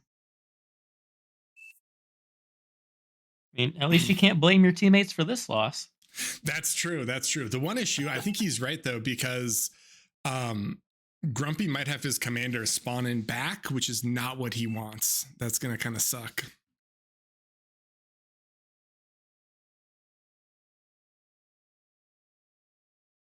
All right. Let's see. We believe in Grumpy, team. We believe in Grumpy. This is gonna happen. I believe. I hope you waited to make your predictions. Oh yeah, that's a good point. Our predictions closed, LSR. If anyone voted for the main event, they're gonna be pissed. Get those picks in.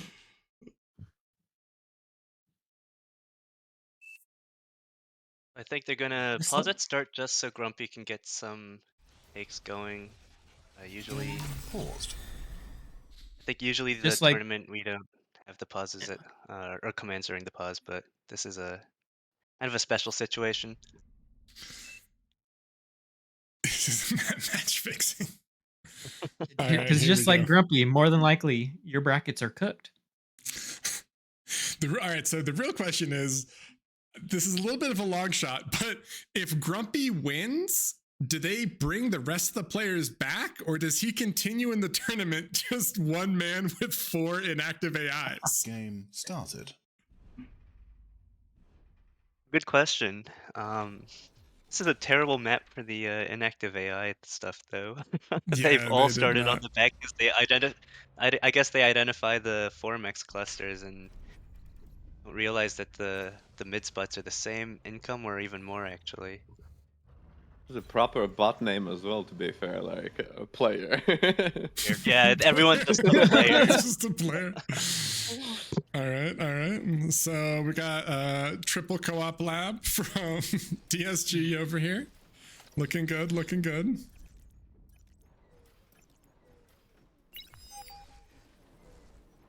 We got some ticks out. Grumpy's gonna have to channel some pretty high APM. It's currently at 26. Kuchi is at 5 APM. Interesting. Oh, he queued up some solars and probably went to go get a drink. Makes sense. This is an adventure, boys. All right.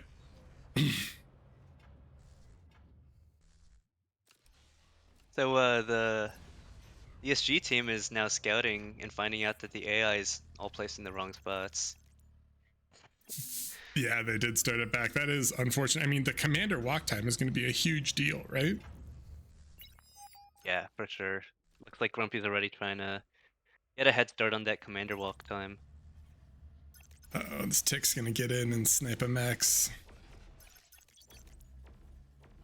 Oh, or is it? It is not. All right. So DSG already has a geo up. Yep, that's maybe just it might just be a little bit of a problem. They're at 900 E compared to the 400 E, just like, you know, double the E production. But hey, we're rooting for Grumpy here, boys. All right, we're rooting for Grumpy. For sure. I believe in him. Maybe not with these ticks coming in the back line.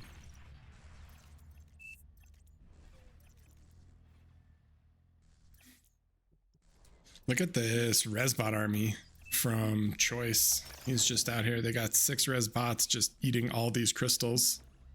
I think crystals were nerfed recently, right? They don't, the forge crystals don't give as much E per second when you're consuming them. There is two I know types that- of crystals. There's good crystals and the bad crystals up on the mountain.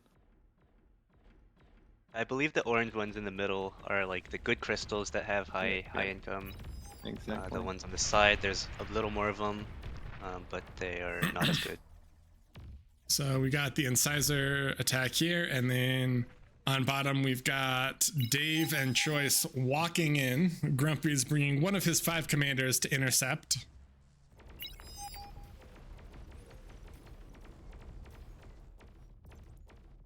Oh no, Dave is just walking straight. Dave's straight just into gonna walk space. right in.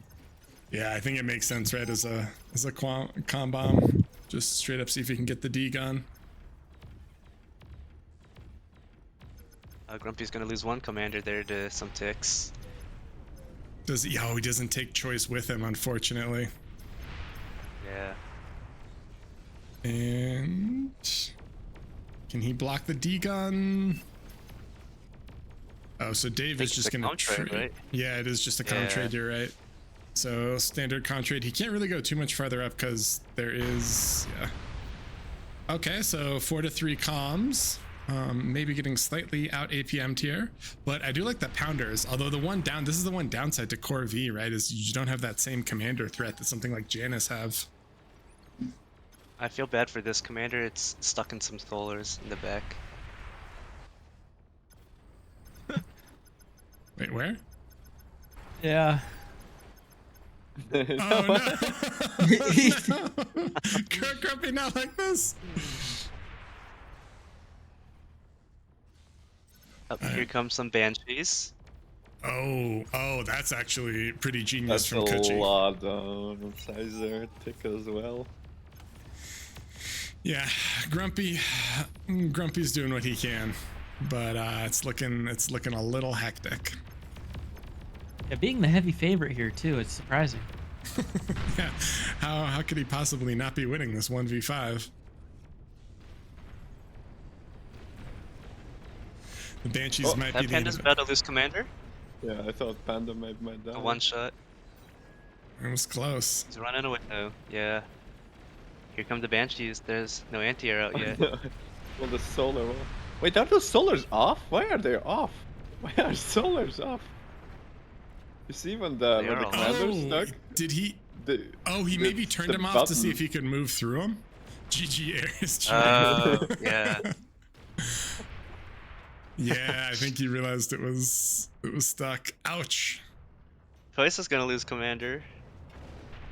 Oop, he's not. Oh, it was close.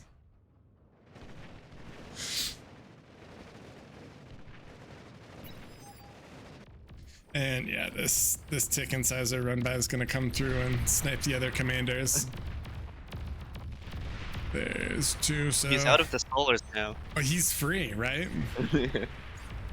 Unfortunately, he's degunning all the solars, and he needs them for the actual energy to degun. But hey, wow, actually, he got some sick deguns here. Shout out to Grumpy. Unfortunately, here comes 16 Banshees, and I don't think they're gonna let him live. No.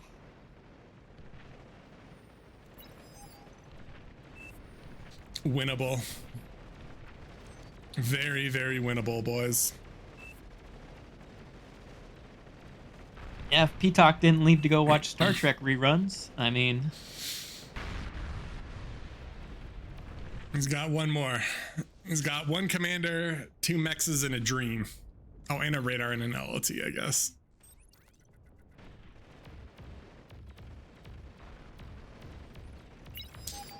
Capture. They see, all right, I think they see him now, right? Yeah, they see the last commander, they ping it, they're like, there it is, get him. He's got the anti-air though. He does have the AA. These Banshees aren't going to be able to do too much. We get to see just how Yeah. garbage Banshees really are. I think they can deal with 12. 12 Banshees can deal with 2 metals.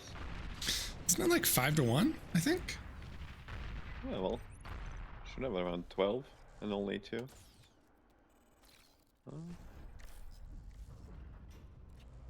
Let's go.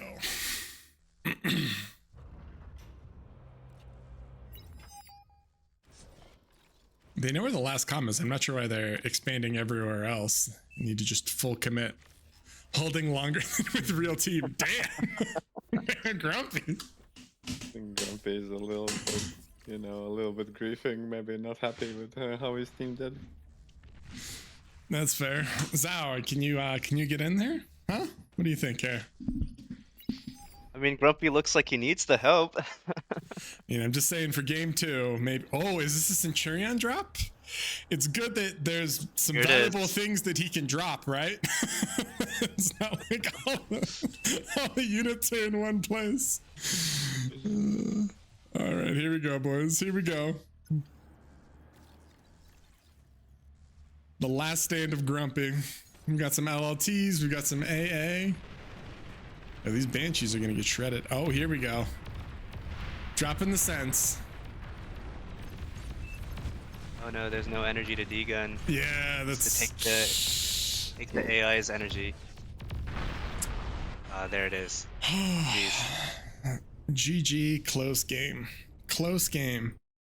All right, well, I think that was a pretty close game. I think that, it went long and it was close really right up until the end there. I think there was some pretty sick macro play from both sides, some really kind of new strategies. Rage, do you want to break down that game in detail for me? No, not one bit. Come on now. All right. So that was game 1. And in what is kind of a little bit of a shocker, Grumpy was not able to 1v5. So this one is actually going to go to DSG. It's Forge that we played, not Kings. That's true. Oh, you're right. Sorry, we played. Oh, I put these reversed. Failure. They both have a similar color, I guess. They both got the lava on the sides, brownish terrain. That's right.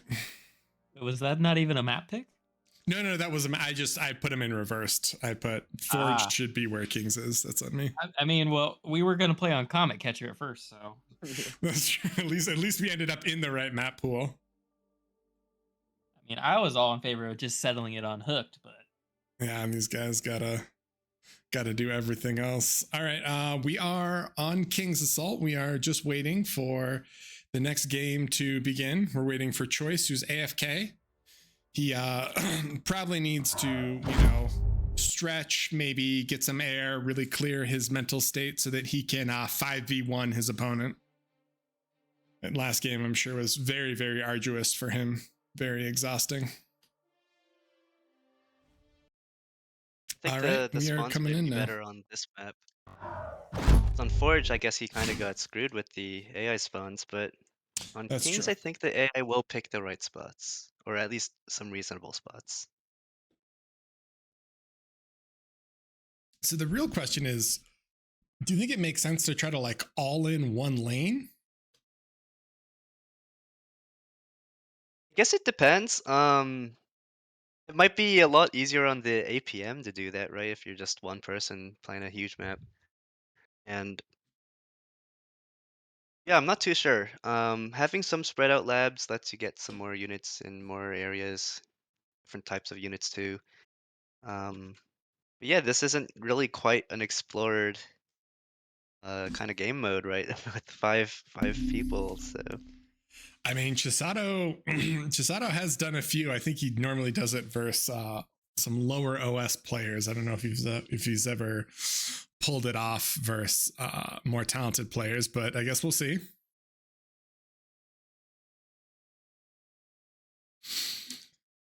All right, so Grumpy's going to drop his actual commander down here.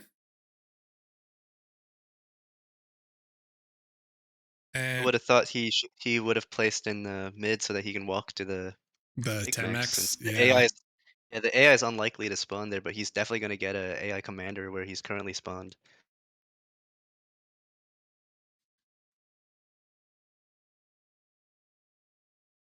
Might even end up with one on the island as well. I think he is, which actually is probably not a good thing. Wait, is Comtrans on or off? Oh, it's It's on. off for this tournament. Yeah. Oh, So is it on in this game? no, sorry. It should be off. Yeah, it's off. So yeah, if he does Oh, end yeah, up it with a is. com there, it's trapped until T2. Yep. All right, so we're not going to force start. We need to really strategize. They're not 100% sure how they're going to be able to beat this one lone player.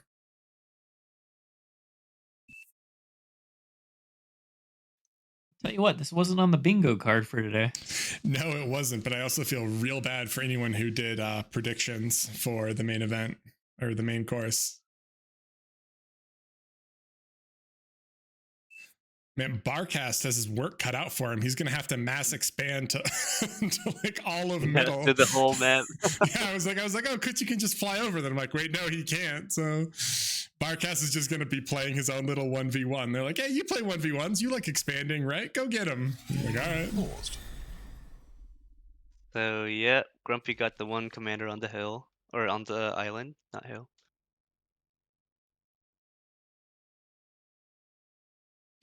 Yeah, that's a little rough.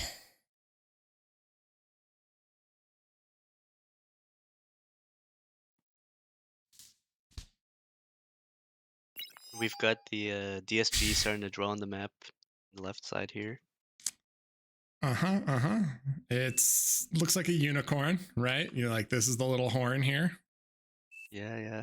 This is its ear. Got an eye here, yeah, eye there, and it's smiling. It's very happy.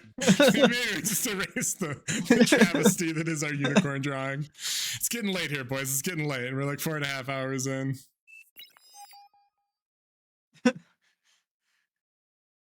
Triangles need to have it down. Okay. We got a lot of solars queued.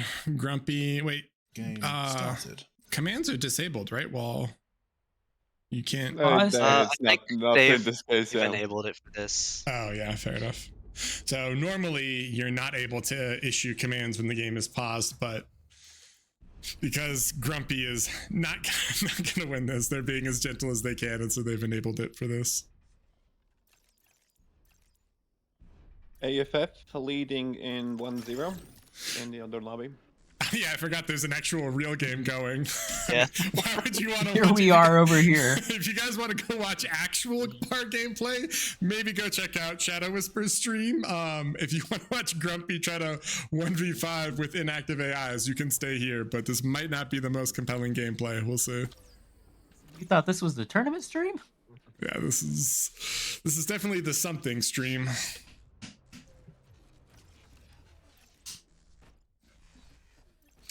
Grumpy without his sliders down. Oh, don't you need to /take to get their metal too for the AI? Or something? Yeah, but you can only take as much as you can store, so you have to keep taking. Oh, you have to keep spamming. I actually did not know that. I tried. Yeah. Wasn't like last game when he was stalling energy for the Geo or for the D guns, like his AI teammates all had full energy bars and they were just very but you selfish. can, yeah. But if you do take, then they give you, yeah? Yeah, you can get it. Oh, that's actually, we didn't know that. We thought like we did one practice game without fifth, and we did not know that you can take. We were just like, oh my god, this AI is still hoarding 500. That's good to know. Yeah, well now you know for like 8v8s when your teammates quit, and they're storing your resources, you can still take that. We could hop over to that other game maybe. I'm not sure how compelling of a game this will be, but Shadow's already casting it, so I figure we might as well stay here. It hasn't started. I can give you the notice if it starts. Oh, okay. If this game goes fast, then we can hop over. Otherwise, I think. Yeah. Yeah, there's Yeah, 2 tune into Shadows.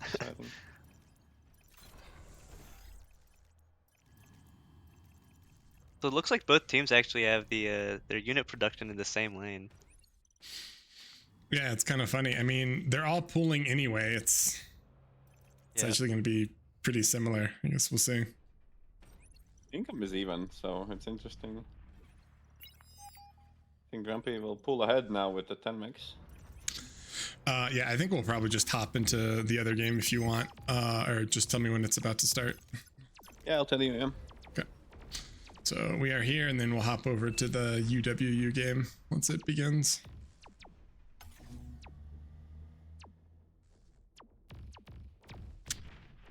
Sure, he's coming out doing a little bit of damage here, but Grumpy's got his incisors ready to push out. They're voting for start now. Oh, okay. All right, team, we watched one of these games. As much as we love Grumpy, I think it's time for us to hop out of this one, and we are gonna catch game 2 of UWU. Yeah. Best of luck to Grumpy. Best of luck to, yeah. Oh wait, I'm in the wrong game. There we go.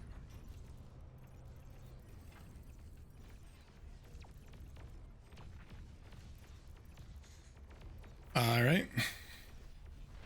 So this is going to be UWU versus AFF.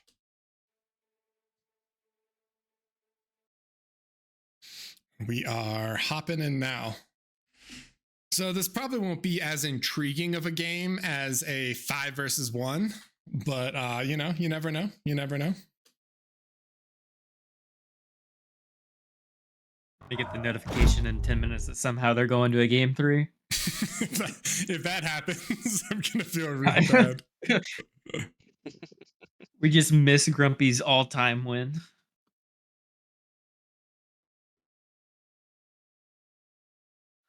I'll stay in that game and keep an eye out. Got some serious drawing from AD. He says, this is the middle of the map. I say, okay. Well, Grumpy is up on the commanders, though. Like, actually. As long as there isn't no more unicorns. That's true. Wow. Raiko saying you make Shivas, but we're 0 minutes in.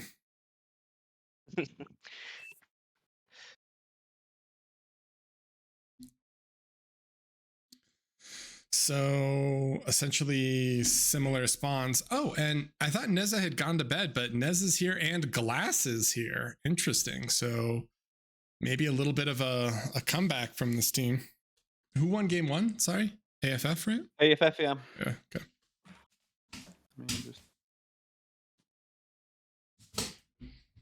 This team actually beat AFF in the qualifiers, right? I think so. Yeah, they finished first in the group, but did not have. That was the group Forge stage. game, I think.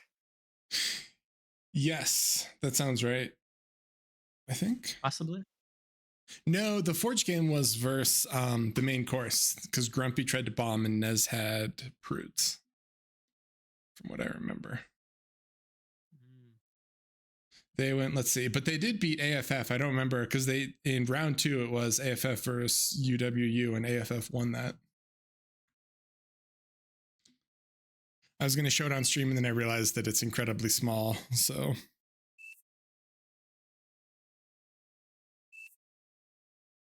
they're going to, wow. Raiko says they're going to play aggro. So we're going to go straight to T3. That's always the best response when enemies making units, right? Just hit eco and go T3. Was last Rosetta. We sang in that last really. Yeah, that last Rosetta game was brutal. It was just like at like whatever 12 minutes, his mechs gets tack nuked, and it's like, well, your game's over. You can drag the sliders down, but your teammates only get the medal if you're overflowing it to them. Yeah, but Emery's going to take 1 max, no solar, no LLT, and is going to go straight to mid. In terms of breakdowns, we've got Autopilot as core bots, Mr. Duroc as core bots, Arboreal Squid, UWU. I'm going to assume as core bots. Tony Chopper, aka Glass, as core bots, and Neza as core. Wow, there is no arm, no vehicles. This is going to be grunts and a lot of them. AT Kind of core similar bots. to the pro team start on Forge was all core as well. Yeah, that's I true. think we're gonna see more grunts, like you said, and less thugs. Inda's going to go arm V. And Reiko's going to go arm bots. Just so actually quite a few more arm on AFF. The players seem to prefer it.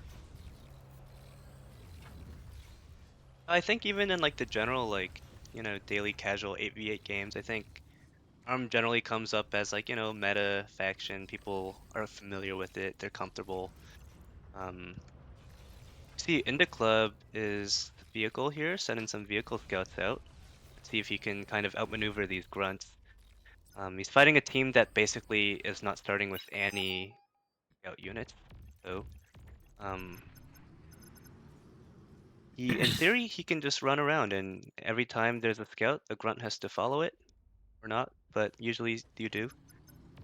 Yeah, the one problem though is Rosetta's so hilly, right? I feel like it's going to be hard to get Yeah. real value because the grunts can just abuse the terrain. It's like Yeah, when in you this play. case, it's like It's like when the main spots are really clustered, like deposits of metal, right? The 3x3 or the 1x10.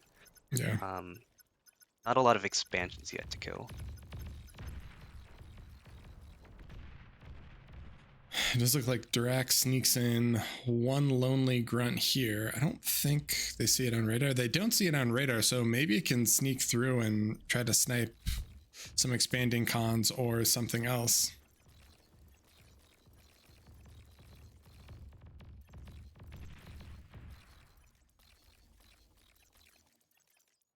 But relatively standard. Economically, it's more or less equal. Oh, and that grunt did get in. Does he actually get this con? He's chasing it. Vehicle cons are quite tanky, which is definitely a benefit. So I think he's gonna make it. He's got the blitz coming through. Oh, it's gonna, it's be, gonna be close. close. Ooh, 9%. Yeah, that's a good clutch. that was close. And yeah, Inda has a ton of blitz, so he's going to be able to kind of run around the map. The only issue, like we talked about before, is sometimes that terrain on Rosetta will absolutely screw you when you're trying to do raids with vehicles.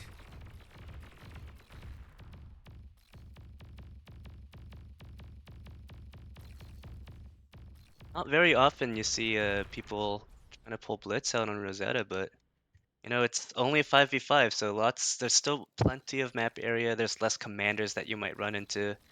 Yeah, They are fighting a team full of grunt spammers, so yeah, that's true. I mean, the blitz definitely do well there. Although I feel like if you want to do that, the incisors just feel so much better into pawns and grunts. In my opinion, they're just so yeah, tanky. for sure. I think that blitz are nicer for like when you're really just trying to be sneaky, get some raid in that they can't catch. Yeah. That's like the main kind of appeal there. Incisors are just so much better at brawling, and they do stand up better against like, you know, heavier units since they have a little more range. So Inda Club kind of scouting that commander there with that one rover in front, and now he's pulling his blitz back. Not sure if he's gonna try and find another path to raid in, or if he's just gonna sit back and defend for now. But, Emre and Squid are fighting here. There aren't really LLTs down, so these grunts might be able to do quite a bit of work on these Roccos. But yeah, there's a nano though that's apparently clutch nano repairing that Rocco. just like he planned. Yep. The Inda Club's kind of pulling him on these grunts. He's not really committing though, and that's a mistake with Blitz. You need to commit and win that fast. Yeah, and just snipe. Oh, but Jazz sneaks in some ticks. Here we go. He shuts down. He actually, even if he doesn't kill the solars, he got the. I think it's So worth it he's just to run skipping back. the 10 max. I think he realized he can't really get the mechs. It's kind of covered by solars and enemies coming to defend, but he can get much more value killing mexes. Yeah, I mean, he got the mexes. con, he got a mex there, and he's gonna split. So all these grunts are gonna have to chase his tick. So he's actually gonna get a ton of value from these, it seems like, right? I mean, multiple mexes pulling armies back. 8D is trying a front vehicle lab now. It looks like he's gonna make some pounders. Those are probably the best unit against this grunt spam. That is true. And it Oh, does I got end the- up sending them in. Yeah, Yeah, there we go. That's this is what he wants. Him He's waiting gonna that come long out. was kind of a mistake, but I mean, he found the perfect little window to get in there.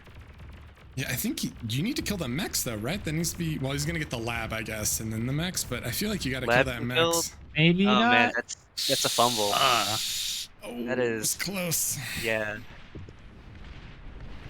Could have done so much more damage. Oh, and Ma's up in mid, and he's gonna start dropping beamers. So Emre has these Roccos, but it's gonna be a little bit harder for them to. Gotta get hard to push. Yeah, His teammates did a good job of pressuring Squid, so Squid has to spend some time to rebuild. Emery might have some opportunities to kind of push up and deal with this before it gets too bad. and Nez is gonna swing over to try to help out here, but Yeah, Emre there's has Nez grunts of his own. Still super helpful, helped Squid solidify that position. Also, And there's T2. Squid doing the front HLT. Guess we don't see T2 from anyone yet. Yeah, I think people realize there's a lot more raiders in this game. You don't quite feel like you're stable until you're confident you can stop yourself dying to that. So it's on a map like this. Like once you start chasing enemy units on your side, you know, like you've basically already lost. There's grunts walking, they just kill mexes as they run by, and you can't chase them. That is worth investing a little more on T1 in order to prevent that. They almost killed that pop-up, but not quite. Now he's gonna fire. Man, this is one of the brutal things when you see like Claws versus Maz, where Maz just do like almost no damage at the edge of their range, and Claws are just like, oh, let me do full damage and bounce. Yeah, claws are people like, just- let me get some Oh. bonus range. Yeah. Emery is doing a lot of work with these Roccos, though. Look at that experience counted up on him. It's looking pretty sweet. Yeah. Rico, Nezla's actually T2 now.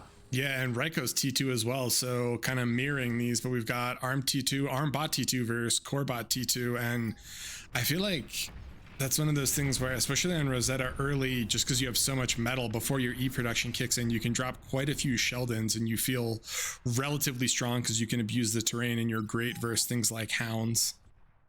So Oh, yeah, for we'll see. sure.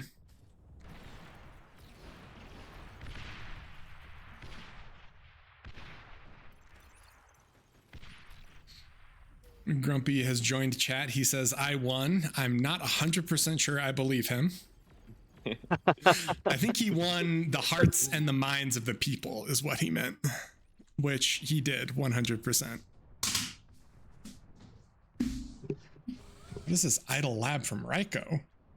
Oh, he's putting everything into his AGO. So we got standard needs to arm save V. that energy. Yeah, Arm V just chipping away from Inda towards Mr. Drak. And Jazz has really started to try to establish a massively long front line here. But income is slightly in favor of UWU. just got their West just got their mid mechs tapped, and Emery's had his for a little bit now. Yeah, and he's Yeah, going Emery's T2. using that to just get his own T2 lab. Yep. And Learned his lesson from last time. No metal income. it is the Sheldon 2200E cost is just mind blowing to me. It's so ridiculous how cheap they are. It's a unit that on paper seems like it's such low like DPS for its cost, and you know, how could that ever pay off? But you can get it so early, you can do it with so little energy investment. It's just so good to spend your metal early, have some like T2 range pressure that you know you can't really get elsewhere in the game. especially that early. It deals well against like a lot of T1 stuff. You know, you chip down all that T1 pork for free. You can't hit back. A lot of heavier T1 units just get permanently kited by Sheldon. So early on, there's a lot of return on investment with these, even if they have a pretty steep 400 metal cost. I like Emre. Emre gave both his side players a Twitcher, and Jazz immediately just threw down this Persecutor, and it's gonna completely screw with Glass's front line here. But it looks like Nez is gonna come out and try to respond. He does have Shelly's, but Shelly's do not do super great into that frontline rattle or frontline Persecutor. And that's exactly why Jazz needed it, because Sheldons would have, he learned this lesson from the last time he played this map, where the Sheldons came out and immediately his whole front folded. This time he's got the Persecutor, and now it's the Sheldons that have to worry about it. Emre has pinged Inda just a few times about this Twitcher. He's not happy. He's drawn some lines to let Inda know that there's a Twitcher and he needs to use it. Inda hasn't quite figured that one out yet.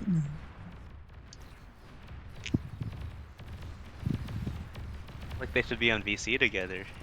Yeah, it seems like for a higher caliber tournament, maybe you want to join a Discord and talk, but apparently not. AFF too cool to talk, or maybe too shy. You never know. I mean, maybe Inda and Emre, you know, it's a little shy. There's no shame in that. Small raid from Glass on bottom. So UWU has just made their 4th T2 core bot lab. What?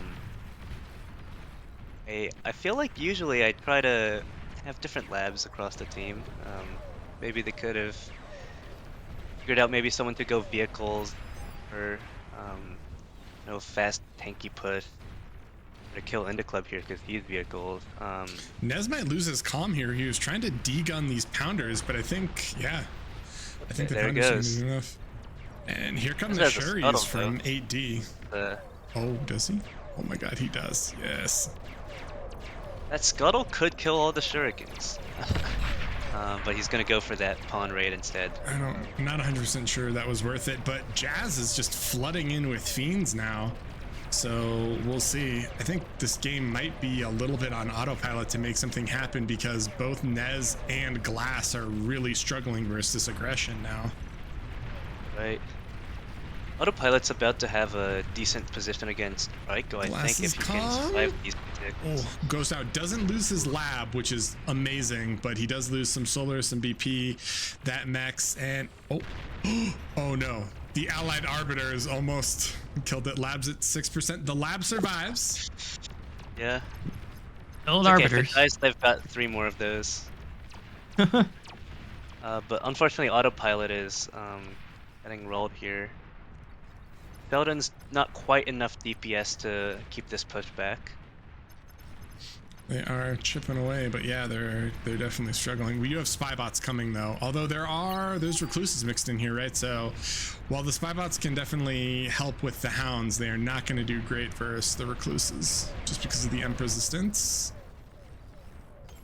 Jazz can just funnel in the squid now too. Yeah, Emre is pushing mid. We got some sumo on sumo action.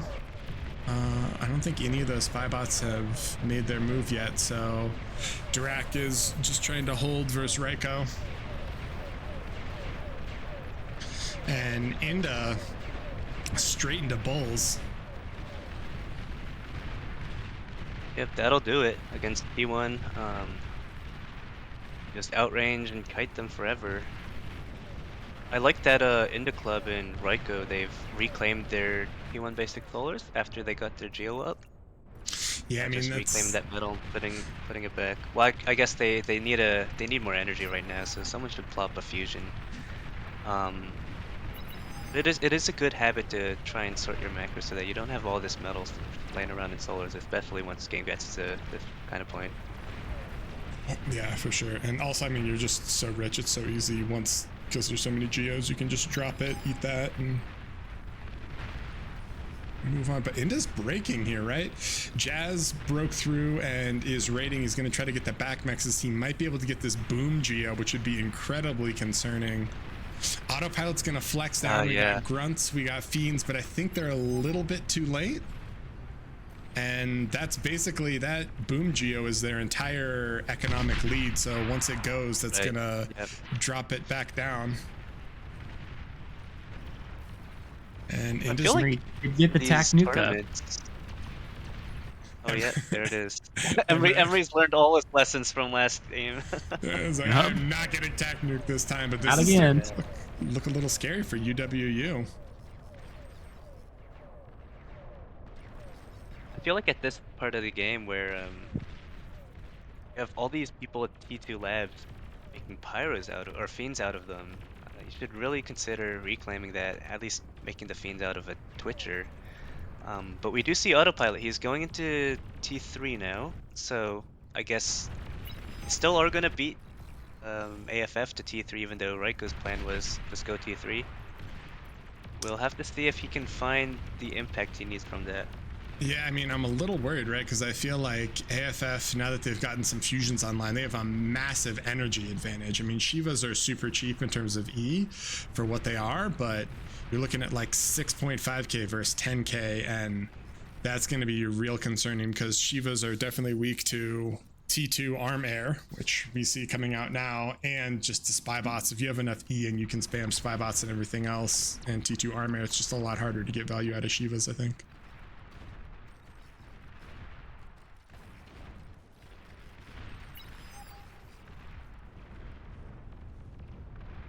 Yeah, UWU's still gonna be in this like recovery phase where they, they've lost some mexes, they've kind of don't really have an established front. So even if they have the Shivas, they have to still first spend some time to reestablish that map control. Yeah, man. Actually, Emre, 8D here is already scouted, so Emre they built see the T3 coming. 12 A solars. That's a little rough. So much lost E.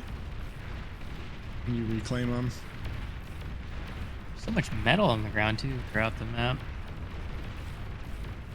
Man, these fiends are pushing in for Emre, though. They get a lot of the Sheldons. This is one of the nice benefits of fiends, where you do those massive kind of suicidal pushes, but you leave almost no metal on the ground.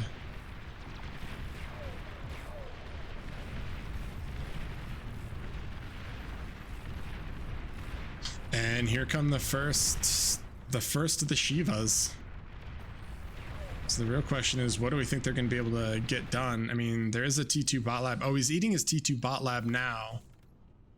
Do you think Raiko should go for bombs here? Or, yeah, he's going to go strategic bombers. I feel like you could go Lich or just normal bombers, but Rosetta has so many geos, right? You kind of want to try to pop them. I really like making Lich. Might just be me and, I don't know, maybe Blossom. But T2 bombers definitely good here. There's no advanced fusions to kind of bomb, so I guess those fusions that Autopilot has are pretty resilient.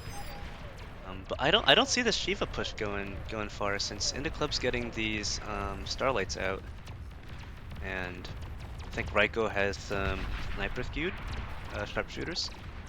Ooh, that fusion goes down in mid. Nez does have a lot of Shuris to kind of stop this, but losing that mid max is really scary, I think.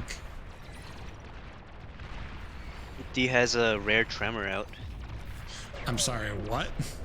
all right. Let him cook, boys. Let him cook. Tremors are quite nice, actually. Recently, the glitters meta has been a lot of tremors coming up. Are they good when your whole army runs through the firing range? Because I've seen that happen a lot. Yeah, I think they do a good job of pressuring Starlights out of position. Or making them turn. Starlights are naturally, Starlights are a pretty popular unit in the meta. Tremors are pretty difficult to kind of push into. They kill random ticks that are kind of streaming through. If you have units that are staying within range, they need to be tanky or else they'll eventually die. Looks like the Shivas, after poking Raiko, the Shivas are going to kind of drop down a little bit, and Unfortunately, they're going to run into, like what you said, they're going to run into the Indy Club Starlights, which is a little concerning. Did he eat his... No, he didn't eat... Oh, he did eat his lap. Oh, we got dragons, boys. Autopilot with the swap into Dargans, as they say. Yeah, it's a good play. I mean, like when you're on a back foot like this, like even when you're ahead in a game, like you really need to be doing as much as you can to keep the enemy, thinking, what are you doing? Different things take different things to counter. So like, that you swap into dragons and now enemy has to bring a lot more anti-air with their pushes, make anti-air and base, or maybe commit more to Jazz is get breaking through with this Mauser Jag push. He's shredding almost all of glass, and he's gonna start spilling into Neza. And 8D saw the Shivas and he's like, oh, I like those units, I can make those too. So I'm a little concerned for Neza on bot, because he's having to try to cover mid with Shuris and everything else, but 8D is not fooling around. He's not going to just sit there and let him save other lanes. He's going to push and take this lane back. And there's a massive res ball for 8D to just res and reclaim all this stuff. Oh no, is this res ball going to die to his own tremor though? Oh, the Serb got up. Into funneling in here as well. They haven't shown the dragons yet, right? So they don't know. I think the air scouts might have scouted them, but I'm not quite confident. I feel like there'd be more response if they did scout them. So the dragons can kill all of these starlights for free, like this entire Indy Club push, but they're a bit out of position to stop this as cash plus And Emery. yeah, they're gonna call it as Emery just comes streaming in. Yeah. It's a tough game. I liked some of these transitions that Autopilot had, but it too little, too late maybe. Good game though. Yeah, it was a lot more competitive. I'm happy that Emre was, well, I guess anything is more competitive than the 1v5 with 4 activators, but Or Grumpy. poor Grumpy, man. Well, Autopilot's now doing a 1v5, and Raiko's just about to be sending the bombers in, so we'll see how that goes. Yeah, it doesn't matter. The rules said that one surrender, all surrender, so he's just having a little bit of fun. Might as well, right? You got all the grunt lab, If this finishes right as the dragons get there, I'm probably gonna laugh. It's at 99%. 5 seconds, 3 seconds, 2 seconds. There you go. Yeah, it's up. Now he can pop it. No, it's out of it. Oh no, now it's up. Oh, he ate it. No, it never finished. Or did he eat it? No, I guess it never finished. It didn't Yeah, it finish. just never finished. Yeah.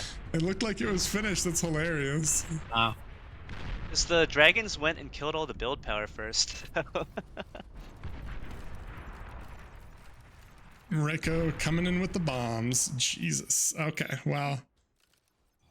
Yeah. Autopilot was really far ahead, but they just couldn't quite capitalize on it, huh? I'm not too sure about the 4T2 core bot lab strategy. I think there could have been a bit more coordination there. I mean, to be fair, core bots are amazing on Rosetta. Yeah, but it But, just yeah. feels so bad having so many of the same duplicate lab. You can just send your Yeah. metal to whoever has it. And we've discussed Sheldons are super cheap to build energy wise, and they build fast. You can have one guy doing the same amount of Sheldons as 2 guys, but just 3,000 more metal. Right. Yeah. That's a good point. All right. So let's take a quick look at rankings. And that concludes our today's play. Woo, we did it. Nice. So right. hopefully not too long. We tried a little bit better. Yeah. So AFF takes down the United Women's Union, UWU. So they're going to advance to the losers, and then DSG somehow, some way beat Grumpy 1v5 or 5v1. Apologies. And so they're going to advance as well. Be fun. Hopefully everyone predicted correctly. And big congratulations to the teams moving forward. I'm sure everyone had a lot of fun, Grumpy especially. Seems Seems like we're just above like 5 hours of gaming, right? So Yeah, it was long, not as long as some of those other ones. The 12-hour Alpha Cup definitely did a little bit of damage to me. I'm not gonna lie. So I'm happy. A nice, simple 5 hours, and we're done. you better bet it did damage to me. I felt bad for everyone who was playing in it as well. Okay, so tomorrow we're gonna have Pro versus Happiness Killed the Cat. We're gonna have Barcode versus Don't Ban Sheep, which I think is gonna be a pretty hype game. I mean, all these games are hype. The winner of those two games will play each other, and then the loser of each of those series are gonna drop down. So the loser of Pro and Happiness Killed the Cat is gonna fight off versus DSG. The loser of Barcode DBS is going to fight AFF. So that is it for today, or at least from us, from all these games. Thank you, Rage. Sorry. Thank you, Zao. Thank you, Rage, for co-casting. I know it's a little early for all of us Americans. It starts at like 6 a.m. or 7 a.m. for us Mountain Time and West Coasters. So thank you for being here. Yeah, for sure. It was definitely a pleasure to cast. Saw a lot of really, really fun games today, and looking forward to what these teams put out tomorrow.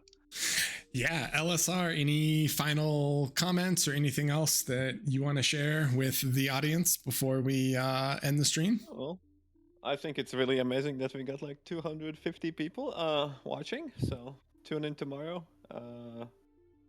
And also for the teams, those who are like AFF and DSG can join up a little bit later. Watch some stream, prepare mentally to not get knocked out as the round one will commence first. So hopefully there's gonna be a good games, and see you guys tomorrow. Yeah, see you guys tomorrow. I'm gonna throw it to our little outro video. Well, the video that you guys have seen, and we will see you guys tomorrow, bright and early.